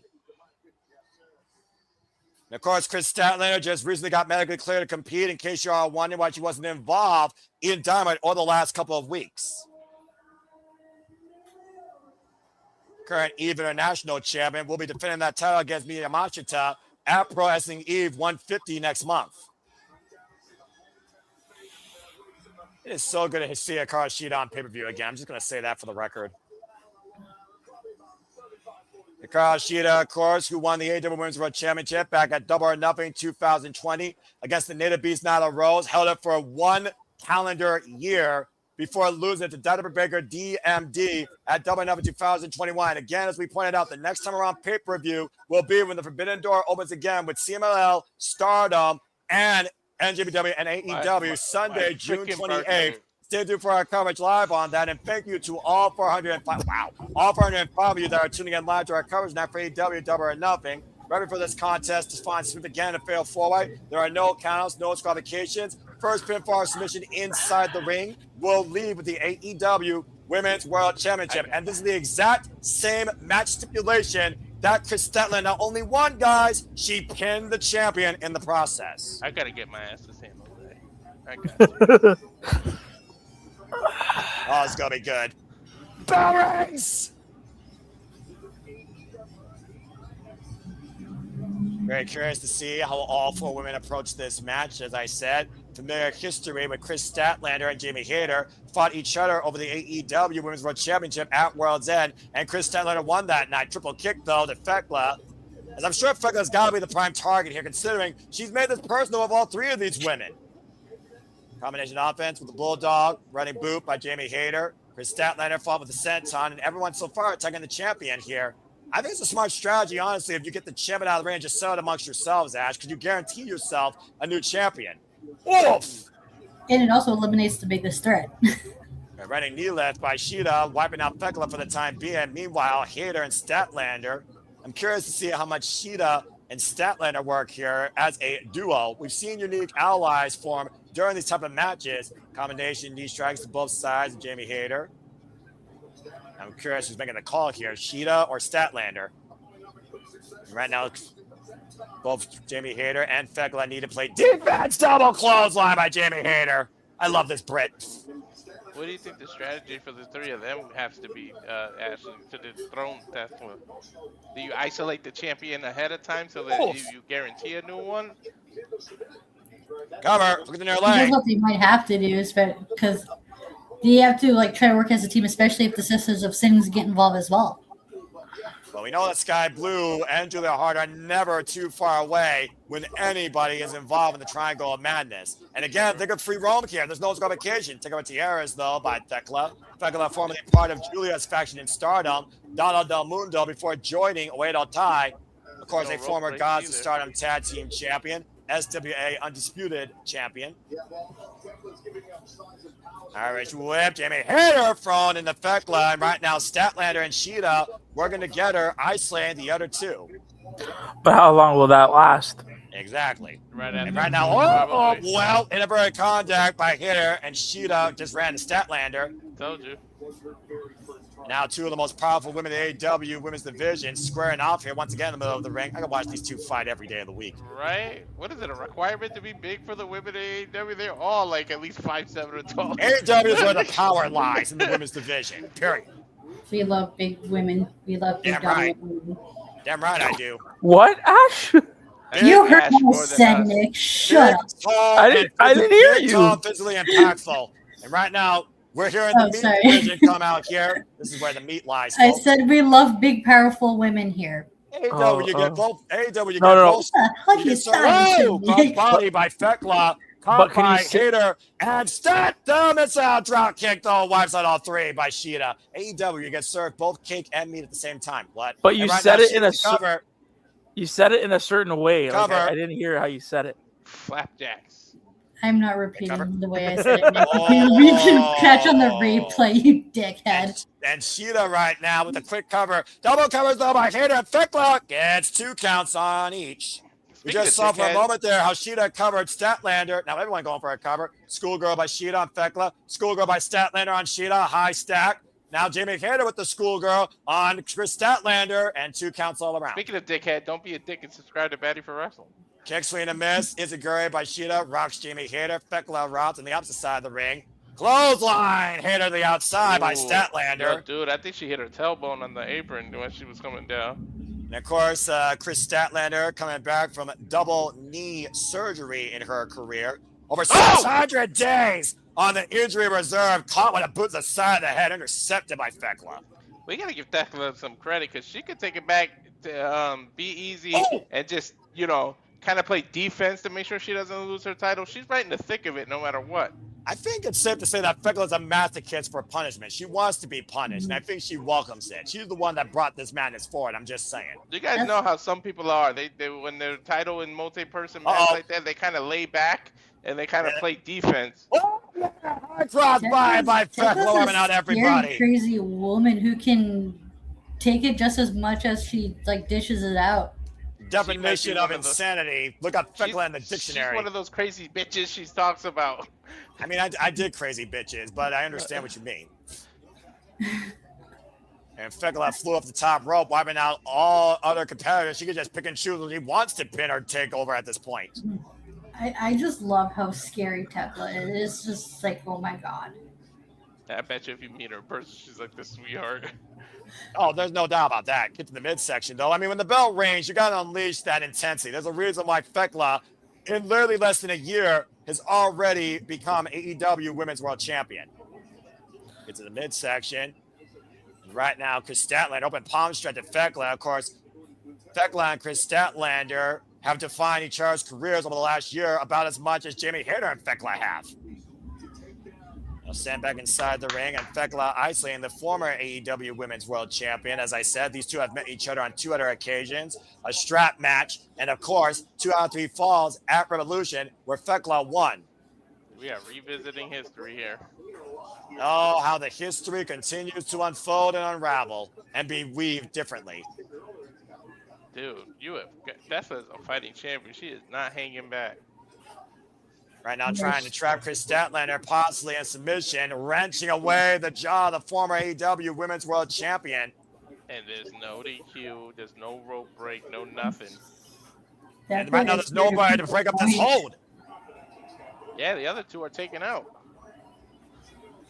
Oh, wait a minute. Look at Chris Statlander behind the hand of Thekla. I mean, Chris Statlander doesn't mind enjoying the taste of toxicity when it comes to Thekla's madness. I'm just saying, big scoop slam. She might have poisoned herself biting the spider.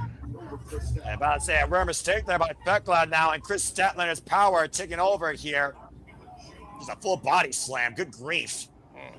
Irish whip hard into the turnbuckles.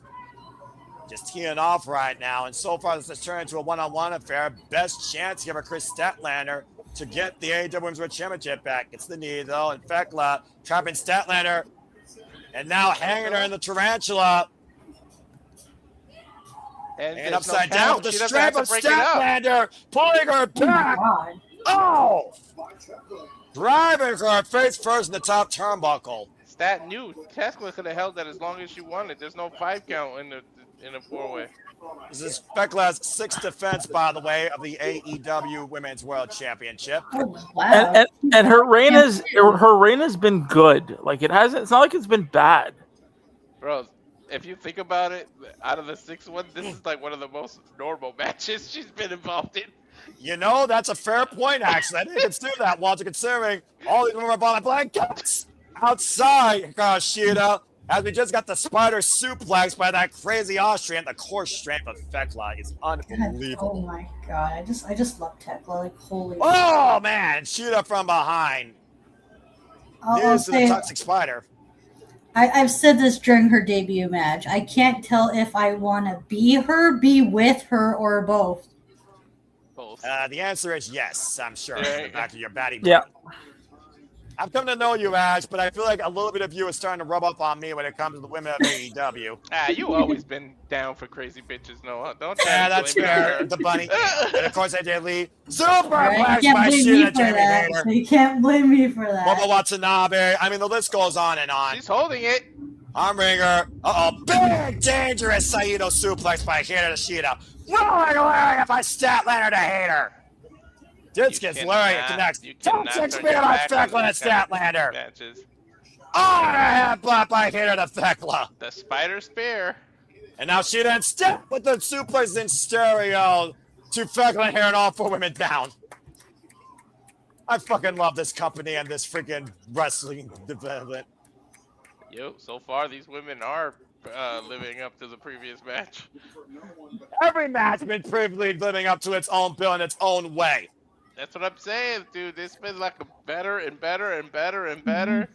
By the time we get to the main event, I don't know how much more I can take. You realize there's only 1 hour match before. You realize there's only 1 hour match before that, right? Stadium Stampede. Yeah. Oh, really? Already? Oh, wow. Yes, there's only 2 matches left. Mm-hmm. Oh, shit. Wow. Really? Went by real Yeah, fast. guys. It's been flowing, dude. Remember, Wow. because you Oh, wow. were Speaking with of flowing, JJ in the the fist preview. Me, Ash, and Oh, wow. Noah jumped in when the pay-per-view actually started. We got 4-way melee folks here in the middle of New York City. And these women just clubbing away at each other. Has it been 3 hours already? It does not feel like 3 Oh. hours. Look at the counter. 419 people, Bust 3 off hours, kicks. 41 seconds. I mean, Elbows 41 exchanged now between Hater and Statlander after Sheena and Thekla got rocked. And Statlander squaring up. Oh, and both women being in kind.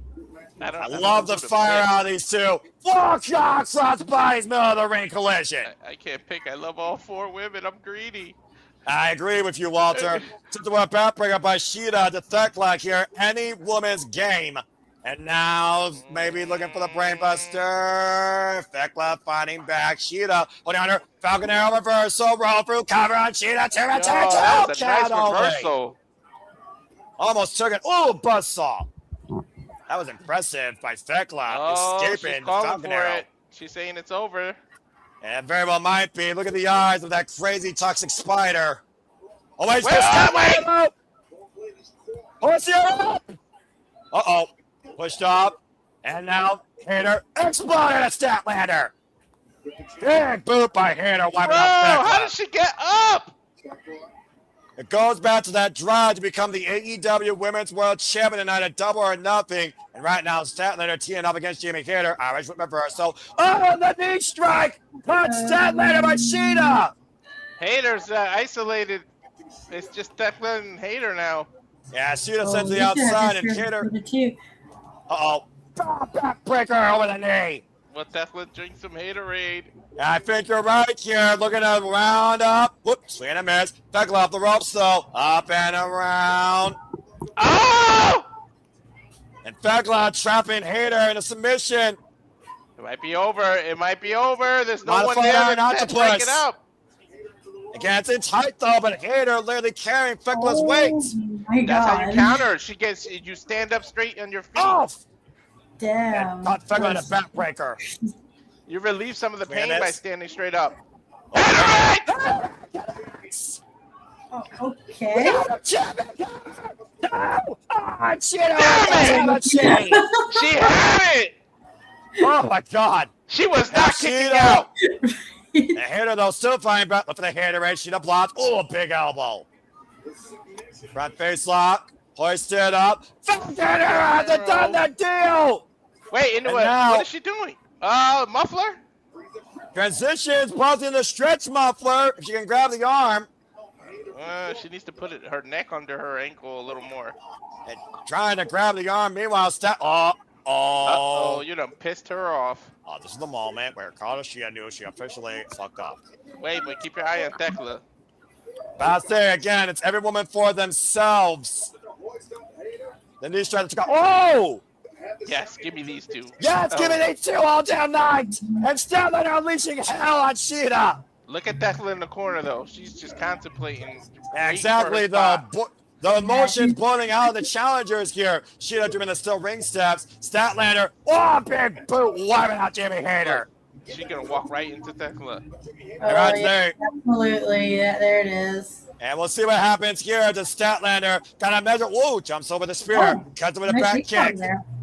Big super kick off the front kick. Statlander isolated with the champion. Hoists up, Thekla. Possibly looking for the Statlander.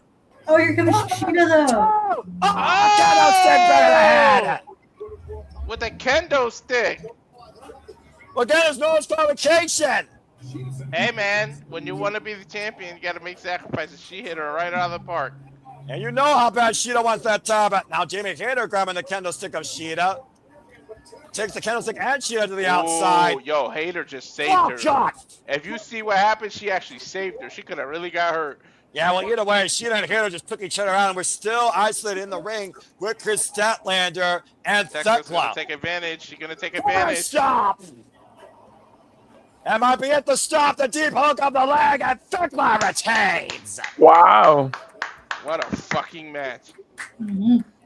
AEW, that's women's professional wrestling. That's God damn the it, madness. give Thekla unleashed. That's the madness that Thekla unleashed in this fucking division. Not me. I don't say it the way Noah says it. Give it to Noah. Look, I'll say it at the end here because this show pretty much deserves. This is my favorite wrestling show this year. Statlander, Hayter, and Shida all with an equal opportunity at one point tonight to become AEW Women's World Champions, but internal conflict amongst the challengers. Champion takes advantage and escapes, still holding the AEW Women's World Championship.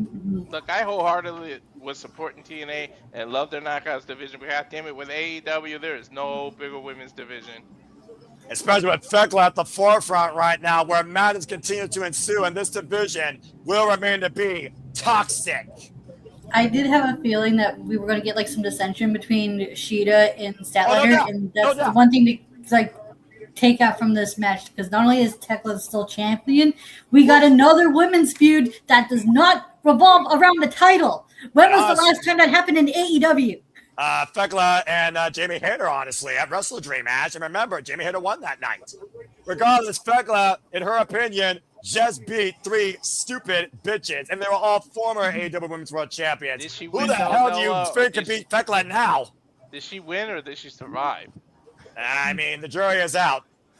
I was about to say, like, to that point, it doesn't happen very often where we get women's feuds that don't revolve around the title. Well, get ready for a match that revolves around 3 or 4 different feuds. Shit's about to hit the fan. It's time for the biggest Stampede match in AEW history. Jericho, the Curse Leader of the Elite, take on the Demand Ball. Ricochet, the Don Callis family, and the Dogs. 7-on-7 action. Stadium Stampede. I get your point, Ash, but when you have a roster of women as deep as AEW has, and you actually give a fuck about them, you get things like that. Mm-hmm. But that's Tony having to book it correctly too, right? Of course. That's what I mean. When you actually care about it, you see what you can get. Oh, well, what is this entrance in the stretch limousine? Instead of shoving the same people down the throat over and over and over and over and over again, you give other people opportunities and you make a deep division. You can get rivalries that don't necessarily have to have a title in it.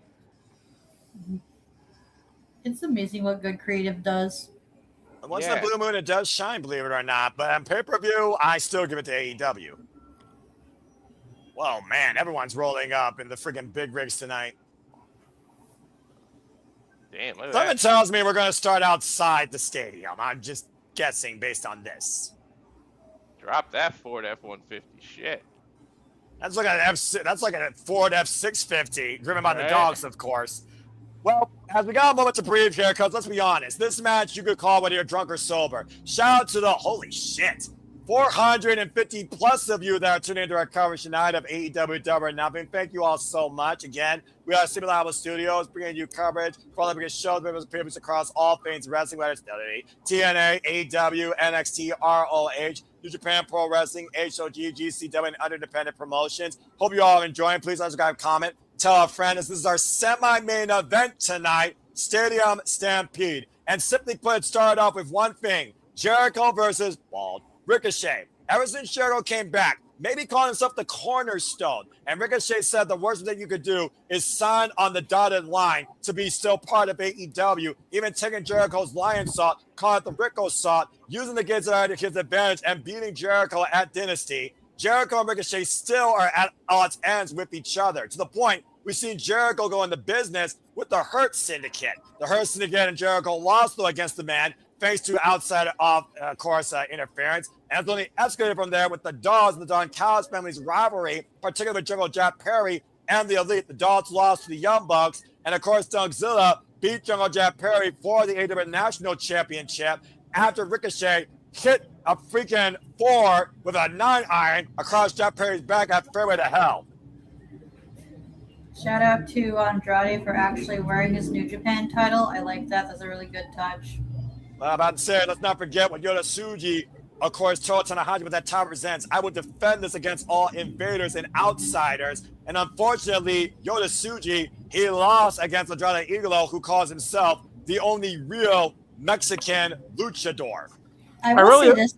Oh, sorry. No, go ahead. I was about to say I'm okay with Andrade having the New Japan title because he actually makes the rounds. He competes in those tag matches so we can build feuds from him. No other AEW wrestler has done that yet. So I at least respect Andrade for that. I was going to say, I really hope we get Carry On, My Wayward Son. I'm about to say, right now we're seeing Chris Jericho and MVP and the Hurt Syndicate. We're seeing Bobby Lashley and Shelton Benjamin for the first time ever in Stadium Stampede. This is going to be fucking ridiculous. We hurt people. Somebody getting hurt. Oh, you know someone's getting hurt tonight. Mm-hmm. In style. Again, the best dressed faction in all wrestling, the Hurt Syndicate, with every tool of the trade. Bobby Lashley, so Shelton Benjamin, MVP. I love this entrance. I'm loving this entrance too. I'm digging it. I'm digging the vibes. I know this is a reference to something, but I don't know what the reference is. Oh shit! Jack The Perry. fuck is that movie? No. It's not the Warriors. It's definitely not the Warriors. Sins. What the fuck? What the fuck is that movie? Kenny Omega always down in profiling. I'm loving this. I can't think of it right now. I'm too much enthralled in this. That Bruce Willis movie, I think. What the Which fuck? Bruce Willis movie? The Sin. What the fuck is it called? Sin City. There it is. Oh, okay. Oh, this is gonna be good.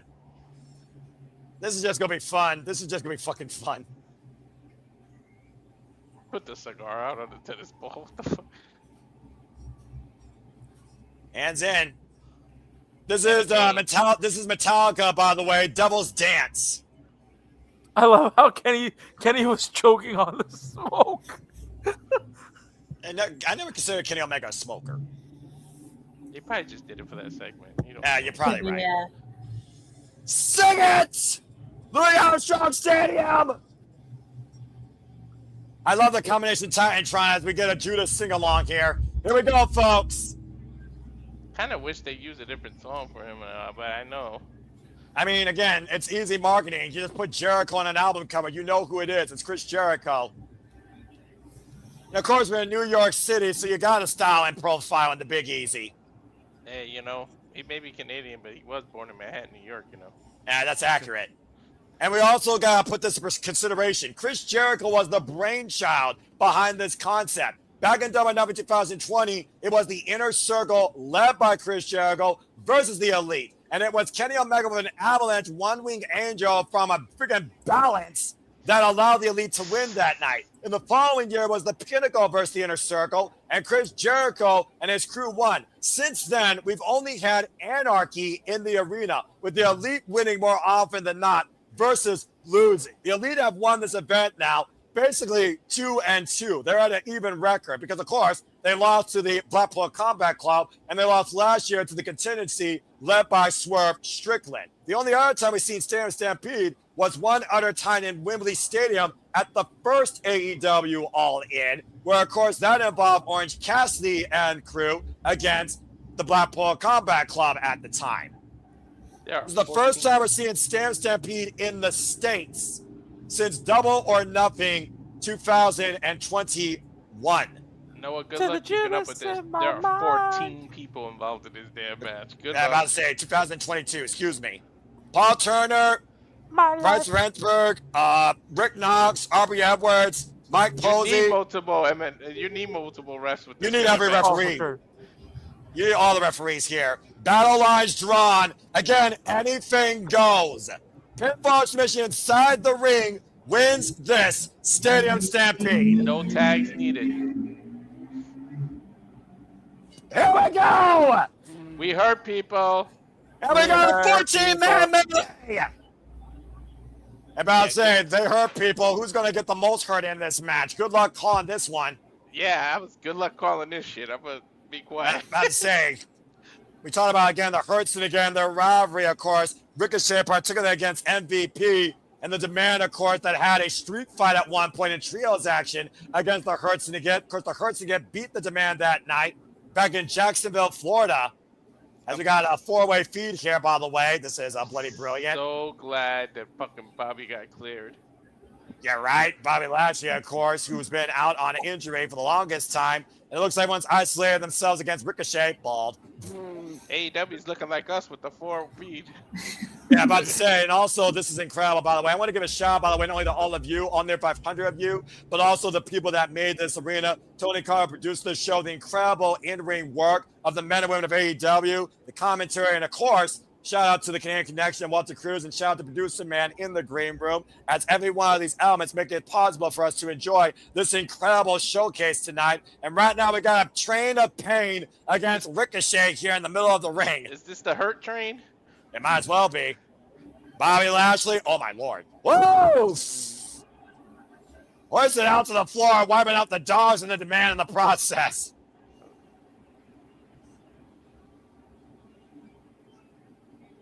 Now Kenny Omega and the Young Bucks, the Elite. We got beach balls flying in and out of Louis. AEW.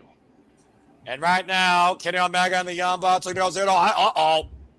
And yeah, Don Casilla and the Dogs preventing the rise of the Terminators. I'm about to say, so far, this is, believe it or not, I would say this is pretty tame. We've been in the ringside area with all 14 men for the most part and 8 men inside the ring. Believe it or not, the fuck. Andrade right now squared up against Jungle Jack Perry. Gets in the midsection, hoisted up. German suplex, pops the hips, and Walter, you can go ahead and do the thing. Uno. Shout out, of course. A nod to the all-time great. Orderly. Tres amigos. See. Oh, you take it too long, man. Do the third one there. Tres. About to say, right now, Kenny Omega just got shots in the midsection. Of course, Kenny Omega still, of course, fighting with the fact that he has post-diverticulitis. I love the Hurt Business and everything, but really, man, the dogs need a fucking win here, man. Shelton Benjamin just clopped Andrade back to Mexico. Spear! High low by the Dogs to Shelton Benjamin. Oof, that was a Lashley-like spear. And combination offense by David Finlay and Clark Connors. Meanwhile, pile driver on a chair to Bobby Lashley. By Dogzilla. And it's all breaking down now. So Leona on the run against Jungle Jack Perry. Oh, big uppercut. I'm surprised that Luchasaurus hasn't shown up yet. Where's the Jurassic Express? Oh, shit. Meanwhile, Jericho. What are you saying, Nick? I know I am delayed from you guys, but I just saw the Shelton Benjamin spot where Andrade was on the top. I was like, oh. Yeah, that knee strike clocked him. And right now, What the Toliona fuck is going on? Well, Toliona's got 1, 2, 3 men up on his shoulders. Hell no. For a Death Valley driver? A triple decker on the shoulders of Toliona. Triple Samoa drop. Oh, okay. I was going to say. That's near 700 pounds on Toa's shoulders. Oh, fuck, dude. That's crazy. That's a dangerous man. Ricochet's lucky to have him on his side. Yeah, Ricochet balled. Right now, King and Kenny Omega off the apron. Ricochet has been the instigator of this entire Stampede. That's got a shooting star. Whoa, a shooting star. That was dangerous, Ricochet. That was like super high too. What the hell? I know it's not now. It can't happen now. But if GOA are not the tag team champions or built up to be tag team champions, what the fuck are we doing? I don't know at this point. That triple Samoan drop was insane. I don't think Copeland and Christian are going to have a super long reign. They did that for the nostalgia. I don't think they're going to have a super long reign, so you never know. Has the Demand ever won the Trios title? No. No. They are former Ring of Honor World Six-Man Tag Team Champions, though, in the Mogul Embassy. And now we have we got a bridge of leverage going all the way to the entranceway in this abdominal stretch by Toliona on Kenny Omega, and it's 100% legal. We have entered the PWG portion of the match. Ricochet, you might want to turn around. Oh, breaks that grip and everyone goes flying. Almost like cutting for a banner with that freaking cane. Well, he broke the walls down, huh? Yeah, no kidding. MVP freaking that cane. Up and over goes David Finlay to the outside. Bro, this is about as clean as you can get with so many people involved. It hasn't been so chaotic. Oh, there it is. Now Kenny Omega and the Young Bucks once again looking to rise tonight in the Big E. In the Big Apple, and Kenny Omega still to 100, going from one side of the ring, and then Kenny Omega dives to the outside, stereo, tope suicida. Jackson didn't do the running part. They're just like, we'll dive at the end with you. About to say, wait, Bobby? That's Shelton. Or is that Shelton? We all know Shelton Benjamin is a gold standard when it comes to aerial moments, right? And Shelton, what the hell? He's like, nah, I'll show you how it's done. Why you go over the top, bro? Clearing the hurdle. In a suit, nonetheless. Topic on Hilo. Now Jericho up to the top rope. Why not? Okay, that's not too bad. He just did the standard crossbody. He did the Shawn Michaels though, like the. Yeah. Wait. Is Bobby gonna? Is Shelton gonna do a dive? Yeah, that's exactly what he did. And now, now it's breaking away. Uppy Edwards following Shelton Benjamin. I think that is Toliona. Okay, I you know what? I take back everything I said. The Stadium Stampede match is awesome. Oh my gosh. It's not chaotic. You would think it was all over the place. No. They organized this pretty well. But even the spots that they're doing, right? Like, I mean, you just saw, like we just saw, Shelton was just like, all right. I'm about to see some spots on four corners, folks. Oh, they're going to do a domino effect of Hurricane Ranas. Well, right now we got four corners just teeing off with 10 shots to opponents. Let's see the first domino fall. It's going to be one of the Jacksons. Well, Mark Davis might be the one to allow that domino to fall. Oh, man! Hurricane Rana, Dogzilla! Hurricane Rana, Ricochet! Hurricane Rana to Clark Cars! Hurricane Rana, David Finlay! Hurricane Rana, Jericho Andrade! A chain reaction of Hurricane Ranas! I told you the dominoes where it fell. Man, Jericho, you can still go, man. What a fucking match! You would think. And then there's your next album cover, folks. It's not that hard to keep up with either, man. AEW just does shit right. Well, we did see a couple people go backstage, so who knows what's going on there. Well, that's Bobby and Shelton just beating the hell out of people, bringing them all the way back. I mean, they hurt people, right? I'm just saying. Right now we got the dogs with them. The dogs and Ricochet. I've been to AEW pay-per-view twice. Yes. Both times I've had an absolute blast while I was there. Oh, 2 sharpshooters and a clover leaf. If I was there in this match, the people there are experiencing something great right now. We got a Walls of Jericho. We got 2 sharpshooters and a Texas clover leaf. and Jeff Perry just used a vacuum cleaner filter against Mark Davis and him with a moonsault. Oh, that's That what what that that was. Okay. Yeah, that was a vacuum canister. Okay, I thought that was the fire extinguisher. And right now, we're on the outside here. There's the table.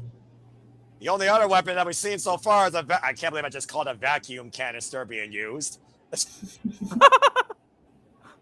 Well, the table's coming out. The table a couple might of be tables the tamest here. thing about this match, Noah. And that's I'm honestly fine with it. This is just a fun intermission ahead of the main event, honestly. I'm still waiting to see what the craziest angle is going to be here. I gotta say, they built the card perfect. Like the order. This is the best card I've seen of AEW in a long damn time. Damn, David Finlay can't even keep the table straight. I'm about to say, unsteady footing. Oh, man! And Ricochet Irish whip into a table against the LED barricade.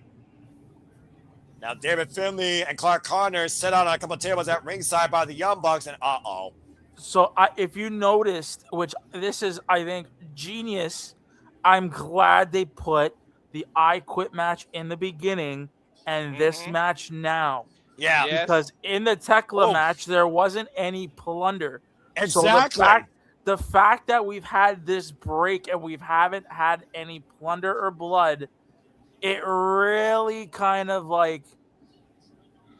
Yeah, man. It's not overbearing right now. I'm telling you, they did the order. The order of the pay-per-view was freaking perfection. Yeah, this show is absolutely brilliant. Oh, shit. We're going backstage. I knew we were going to go backstage eventually. And to your point, that's freaking Bobby Lashley and Shelton Benjamin with Bishop Khan and Toro Leon at the gates of agony. And there could be innocent casualties. We got a doctor down. Aubrey, watch out, by the way. The Hurt Lock! And Toro Leon fighting back against Bobby Lashley. Back elbow strike, just clubbing down against the Almighty. Somebody's going through the drywall. I guarantee it. Yeah, I'm about to say, do you want to place a bet who that's going to be? And I like this. I like how my lord, they've separated this. Guys, that's Leo Rush. What? Is he okay? What? What do you mean? I don't know what this means, and I'm kind of scared. He's going to go through the drywall. That's what that means. Oh, no, Leo Rush behind the head, Toro Leona. Where did Leo Rush crawl out of? Now Leo Rush, like an animal on the back of Toa. What the hell? Well, Leo Rush doesn't know what to think, does he? Leo has been teasing his Blackheart character, and he in his promos, he's always said about him. I'm about to say, Noah, what the fuck was that? I got nothing. I don't know. I know we surpassed 500 people. Well, thank you to everybody that's tuning in to what has been my favorite show, not only on AEW pay-per-view quality standards that have surpassed previous expectations, but my favorite show this calendar year as we witnessed this crazy-ass semi-main event. Beach ball included. I just saw the Leo Rush thing. This is Jack Perry started the volleyball going around again, the beach ball. That's a beach ball, freaking Walter. Yeah. Well, we got, I think, 5 people in the ring. Go ahead, Nick. If you've noticed the crowd, everybody's standing. There's nobody sitting. Mm-hmm. About to say, Ricochet, or Andrade, Irish Whip, thrown. Wow, the Alpha and Omega working together. Kenny Omega and Chris Jericho working together. The way they built this match is to keep it separate so that the different focus, the production, top notch, dude. Now we're in the merch area on the outside. I knew we were gonna go outside. Oh, Replica AEW Championship by Matt Jackson to David Finlay, and Andrade just took Kenny Omega and Chris Jericho down. Now the Young Bucks on the outside here. There's an escalator. Clark Connors right now might be going up.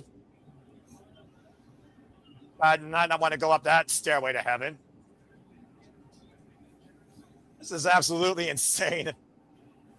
And right now, Nick and Matt, super kick! And there goes Clark Connors up the escalator. Connors right now doesn't know where he is, but he knows where he's going, and Andrade just got another lady friend. Take a moment to take a selfie. In the midst of... Oh, no! There's Luchasaurus! He can sport a blonde wig pretty well, actually. Well, that's the most scary selfie I've ever seen.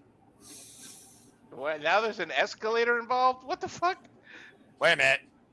Uh-oh. Back elbow strike. I think Luchasaurus was trying to channel his inner Kabuki with some sort of green mist. Look at this face to face. Oh!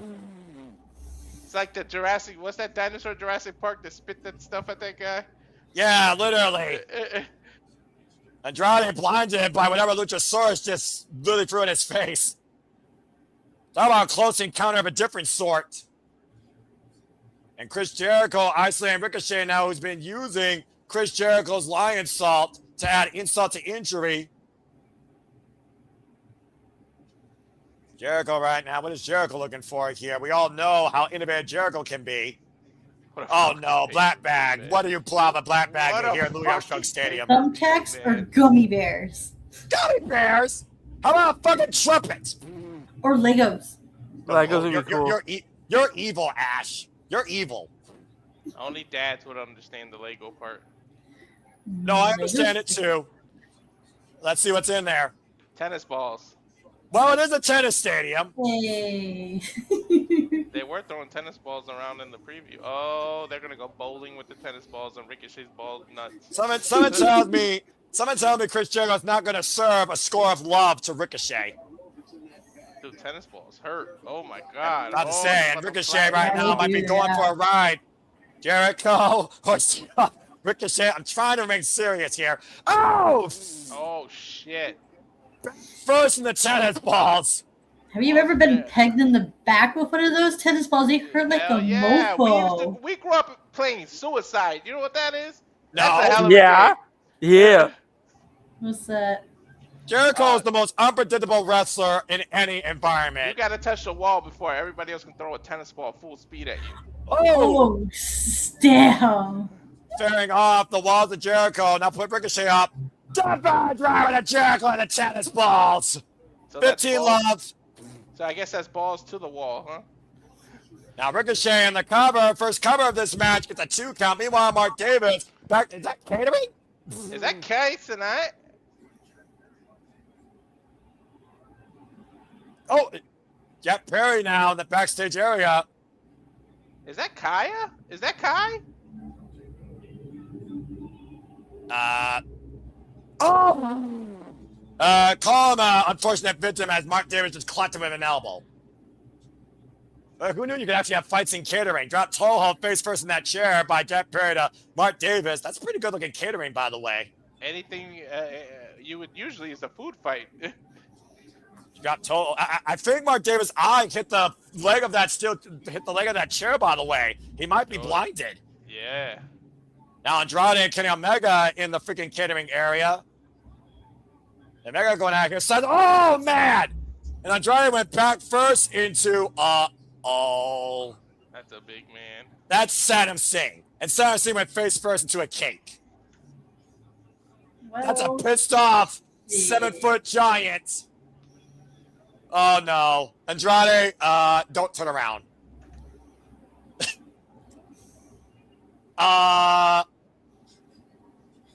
Is that Janai Kai back there? Yeah, that's Janai Kai, all right. Andrade just threw an innocent bystander. The fight! I told you it was a food fight. Didn't I say that? And Mark Davis just got dropped with somebody on his shoulders. Oh, Was that Saddam Singh? That was Saddam Singh. Yes, it was Dick. What the fuck? Welcome to AEW, folks. Hey, Janai Kai! Yeah, about to say, the kick demon who was just in the ring with Deanna Purrazzo, out Ring of Honor, by the way, attempted on the Fujiwara armbar, but a commendable bout. And a number of things are happening here in Stampede, and we still don't have a decision rendered. We got food fight and catering, a blind Mark Davis, a missed Andrade El Idolo, Jeff Perry, Kenny Omega, Ricochet, and Chris Jericho went backstage. And right now, we got tables at ringside as the Dogs have our isolated with, I believe that is the Bucks.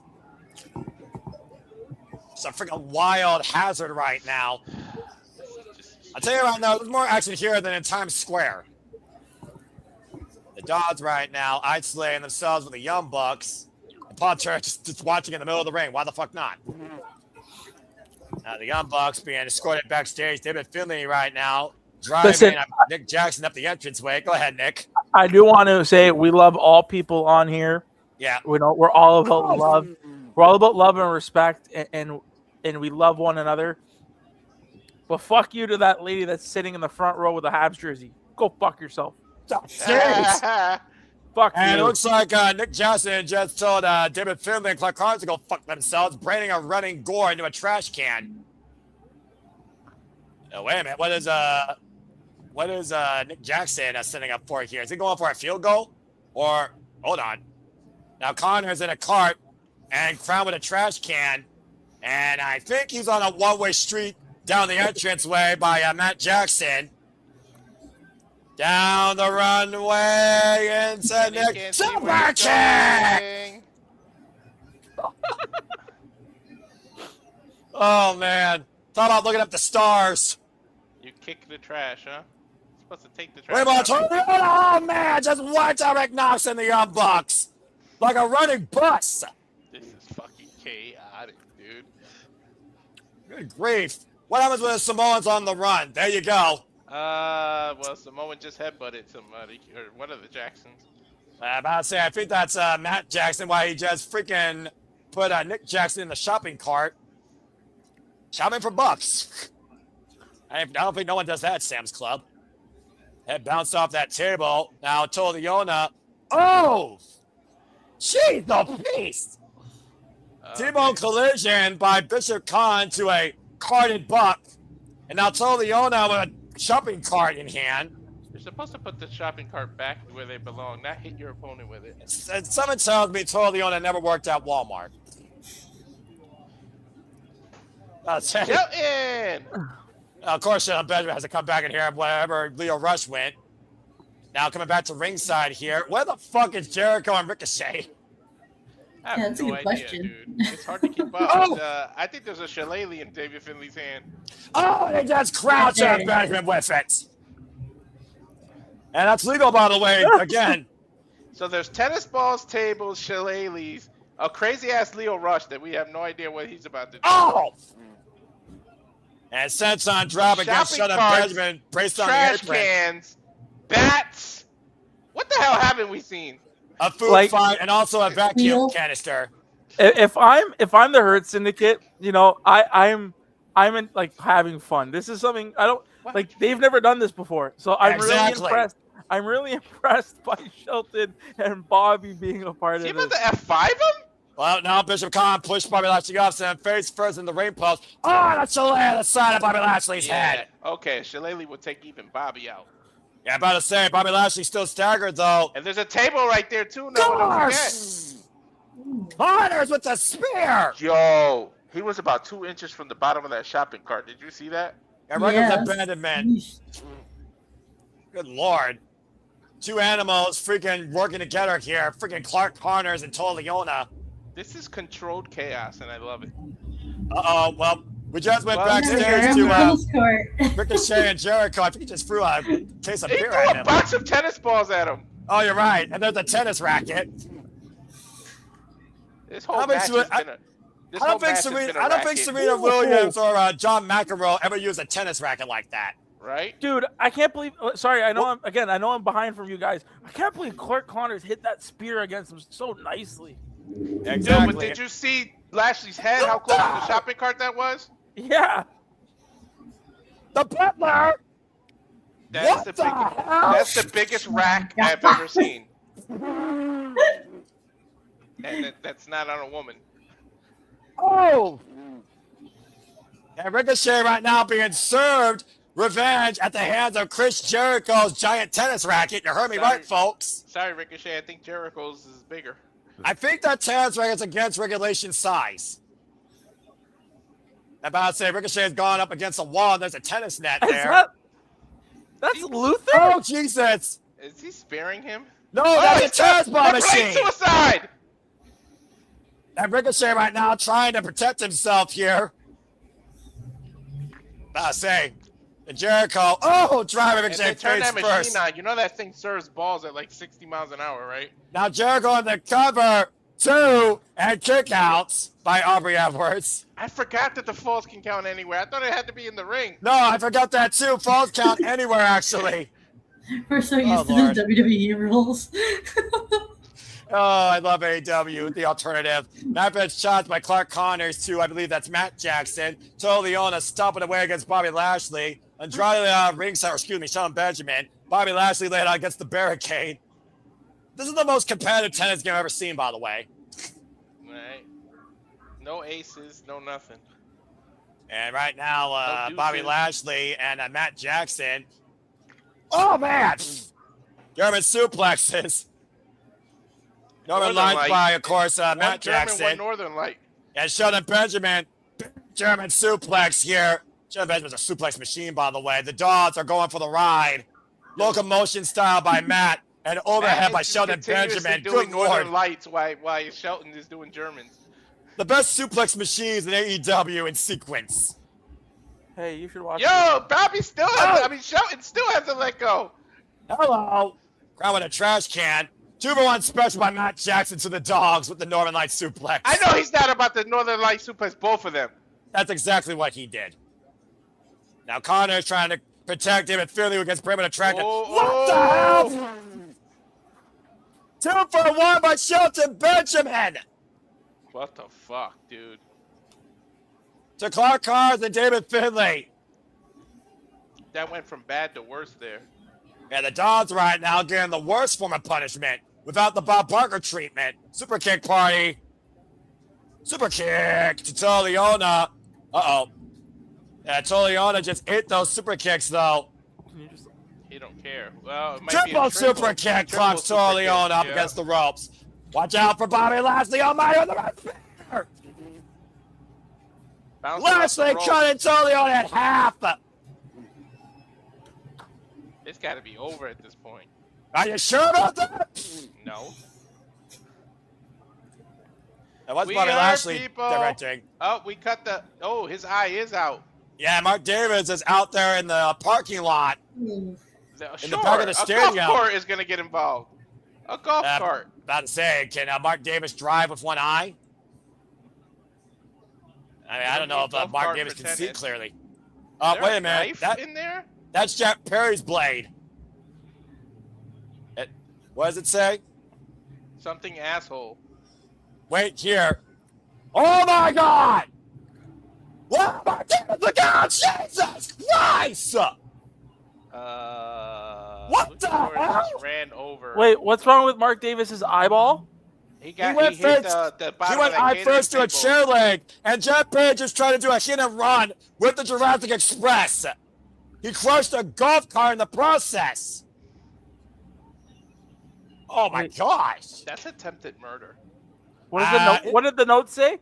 I'm Stay pretty sure. here, asshole. I'm pretty sure in New York that's still illegal. Or it said, "Wait here, asshole." That's what it said. Up and over, sunset flips. I By forgot the the Bucks. tables were there. Exactly. The Dogs fighting back though. Can someone check him? Can someone check if Mark Davis needs to be cleaned up from a crime scene? By the way. Now Mega. Shillelagh on that table. Fucked. Oh, up kick. Locks the shot, David Finley. Jumping into Gary, Klotz caught Connors. Kenny Omega now. Hooking up David Finley. Snapdragon. Guys, I can't with this match right now. Snapdragon. Again, there's nobody like Kenny Omega on that explosive set of offense. Now Andrade and Kenny Omega squaring up again. Give me this Double match arm again. DDT. Nope. Snapdragon by Kenny Omega and Andrade. Idolo. What were you saying about Shelton being the suplex machine? Because I just saw Kenny do 3. The Snapdragon is a different variation, to be fair. I'm just saying. It's still a suplex. Still a suplex. Fair enough. I'll give you that. Uh-oh. Kenny Omega squaring up Andrade. Bang! V-trigger. Bro, every time you turn around, somebody re-enters the match. Well, that's when you get with 14 men. I think one man just got killed, though. Toliona, though. I think Bobby this looks Lashley up on the sexy, shoulder. love Shelton Noah. Benjamin. Oh, my Lord. Now Shelton looking for the deadlift. German suplex off the apron, trying to rip Toleona Oh, off. but if he and lets driven go, down. if he lets go of the rope, it's Shelton that's gonna go through the table. Exactly. Shelton Is Benjamin that don't give a damn, Davis? though. Is he Oh, back? my God. That could have gone so Wait, wrong. how smart is Shelton? He Yeah, he turned. sidestepped him. Ugh. And Kenny moved the other table. And Mark Davis somehow survived that hit and run affair at he ringside moved. now He in the jumped. clutches of the almighty Bobby Yeah. Lashley. German suplex I think takeover. he jumped out of the way. Dude, you know how big Mark Davis is Oh! for fucking Bobby to do that? Spearing Mark Davis through the table. Yo, Mark Davis is a big boy, and Shelton Yeah. Benjamin, Bobby threw him like nothing. Jericho! Oh my God, that throw was nasty. All the tables are broken now. No, there's still Young one Bucks more. wiping out the dogs for the remaining tables. There's one more table still in the other upper corner. And to your point, Kenny Omega got Andrade hooked from the apron. One wing angel through that table. That was the last table. Good fucking Lord. Cover him! False count everywhere! This place has come unglued. What a fucking match. It's the damnedest match I've ever caught in my life, and I fucking love it.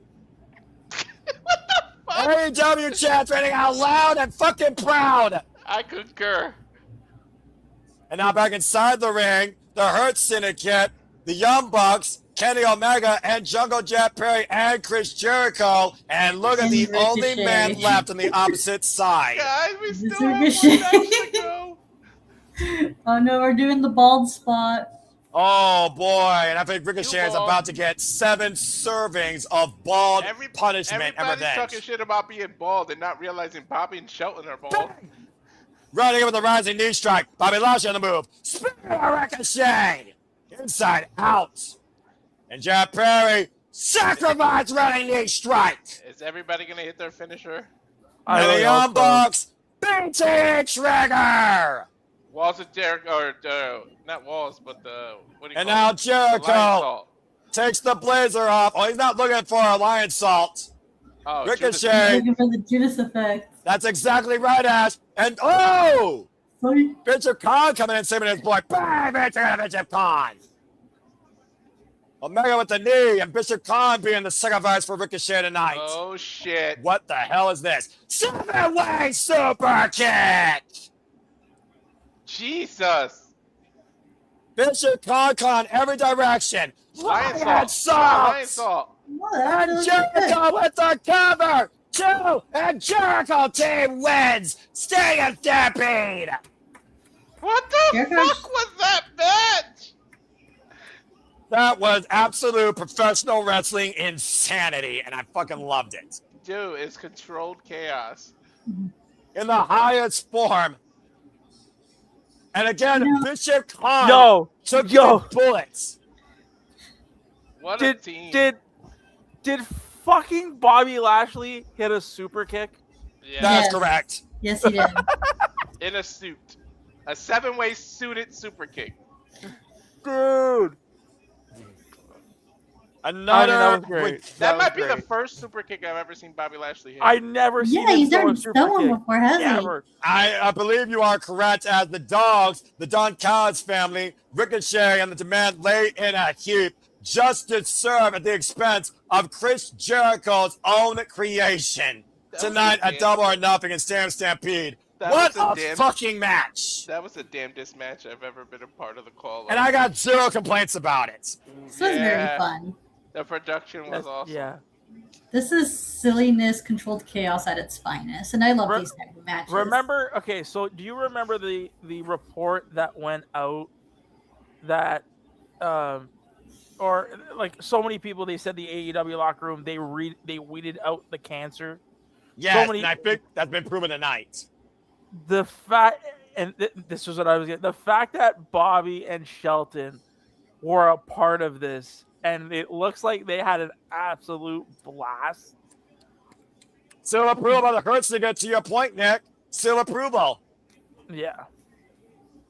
Thumbs up. Well, a night it truly has been one of a kind here at Double or Nothing. But with that being said, before we continue, first again, allow me to acknowledge all 520 plus of you for tuning into our coverage tonight of AEW Double or Nothing. On a night where we saw Beth Copeland return and a three-way legal submission. Why is Jericho setting up a table again? Because he's pulling a Ric Flair spot. That's how fucking insane he is. Or not a Sabu, This is a actually. spot. Pointing up to the sky the same way Sabu did. God rest his soul. Thank you, Jericho, and thank you, Sabu. Man, what a night here. If this wasn't a love note to ECW, I don't know what is. Jericho's pushing 60, by the way. On a night, by the way, where we saw FTR lose the AEW Tag Team Championships to Cage and Cope. Swerve Strickland, with the damnedest of dangerous measures, advanced the Owen against Bandido. Will Osperay advanced over Samoa Joe, neutralizing him with multiple hidden blades. Athena was able to make Mina fall once again. Konosuke Takeshita rose finally above Okada, won the AEW International title, but has been excommunicated from the Don Callis family with the return of Kyle Fletcher, where John Moxley finally found a way to beat Kyle O'Reilly via submission, forcing him to tap out, where we also saw Thekla bring forth the madness in the entire women's division, outlast the fear and pin Chris Statlander to retain the AEW Women's World Championship, and the damage-controlled chaos with 14 men, where Chris Jericho and company just won Stampede. It all comes down to this: a title versus a man's vainglory. Darby Allin, MJF, the AEW Men's World Championship. It is now time for our main event. We just saw the bald-headed bitch get all those moves. There we're going to see another bald-headed man. Well, let's go ahead and bring up to speed on this. Darby Allin, who literally said when he won this title, he will fight until the wheels come off, defending this title every week and refusing to give MJF this rematch until he puts something on the line. What do you put on the line against a man that truly had nothing and agrees and appreciates the fact that he has nothing? Trying to attack MJF where it hurts the most. He literally had MJF put the most vainglorious thing on the line to literally turn him into a bald-headed bitch. Those Turkish implants on his head, his entire head of hair. And why Darby Allin is the fan of this title every damn week in less than 100 days with 7 successful defenses, 2 of them being no countout against Konosuke Takeshita, against Pac, against Sammy Guevara, against Kevin Knight, against Speedball Mike Bailey. We now find ourselves here tonight where MJF looks to achieve history under 30 to become a 3-time AEW World Champion. MJF versus Darby Allin. You know what just popped in my head? What? About that Leon, Leo Rush and Bobby Lashley spot. Isn't that kind of a reunion? Yeah. Oh shit, you're right. Yeah. MJF from Long Island, New York, with a very stoic demeanor, seeing those Clippers that could be the tools of the aftermath tonight if he fails to capture the AEW Men's World Championship. I want to apologize if you guys heard me crunching on my food. I thought I was muted, but mouse trouble. Yeah, we talked. You're fine. We talked over you, anyways. I think. Okay, good. Thank you. You were born, I wasn't sure if it was heard or not, so that's why I wanted to make an apology about it. It's already bad enough you hear me sipping on my cans of drinks. You don't need to hear me munching. If MJF's not bald, we riot. Well, I feel like most rather see MJF bald at this point. Ooh, Darby's getting a special entrance. Well, he is the world champion. As Mick Foley said in the pre-show, do it for the strangers, do it for the outcasts, do it for the specials. Is that Tony Hawk? Who is that? Is that Tony Hawk? No. Or is that his brother? Of course, Darby Allin's underneath the streets of New York City. This is a cool-ass entrance. Or video package, I should say. A man that has literally lived in the gutters of his own mentality his whole life, betting on himself, living in the moment. Dude, what a production tonight. Like I said, this preview has been perfect. This has so far been my favorite show this calendar year. And my favorite AEW preview to date.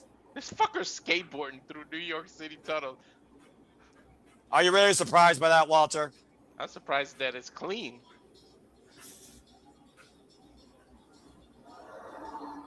Here we go, folks. Surprised he survived the smell of piss. You know when you're in New York. As soon as you cross the line, you smell piss. I'll take your word for it. I've never been to the Big Apple. I have been in Toronto, though, and they've called that the New York of Canada. No, Toronto's not that bad. Oh, I don't think it's bad at all. I love downtown Toronto during my time there in 2019. Darby Allin, by the way, as I said, folks, goes in tonight into his seventh championship defense in 40 days as AEW World Champion. Look how Darby's staring at that barber spot. 8 straight victories for Darby Allin. Darby's got legends behind him. Sting, Mick Foley. After beating MJF at Spring Breakthrough in less than 3 minutes, sharing passion with Tommaso Ciampa, sharing unlimited violence with Brody King, displaying the potential in flight that is Kevin Knight, defying the bastard Pac once again, outlasting the Alpha, grounding Sammy Guevara, and able to outfight Speedball Mike Bailey's lightning fast strikes. Darby Allin finds himself in the one thing he has left, in what MJF calls the one mountain he can't conquer tonight, Maxwell Jacob Friedman. And everything for both men is truly on the line. If MJF doesn't win here, as Darby Allin said, he may never get another shot at the AEW World Championship again, because Darby Allin will continue to hold this gold until the wheels fall off. And we've seen the wheels start to lose their footing, start to fall off the axis. We've seen the toll that these matches have taken against Darby Allin. But every time you want to count Darby Allin out, he's proven us wrong. I don't think Darby was ever meant to have a long reign, though. And now to make it official, let's go to the Dapper Yapper, Justin Roberts, for our main event tonight at Double or Nothing. You know how much hair plugs cost and the trip to Thailand? Oof. MJF might Turkey, have done that all turkey. for nothing. Turkey, yeah. Oh, baby. Title versus hair. Take it away, Justin Roberts. No better voice to do it for AEW. Big fight, Phil!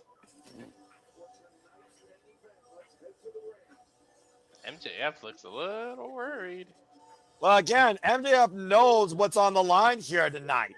And let's not forget, and let's not also forget this fact. MJF and Darby Allin have defined AEW since day one. Ball chants ringing out here loud and He's proud. balder than you, and you know it. Well, Ricochet will know that here in a few minutes, possibly. Looks like MJF wants a special intro. He's telling Justin something. He's probably going to tell them he's from a better city than Queens, New York, this cesspool, blah, blah, blah. Long Island. Yeah.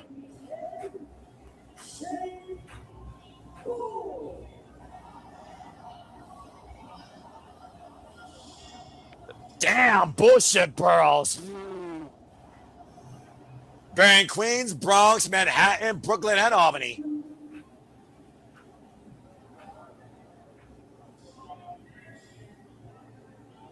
Comes from a mansion that you can afford. 226 pounds, 5'11", 30 years of age, involved in this business for 11 years. Former two-time AEW World Champion Maxwell Jacob Friedman, MJF, who has one pinfall win over Darby Allin in singles action. Didn't Darby beat him in less than a minute last time? 2 minutes. Yeah. The man that survived his father when he was 6 years old, survived a bust, survived steel ring steps tumbling, survived falling off the stage from a flaming table, survived Mount Everest, our current AEW Men's World Champion, 33 years of age and 11 years involved in the game, Darby Allin, who I have deemed, and I think Steam even deemed to your point, AEW's icon. He said he is never changing his style. And he never has, and I don't think he ever will. The field is set, the stipulation in play, and the richest cornerstone of AEW is what's to gain. The Men's AEW World Championship. Do we get Triple B or Bald MJF? We're about to find out. The first time they faced here in AEW was back at Full Gear 2021. Took 21 minutes for MJF to beat Darby Allin with a headlock takeover. The last time these two fought over the AEW World Championship, Fatal 4-Way actually at Double or Nothing 2023. MJF pinned Darby Allin that night. Headlock takeover Darby Allin too! Oh, man. Another headlock takeover by Darby Allin. Immediately going for the quick cover. 2 count on MJF. Already trying to get some charge his head. Headlock takeover again. Quick cover. 2 count again. MJF kicking out immediately. Shotgun drop kick. And MJF spills the outside. Watch out, Darby Allin on the move. And oh, God! Ooh, he just swatted him. Yo, he landed bad. No, he really did land bad. Yeah, Who did, Darby? Darby Allin just crashed and burned off that dive. Because technically the rope tripped him. Yeah, let's take a look at the replay here, Walter, to your point. Yeah, see, the top rope tripped him. Oh, Jesus. Golly. Another angle here. Again, landing hard on the back of his head and neck on the floor. That top rope definitely caused him to slip. And MJF smart right here, following up right now. Damn, that must hurt. Mm-hmm. Darby's a psycho, but you know what? Like that. Oh, no. I don't even think he gives a damn either. This might hurt worse. Egg bomb. Oh, he's going to be working on that lower back all match now. And no kidding. The ball is in MJF's court now. About to say, everything that MJF says that he is, though, he's been able to back up, though, during his illustrious career here in AEW. Outlasting him and Adam Page in the Texas Death Match, removing him and Adam Page from the AEW Men's World Championship picture altogether, outlasting Kenny Omega in God vs. Devil back in AEW Dynasty, of course, winning the AEW Men's World Championship back last year in Fatal 4-Way at World's End. Slingshot cutter by MJF, covered to regain the title, kicked out at 2. Right in the center of the ring, too, when he did that cutter. Now, behind the face of the champion here. The fact of the matter, though, Darby Allin's defined not only his life, but his career, taking every chance he was willing to take, not what he was given. MJF, though, he's literally been a prodigal child in his own selfish gain, creating every opportunity for himself and taking every advantage of it. Goes all the way back to 2019 when he wasn't even involved in the championship picture, and yet he still made it about himself. The foundation that AEW was founded upon was literally built by these two men in their own way, climbing shots at the back of the head off the coffin splash. Now hoisted up, power bomb, backbreak over the knee, match block, cover, 2 counts on Darby Allin. This is crazy. 600 now. And shout out to, again, all near 600 plus you that are watching us here at the Samoa Studios for our main event here at AEW Double or Nothing for the AEW Men's World Championship, where again, if MJF loses, he will get his head shaved bald. You would think it would have more urgency. He seems relaxed right now. I say we saw how quick Darby Allin went for those headlock takeovers, though, just to get inside MJF's head. The same way he beat MJF for the AEW World Championship. Again, let's go look at this dive. Darby Allin has not been the same since. MJF is completely taken over. It is one of those things, though, Ash, that eventually your body does give out on you. The will may never give, but the human body does have its limits. And you wonder, has Darby Allin reached his limit tonight against MJF? It's really hard to say right now because it's too early in the match to tell. We will definitely find out as the match progresses, no matter how long it is. Whether it be like 20 minutes or maybe even 15.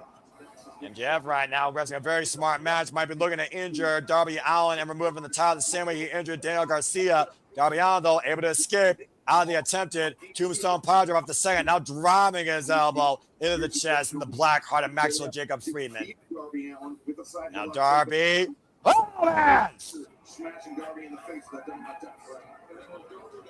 Takeover stunner, and Darby almost losing literal control over his own body. Just trying to get some feeling back in those nerves. It looks like they're almost convulsing there.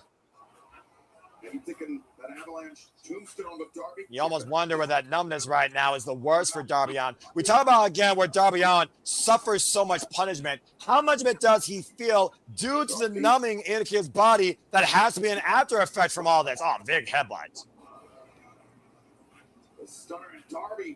Darby Allin right now with that wide-eyed look. MJF in the drops, and then Darby Allin might be looking to put MJF's tolerations to rest as MJF rolls to the outside, out of the way of the coffin drop. Now Darby Allin once again going for the dive driving MJF over the announce table.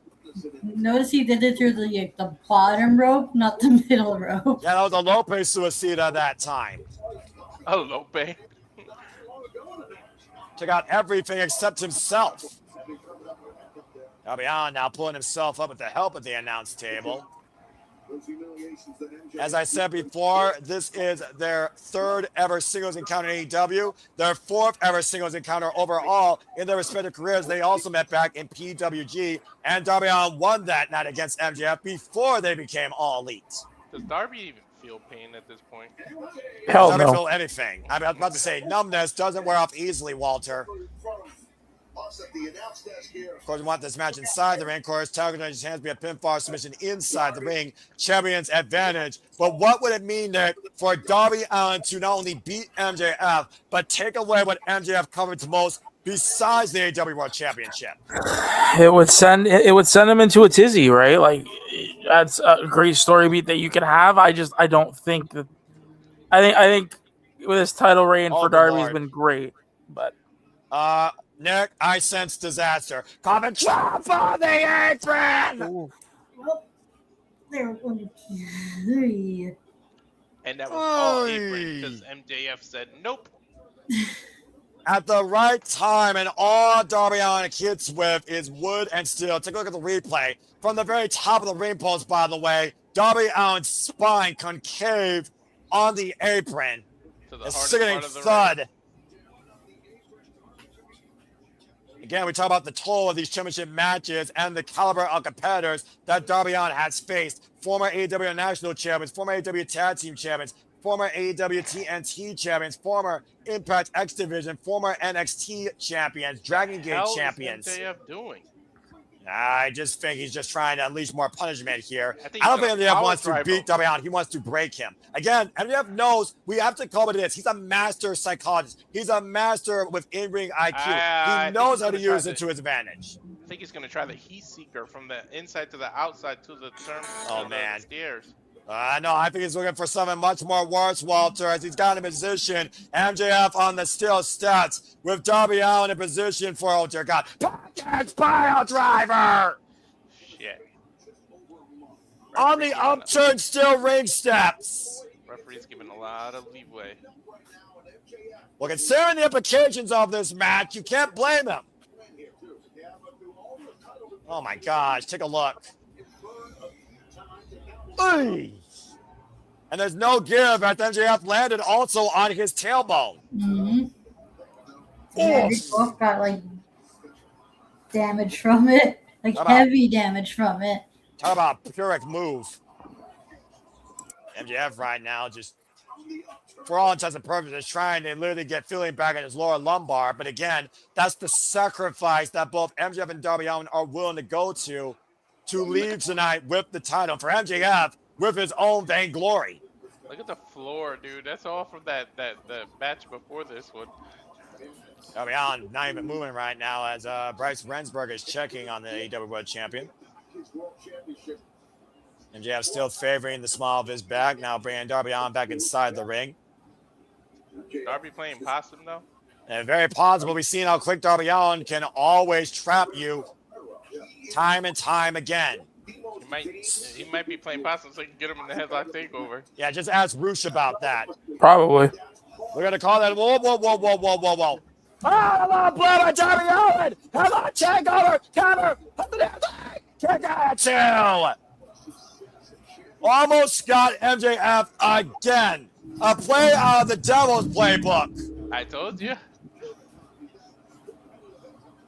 And Darby Allin knows how to get as underhand as MJF thanks to their tenure of their careers. Dude, and I said it earlier, if MJF wins the title, only Moxley has had that many reigns. MJF trying to charge in. Darby Allin able to escape. Now Darby Allin going up and over MJF, looking to follow through. Hits the elbow, though. MJF once again creates separation. Uh-oh. That arm braced across the ropes, and MJF in position, scouting his target for the double stop. Pumping that arm out of its socket. And also, once again, exaggerating his back in the process. MJF, of course, still dealing with some lower back injury, of course. After that package powder response to steel steps. Went for the soul of the earth instead. Darby Allin able to catch MJF, looking to step through. Scorpion Deathlock? But can he turn him over? I don't know. With the damage done to that back. Steps over, it's going to Deathlock in. He needs to sit down more. And of course, the more pressure Darby Allin adds to this hold, though, the better chance MJF can escape from it. Yeah, exactly. But the more pressure, again, if MJF taps, he loses his hair and his latch at the title. Able to grab up for the rope break. Now Darby Allin up to the top rope. Coffin drop hits. MJF's knees. MJF the cover. Kick out to by Darby. Ah, he hit his knee on that coffin drop. Ouch. Good Lord.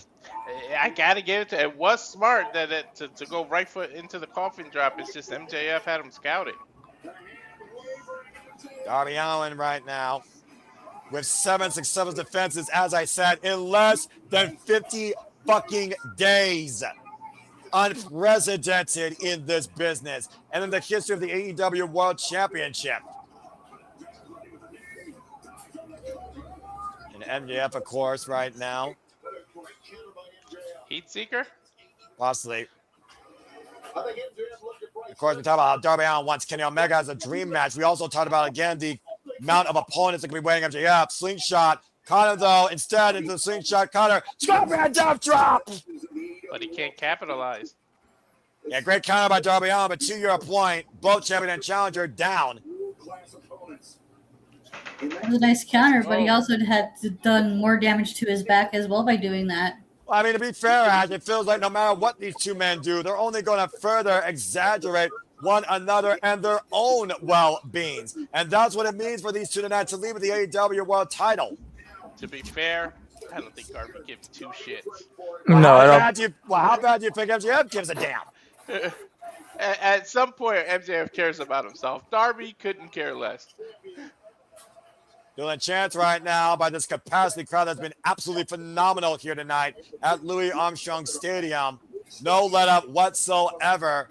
And Darby Allin once again going up to the top rope, possibly looking for a coffin drop, and MJF gets back up to his feet though. And MJF, headlock takeover on Darby Allin, the cover, and 2 counts. Now headlock takeover by Darby Allin, the cover on MJF to retain the title. Reversal by MJF because the Shore is now the champion. Both men exchanging a flash going to happen out of nowhere. Headlock, head scissors, Darby Allin able to escape. Sunset flip, cover, 2. MJF able to escape again.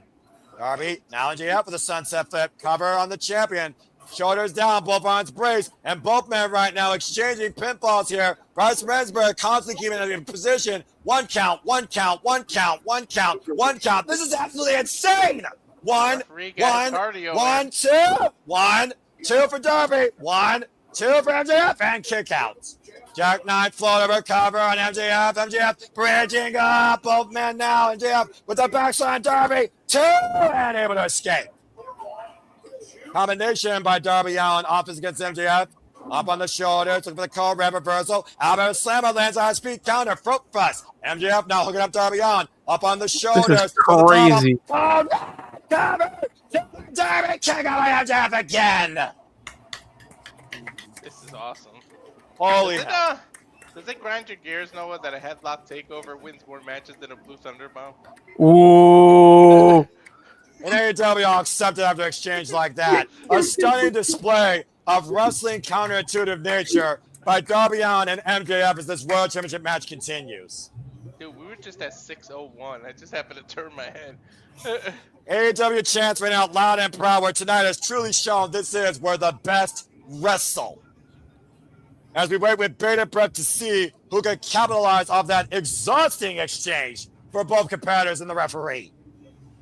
How much energy was exhausted on Darby and MJF in the awareness to try to go for those counter pinfall maneuvers, let alone escape from them? How much That's energy crazy, did it take dude. out the referee, dude? You see how much cardio he had to do for all that? Had to keep up with everyone, yeah. Well, how do you think I feel right now? I'm having an out-of-body experience, sweating through my freaking blazer and shirt. The physical toll of this match, though, definitely starting to really show here on both MJF and Darby Allin. Both men on the opposite sides of the ring right now, literally staring at each other. Two different worlds from the opposite side. East Coast, West Coast, privilege versus the working class. Day one individuals. Fucking AEW right here. Reset. Let's go. And both men right now willing themselves back up to their feet. And shout out to King Mike in the chat. Good to see you, my friend. And Darby able to take MJF over. Jackknife, cover, kick it forward. 2 count again. And MJF rolls the outside of the ring, nearly getting caught. Regardless of Oh, wait a minute, you're not saying that long because MJF right now. Darby Allin's on the move. Oh my God. And again through the bottom. Took out the cameraman too, I believe. Yeah, MJF pulled the cameraman in the way. Shawn Michaels, Bret Hart style. These two bring the best out of each other, man. And the worst at that. Someone check on that cameraman, and he's got a family. Oh, God. He actually just said "fuck you." About to say, let's look at the replay here. To your point, Walter. Oh, jeez. And Darby Allin cut more of the camera itself versus the cameraman. The cameraman just lost his footing. I hope that was a plant because we don't need that lawsuit bullshit. About to say, that's a 6-figure camera, by the way, for those that don't know. Darby Allin down, MJF down and out. Pure exhaustion right now, and we got a cameraman down. Got a concussive effect of his head hit that barricade.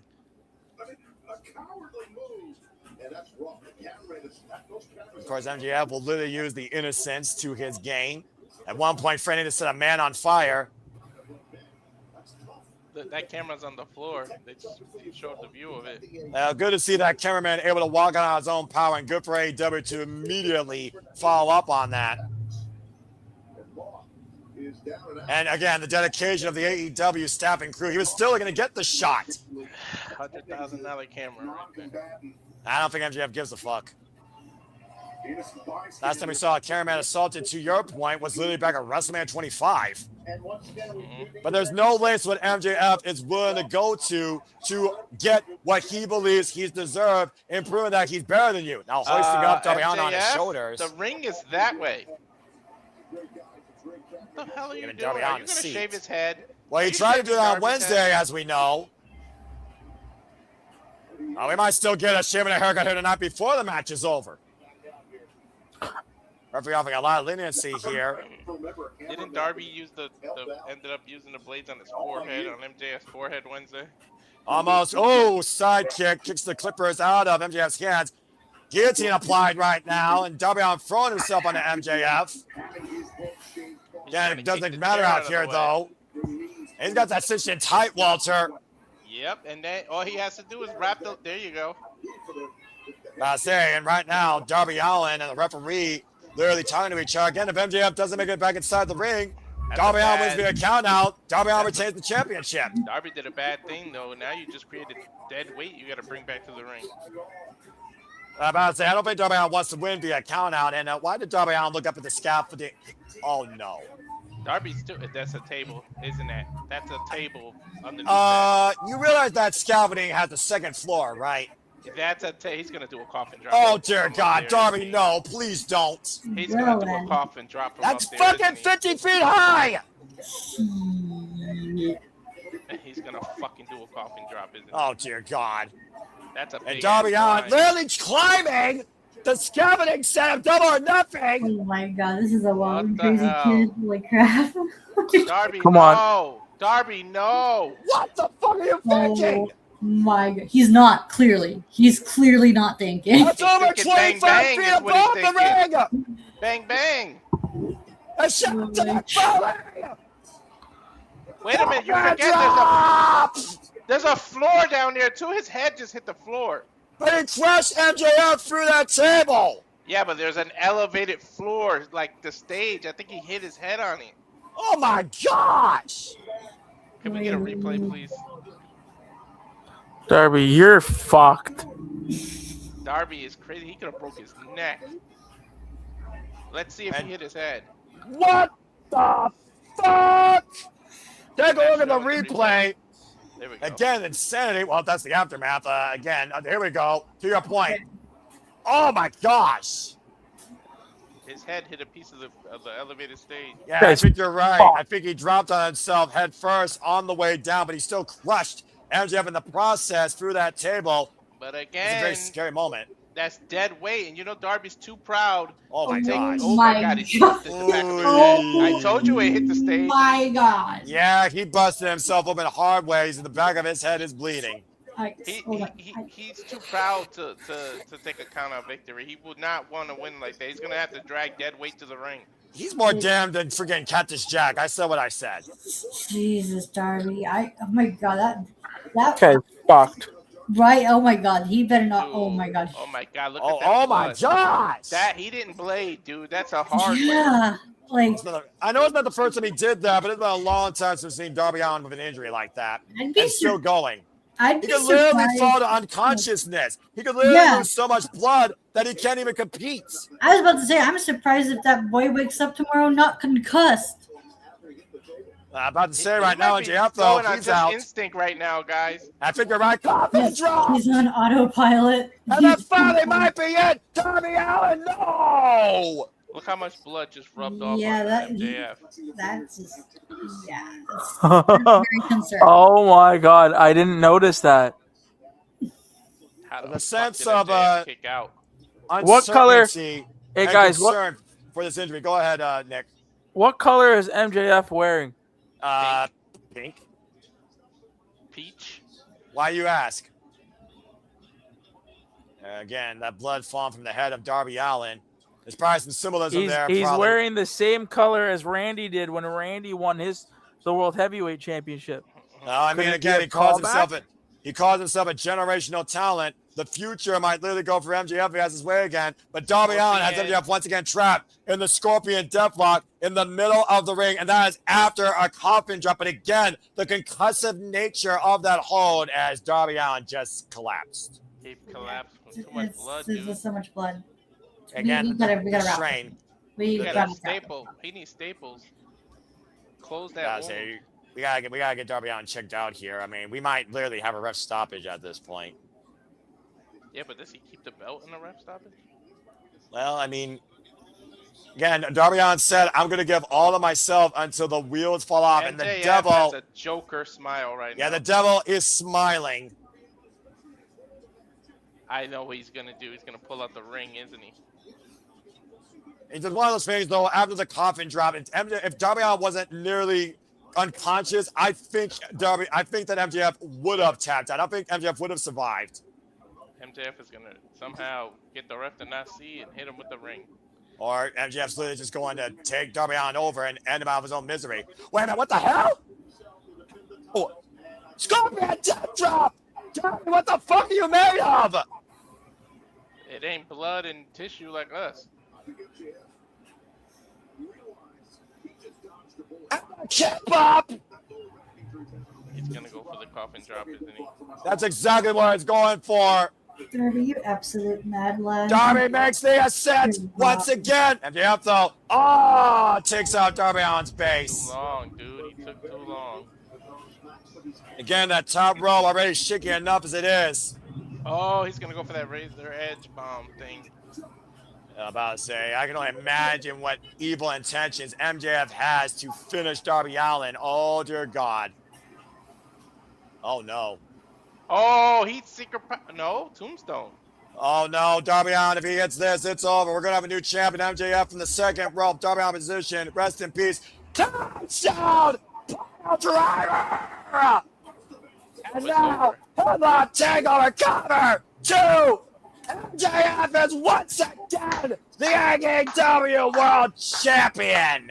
The only person to have won the title, aside from John Moxley, 3 times. Darby Allin literally said he was going to fight until the wheels fall off. Unfortunately, those wheels fell off from the worst spot, and MJF capitalized an exhausting affair of lethal proportions as MJF makes history at 30, now a 3-time AEW World Champion, and preserves his hair in the process. Darby Allin's run is I didn't over. even notice that he had 3 times written all over his gear. Exactly. Once again, MJF has his triple B. Look, And even very the well, referee- guys, he may have just punched his look at the ticket disgust on to the Wembley. referee. I mean, again, how can you even applaud this man? I do. Nonetheless, that was a match. it I'm was a applauding match. the match, not him specifically. Well, he didn't use the 100K diamond ring, and at the end of the day, Darby Allin was his own undoing. If Darby Allin didn't go for that lethal coffin drop off the scaffolding, I think this result could have been very much different. He's his own worst enemy. I told you he wasn't meant to hold the title for too long, though. Well, he said he wanted to live in the moment. I guess that was his crowning moment, passing the torch back to MJF. Well, you can't take the fact that he's been a world champion away from him, though. Yeah, no doubt about that. The one mountain that Darby Allin could not climb was Maxwell Jacob Freeman tonight, as MJF very well made a punch his ticket to the main event of Wembley Stadium at All In once again. Will Ospreay versus MJF in London? It very well could we're not be. there. Yeah, we're not there yet. It very well could be. There's a high possibility, yeah. I'm putting that energy out there. I want to say real quick, though, I applaud Darby Allin for what he has given to AEW since day one and the incredible run he had with the AEW World title, but I am seriously concerned for that man's well-being. I don't think anybody has defended the title in that amount of time. No. Than Darby did in that short I'm amount about to say, of time. You remember what happened at Revolution when MJF stood over a fallen, defeated him and Adam Page? Now, come on, MJF. Like, seriously. Move. MJF literally gloating over a fallen Darby Allin, standing over the previous AEW World Champion. Is about to collapse, MJF. You better stand back on the apron. Well, Darby Allin is literally buckled down, and again, damage done physically, mentally, and whoa! The Kevin Knight coming out. The Jet Kevin Knight sending MJF away, thankfully. The last man to defeat MJF, let's not forget, by the way, guys. Oh, yeah, for the TNT title. About to say, we saw that Darby Allin. Wait. Kevin? What the hell? They setting him up in that position, too. I see it. UFO splash! Okay. Freaking stretchered Darby Allin! What? Jet speeds no more? MJF can't believe it! What? Kevin Knight just... What the hell's going on?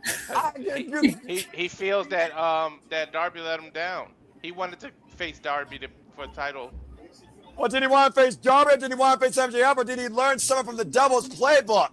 This Jet just hit a kamikaze on Darby Allin. MJF is literally applauding him. What the fuck was that about? I don't know how a heel Kevin Knight would work. I don't mind this. Well, that means him and Speedball are going to have to go at it Wednesday to break that. Right now, there's more of a serious concern here. They need a suit to get Darby Allin to some real medical.